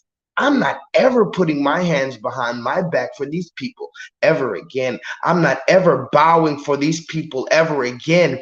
These are the devil that the Bible speaks of. Look at them. Look at them. Watch them. Watch them. Just watch. Talk to me in the chat. Watch them. Watch them as they look at our little 10-year-old boy. He's a 10-year-old boy. And remember, I told you before, how old are black men, or forgive me, how old are our black boys before they are seen as a threat? I'm going to tell you the truth before you even have a chance to answer. 8 years old. After 8 years old, our little black boys in America are seen as a threat. Up until 8, you can have 1 year old, 2 years old, or 3 years old. A little 4-year-old black boy is so cute. Kids say the darndest things. Somebody put that in the chat. Little black boys say the darndest things up until 8 years old. After 8, you turn what? 9. You start, speaking a little deeper. You're not as cute anymore. You start looking like your motherfucking father. I'm about to get out of here, guys, because I'm not even supposed to be here. I'm a runaway slave. I'm not even supposed to be talking to you guys. I'm in trouble for even talking to you guys. But here's the truth. After 8 years old, you start looking too much like your motherfucking father. And that's your physical father and your spiritual father. And so everybody starts hating you. I don't give a fuck how cute you used to be, nigga. I don't give a fuck if you don't have your father at home to teach you right from wrong or teach you how to maneuver in this motherfucking room full of vultures. Remember Jay-Z told you, I teach you how to move in a room full of vultures? Your father is not there to teach you how to move in a room full of vultures. So now the little black boy since 1970 is left to fend for himself. Now look at the little boy. He told them he needed to piss, and they held him down and tried to tell him to calm down and all this other shit until he pissed on himself. And then they had the nerve to record him and shame him and bring 5, 6, 7 officers around him and everybody else talking about how he's not in the mental state to talk about this. And, oh, I want to discuss this, but unfortunately, I don't think this little boy is in the mental state to discuss what just happened. The boy said, fuck that. I'm in the mental state. I know what happened. I said I needed to take a piss, and y'all held me down like a motherfucking runaway slave. You were. And I get he was upset, and I get it. We couldn't get him to calm down, and that's why we had to put him in here and kind of confine him to one spot. And lock me down. Because you were hurting yourself. Lock me down. No, that was man when he put me in that room. He hold me and locked me down. Always trying to make people put my hand between his up. forehead and the door, but he didn't like that. Nah, you was holding me and put me up. I didn't So I told y'all let me use the bathroom. Wait before y'all don't say. I'm gonna let you use the bathroom when your mom comes. That was within the last 3 or 4 minutes. No, it wasn't. I told you. You never mentioned anything about the bathroom till. Yes, I did. Yes, I did. Yes, I did. Y'all been saying that. You know what I was gonna say. I want to get the whole story from him, but I know right now, I don't think he's in the state of mind to kind of give us the full thing of what's going on. And then y'all were trying to stop him too. And they just let him go through. And the thing is, Messiah, we're not like, our concern right now is the way, how upset you are and the way you're acting to try to come at the other young man. I get you're upset. I get he did wrong. I 100% understand that. Because you were hurting yourself, babe. You were hurting yourself, Messiah. And we were worried you were going to hurt someone else trying to get away from them. So we want to resolve it. I already went to the office when the one lady told me to. And I know you did, but then you wouldn't stop and come in my office. I came in here, I asked you to go in my office, and you went right back out. And you were going down the hall, and even when we said... Before I even did that. So what the lunch lady tell you to go to the office for? Because she told me when he was fighting me, she told me to go to the office. Okay, hadn't I ever told y'all would not be a statistic? Okay. Somebody do something to you, let them know. They don't handle it, you know I will. Okay? You already know I don't play. I don't care about nobody. Okay, like I said, Miss Brown ain't got to handle it. You find a way to get to the office. You got to pretend like you sick. You come to the office and you call me. I will come to the school and handle the situation myself. If not, I got a lawyer that can come and handle the situation for both of us, okay?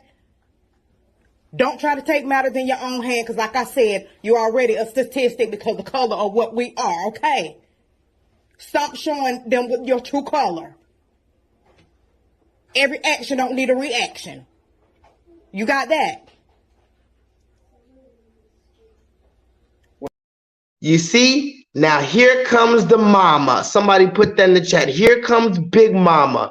Here comes Big Mama with the ultimate authority voice.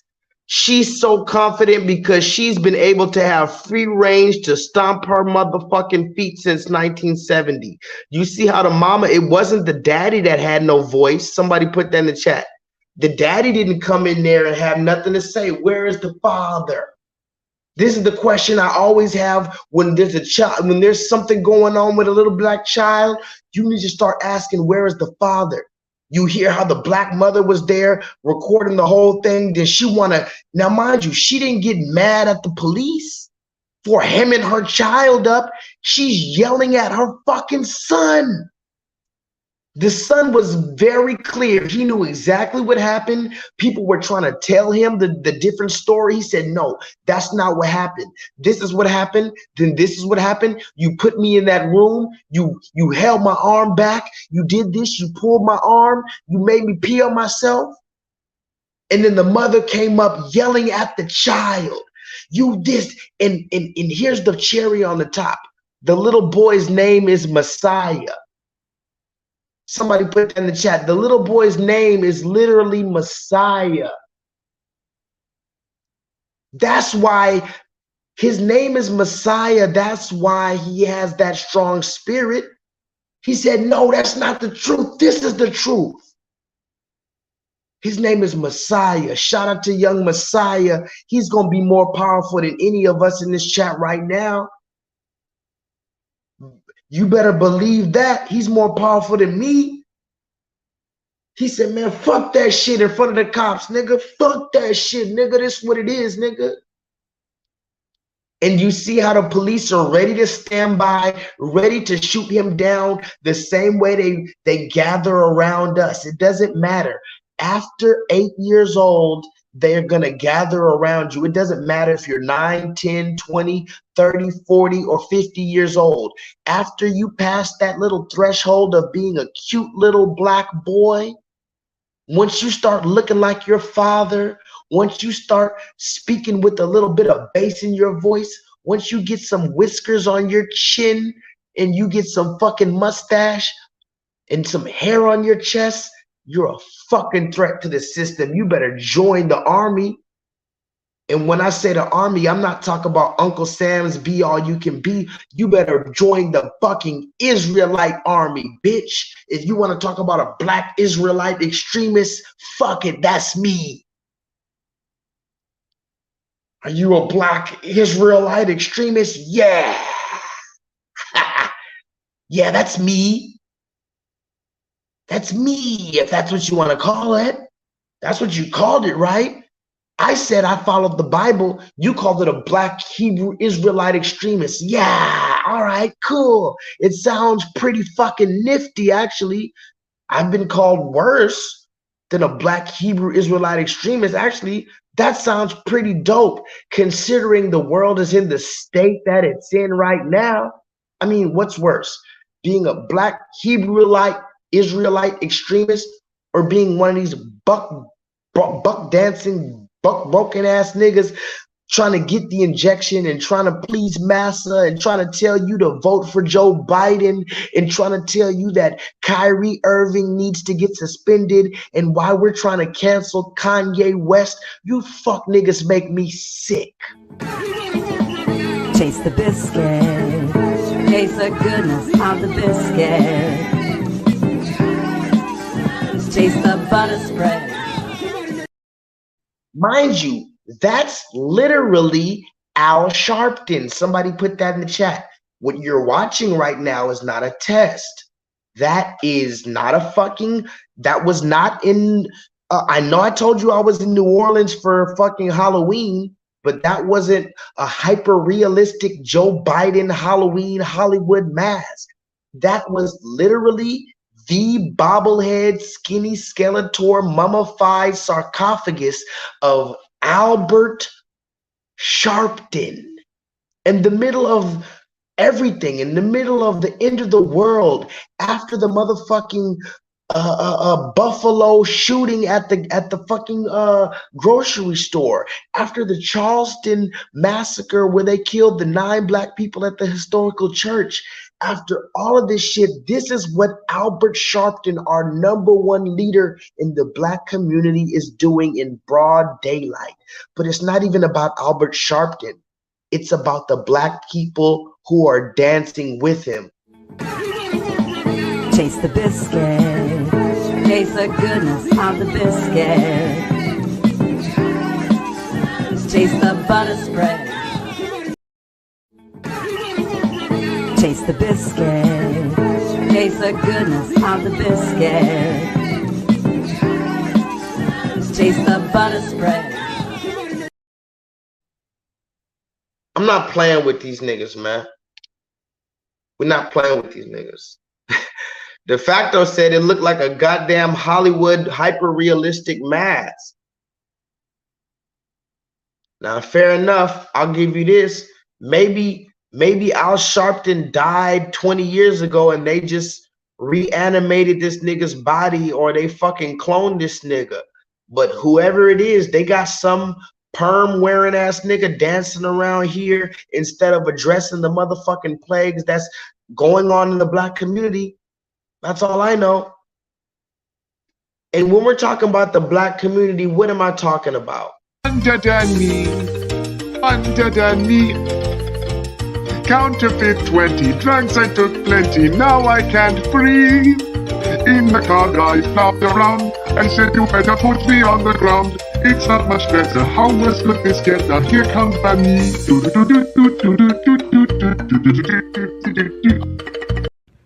Can somebody please tell me what the fuck is going on?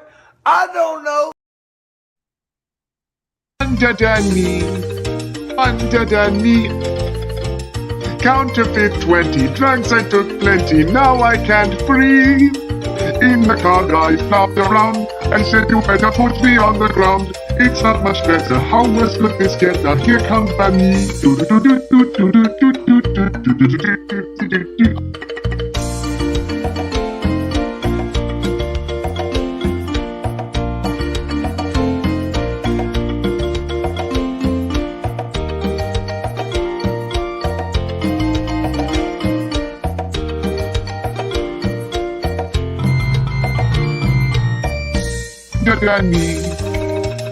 Under the knee, there's some accusations of breathing frustrations under the knee.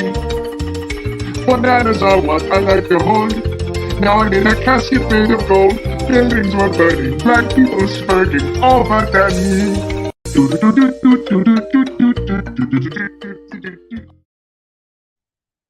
Wow. Wow. You see that, right? You see it, right? And again, here's the thing. That was, let's just be honest, that was pretty creative. That was pretty creative, guys. But here's the thing. This is why we have to, it's not about being upset at these things. When you see these things, you cannot be upset, okay? These are things that are going to occur. And I just need to say this one last thing before I move forward. Just so that we all know, I just feel like I need to throw this out there for some reason. Nobody has ever said, particularly nobody in the grassroots Black America has ever said that George Floyd is a hero. Can somebody put that in the chat? Nobody has ever said that George Floyd was a hero. What we said was nobody, black, white, or in between, deserves to die in the manner that he died. Simple what we said. With a knee on their neck for 9 minutes. Whether it was a psychological operation, we don't know that. Whether he had fentanyl, we don't know that. We just know nobody needs to have a knee on their neck for 9 minutes. That's the story of George Floyd. Do you see how one story, which is only supposed to have really one meaning, can have all these other different interpretations? Let's get it clear before we move forward to Kanye West, to Candace Owens, to Ben Shapiro, to whoever else. George Floyd is not a hero. We've never called him a hero. Those words never came to our mind when we saw the video of George Floyd. If you see a statue of George Floyd, if you see a fucking painting of George Floyd, it does not mean we're calling him a hero. It means no one deserves to die with a knee on their neck for 9 minutes. Especially when they're not fighting back. And this is how I know this is the end of the world. This is how I know this is the Large Hadron Collider, because in my world, the normal world, everybody, even kindergartners, knew you're not supposed to put your knee on somebody's neck that's not fighting back for 9 minutes. But in this world, there's all these other conversations. It's not about him being a hero. You see how they try to change the conversation? Well, George Floyd's not any hero. Look at his past. Do you see how they change the conversation to make it into a hamster wheel?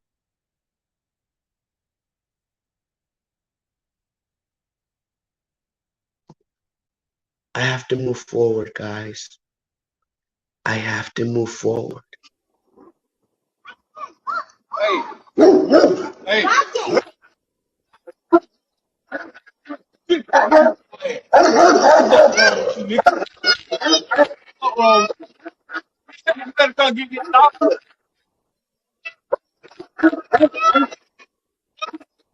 Go get him.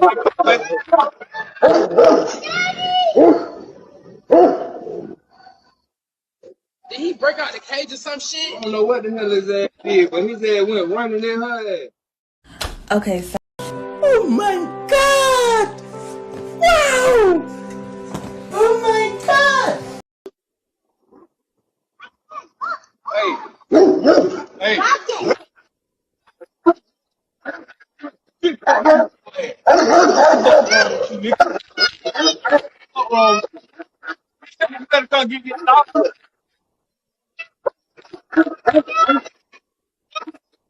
Go get him.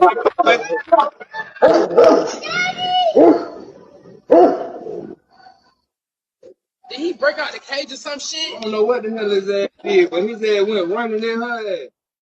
Okay, so I saw a gentleman comment and say, you know, the man did the right thing, because initially my reaction was like, oh my God, put the baby in the car.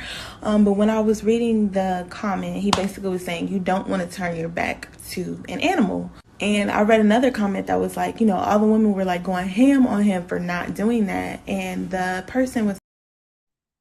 So let me show this video one more time, but I need you guys to understand what's going on. This was a black man in the car. His daughter was outside riding her scooter. A big ass dog comes up trying to attack his daughter. He stands in front of his daughter. Now, there's a few things I need to talk about. One of which, a lot of the comments, the women were getting on the man about how he handled the situation. He should have done this. He should have done that. See, this is another perfect example of you not knowing your role as a woman. And this is a perfect example of not knowing the fact that there are roles.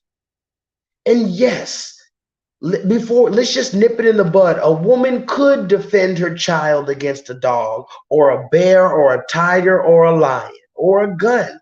A woman could do as many things as a man could do when it comes to protecting their child. I'm not negating that. What I'm saying is, who is more capable of protecting that child, you or that man?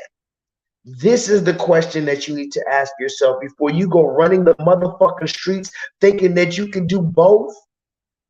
Because when something goes bang at the night or 3 in the morning, somebody tries to break into your motherfucking house, or a big ass German Shepherd or a big ass pit bull comes running like Usain Bolt towards you and your child, you need a man there to step in front of you and the child without even thinking about it. Yeah, sure, you're gonna protect your child, but who's gonna do it without even thinking about it? When you hear a bang at 3 a.m. in the morning, I guarantee you want a man there who's going to get up and be willing to fight. But you're so content and so hell-bent on demonizing masculinity that there's not going to be any more masculine men left. Don't you know, to be a masculine man, a heterosexual masculine black man in the year 2022 that believes in God, don't you know that that's a rebellion? Don't you know that you have to be a revolutionary to be a motherfucking masculine black man that doesn't suck dick in 2022? You have to be a strong motherfucker, because all of the perks are given to those who just bend over.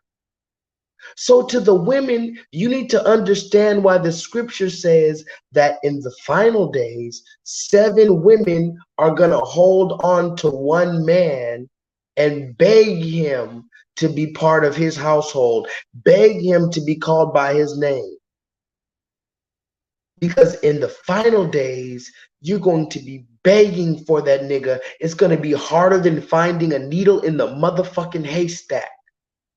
Because you've turned all these niggas gay, and you've supported all the motherfucking debauchery and the legitimization of the debauchery. So when we talk about it,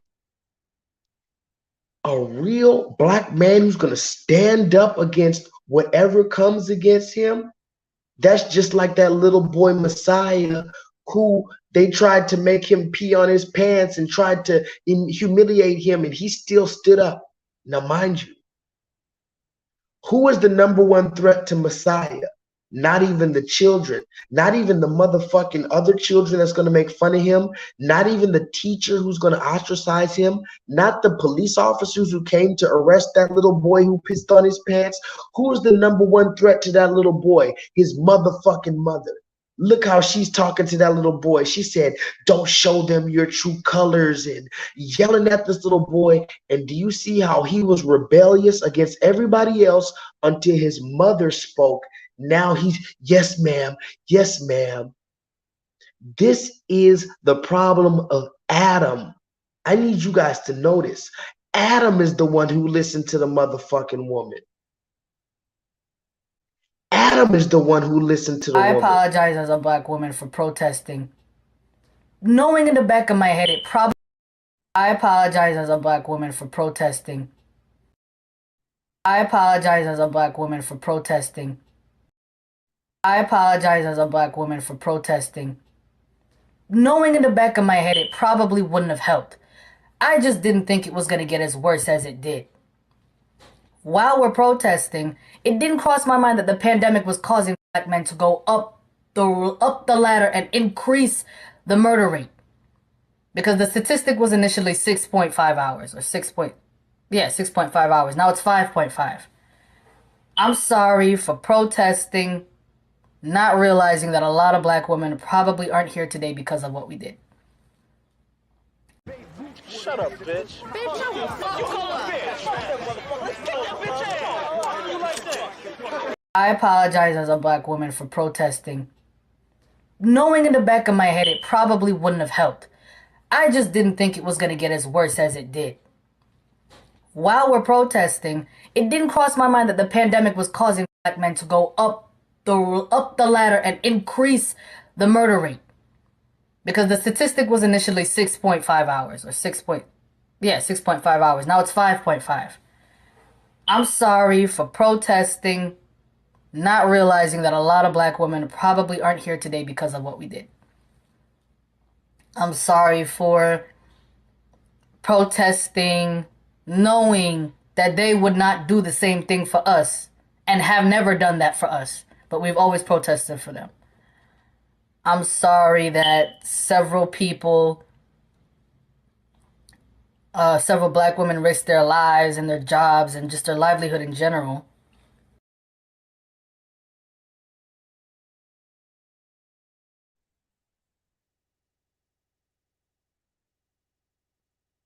Oh my God! Wow! Oh my God! Yeah. You can't make this shit up, people. You cannot make this shit up. I apologize as a black woman for protesting. Listen to that, guys. Somebody put that in the chat. She apologizes as a black woman for protesting. Likely in the name of who? Black Lives Matter. Now, here's the funny thing. She doesn't apologize for protesting for Black Lives Matter, even though it's been exposed that they've scammed our ass for over $90 million. It's been exposed already. It's not even a conspiracy theory anymore that Black Lives Matter is nothing but some bullshit. She doesn't apologize for protesting in the name of Black Lives Matter and what they stood for. She apologizes for protesting for the actual black men that were killed because I guess black men are the #1 threat. And so I apologize for fighting for you guys because you've never fought for us. Because Malcolm X, Martin Luther King, let's be fucking real, bitch. Is that weave on your head so fucking ingrained in your shit like Venom? You remember Venom, the fucking symbiote? Is this weave on your head like Venom where it's literally distorting your fucking view of reality and history, you stupid wench? You have the nerve to say that black men have never fought for black women? And that's why you regret fighting for us in the streets in the name of Black Lives Matter, and you don't regret fighting for Patrice Colors and these lesbians in the Black Lives Matter, but you regret fighting for the black people who are actually affected by systematic enforcement of the ideologies of white supremacy. But listen closely. I apologize as a black woman for protesting. Knowing in the back of my head it probably wouldn't have helped. I just didn't think it was going to get as worse as it did. While we're protesting, it didn't cross my mind that the pandemic was causing black men to go up the ladder and increase the murder rate. Because the statistic was initially 6.5 hours or 6.5 hours. Now it's 5.5. I'm sorry for protesting, not realizing that a lot of black women probably aren't here today because of what we did.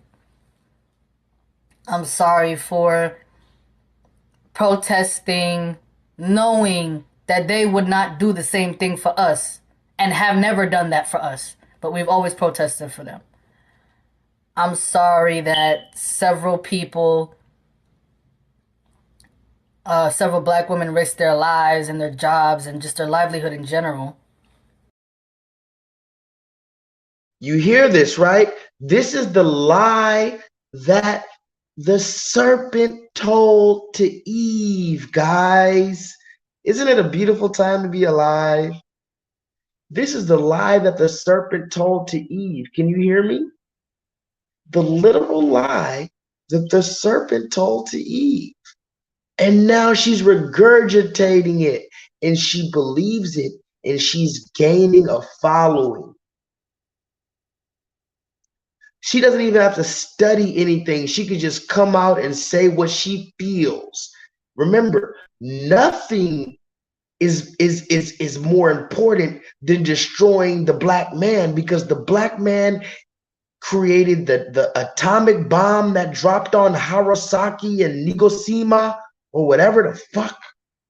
The black man is the one that went drilling into the fucking ocean, in the Gulf Ocean, to make the BP oil spill.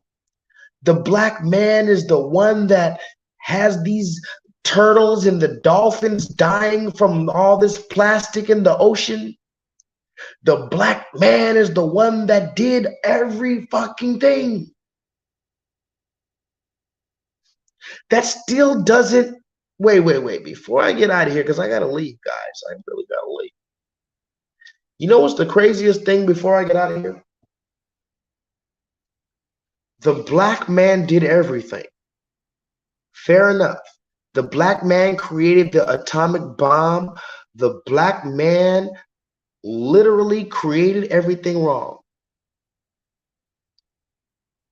But I need one black woman to explain to me how the black man turned you into a Puerto Rican. I felt like a Spanish, like a Puerto Rican in this hair. I felt like a Spanish, like a Puerto Rican in this hair. I felt like a Spanish, like a Puerto Rican in this hair.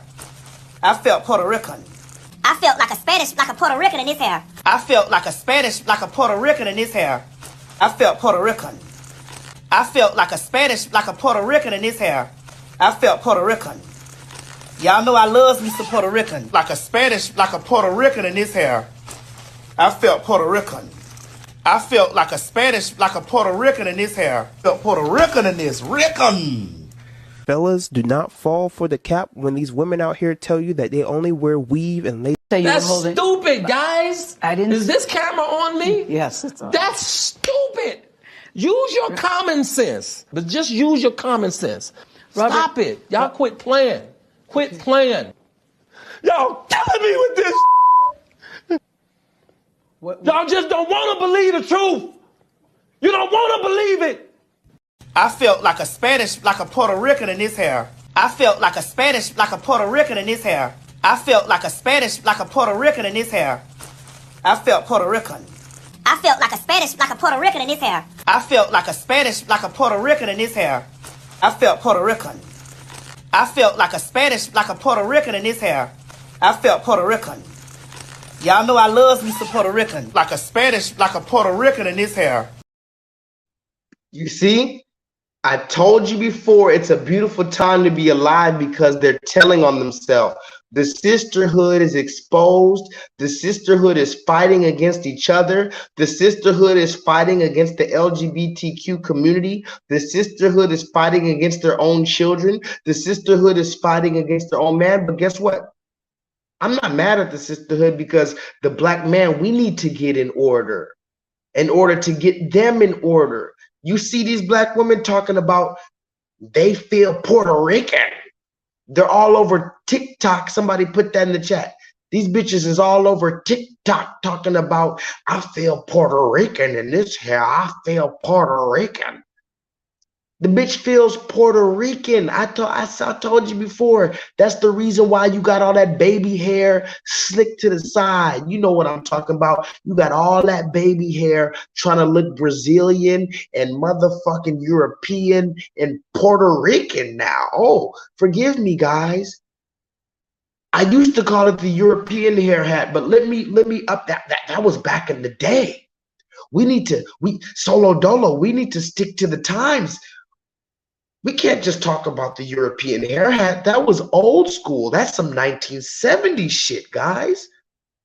It's not the European hair hat anymore. It's the motherfucking Puerto Rican hair hat. The bitch, at least she's getting better. Let's give a round of applause for these black women in 2022. They went from trying to be blonde hair Europeans, at least now they're trying to be Puerto Rican. Maybe in another 400 years, you might wear an afro and try to be your nigga self. I felt like a Spanish, like a Puerto Rican in this hair. I felt like a Spanish, like a Puerto Rican in this hair. I felt like a Spanish, like a Puerto Rican in this hair. I felt Puerto Rican. I felt like a Spanish, like a Puerto Rican in his hair. I felt like a Spanish, like a Puerto Rican in this hair. I felt Puerto Rican. I felt like a Spanish, like a Puerto Rican in this hair. I felt Puerto Rican. Y'all know I loves me some Puerto Rican. Like a Spanish, like a Puerto Rican in this hair. It's sickening it's honestly sickening, and it's like, not only is it sickening, it's just frustrating. It's my bad. It's sickening, it's frustrating, it's disappointing.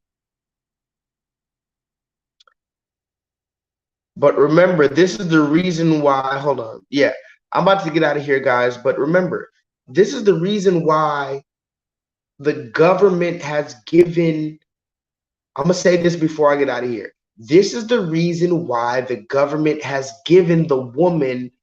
Did you see this before I get out of here? Let me play this one more time. Could somebody take a screenshot of this? Not this one right here. Hold on. Hold on. Can somebody take a screenshot of this right here? Because I'm living out here in Texas. It says out here in Texas, the woman gets primary custody, which means the woman becomes the boss of the children. The woman gets to see the child more than 65% of the time. The woman is the one that gets to make the decision what school they go to. The woman is the one to decide if they can become transgender or not. The woman decides what state they move to. The woman decides whatever the fuck they are being taught. The woman spends the majority of time with the children in Texas. 92% of women are custodial parents. That means if you go to court, all you niggas telling me to go to court and go to settle it with the judge, unless I'm some special nigga, I'm gonna fit into the 92% of men that get treated like a bitch. I'm not gonna have no fucking authority over my child, and you tell me how that's okay. Well, I don't know. Maybe you want me to be like Kyrie Irving. Somebody put that in the chat. Did you see this? Kyrie Irving has to do 6 different things before he can go and do whatever the fuck he was supposed to do. He has to go apologize to the red man and condemn his beliefs. He has to give $500,000 to the fucking anti-hate causes, which is not for black people. He has to endure sensitivity training, anti-Semitic training. He has to meet with the ADL, Jewish leaders, meet with Joe Tsai, whoever that is, to demonstrate understanding. All of this just to keep on going. Wait. Bitch, you better be joking. Now, the funny thing about that is the most recent news on the plantation, somebody put that in the chat. The most recent news on the plantation is that Kyrie Irving is going to retire. I don't know if that's true or not, but I'm hearing through the grapevine that Kyrie Irving plans to just retire. He said, y'all trying to put me through all this shit, I'm just going to retire. Fuck it. I got more money than I ever had when I was in the hood. I got at least $1 million. Most niggas in the hood will never see 1 million. I can take that 1 million and flip it. Fuck it.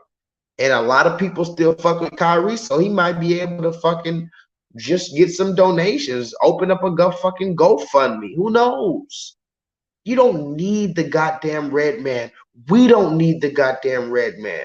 But that's what we're going to have to figure out at a later date. Right now, we still think the red man's ice is colder. I don't know why. Maybe it's psychological programming. Maybe it's cognitive dissonance. But at the end of the day, it's still a beautiful time to be alive. I do have a lot more receipts to show you, but I do not have much more time. I guess I'll show you one more receipt or 2 more receipts before I get out of here. Somebody put that in the chat. I'm going to get out of here, guys. Shout out to Takeoff. I know I said it before, but I'm going to say it again. He seemed like a pretty cool dude, and I really did fuck with the Migos. The Migos will never be a group again because the Migos consists of 3 people. If it's not 3 people, it's not the Migos. So it'll never be the Migos again.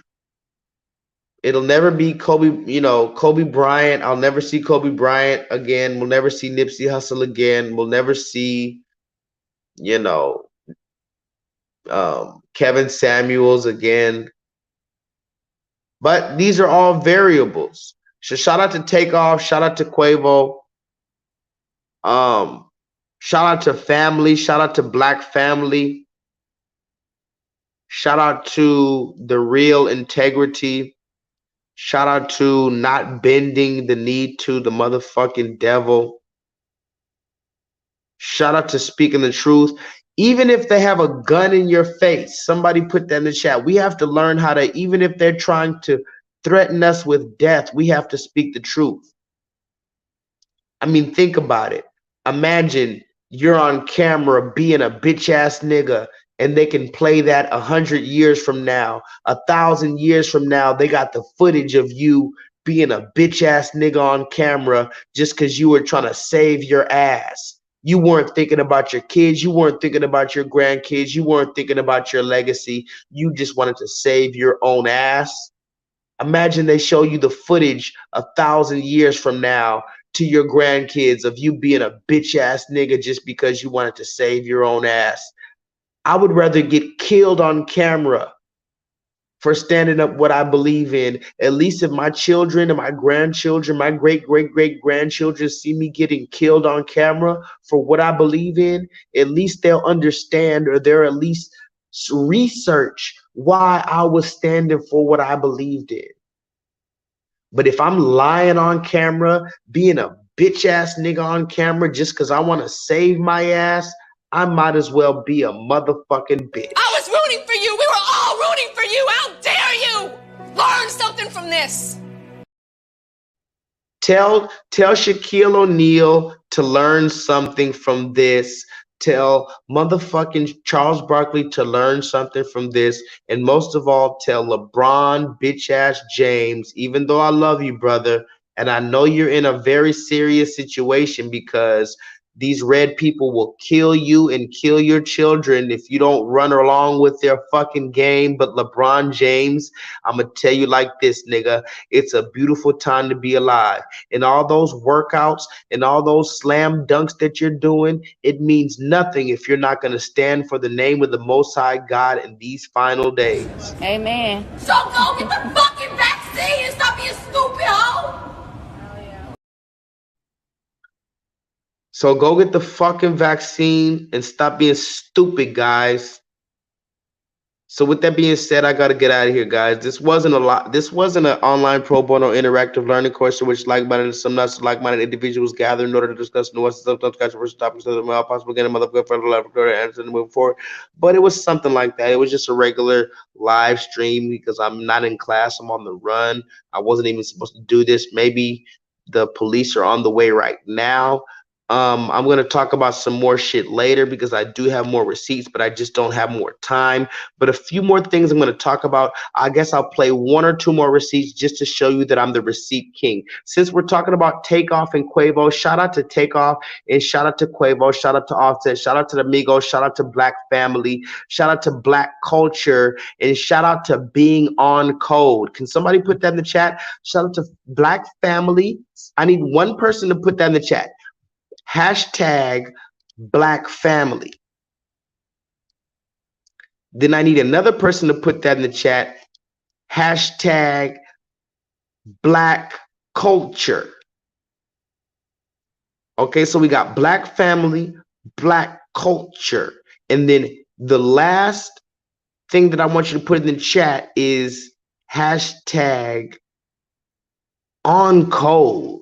Because that's where we really need to be. Because when you have a Black family and you have a Black culture, and when I say Black, I mean those human beings that are absorbing light, then inevitably you're going to be on code because you're going to see your brother as yourself, as the scripture says. Talk to me. Joining us at the beach today is Migos. Hey, their new album Culture is out now. Let's talk to them. Rock, paper, scissors, shoot. Rock, paper, scissors, dab. Rock, paper, scissors, dab. So you're just not gonna argue. That's the easiest way to get out of arguing then. Yeah, we don't really argue because, you know, we family. We don't really, you know what I'm saying, we don't try to argue. We don't try to go back and forth. Which one among you is the greatest of the weed smokers? Who is the most powerful weed smoker among the three of you? We don't smoke weed.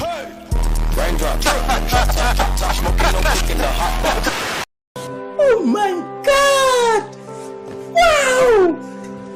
Oh my God!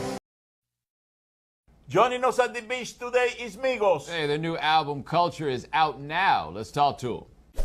Rock, paper, scissors, shoot. Rock, paper, scissors, dab. Rock, paper, scissors, dab. So you're just not gonna argue. That's the easiest way to get out of arguing then. Yeah, we don't really argue because, you know, we family. We don't really, you know what I'm saying, we don't try to argue. We don't try to go back and forth. Which one among you is the greatest of the weed smokers? Who is the most powerful weed smoker among the three of you? We don't smoke weed.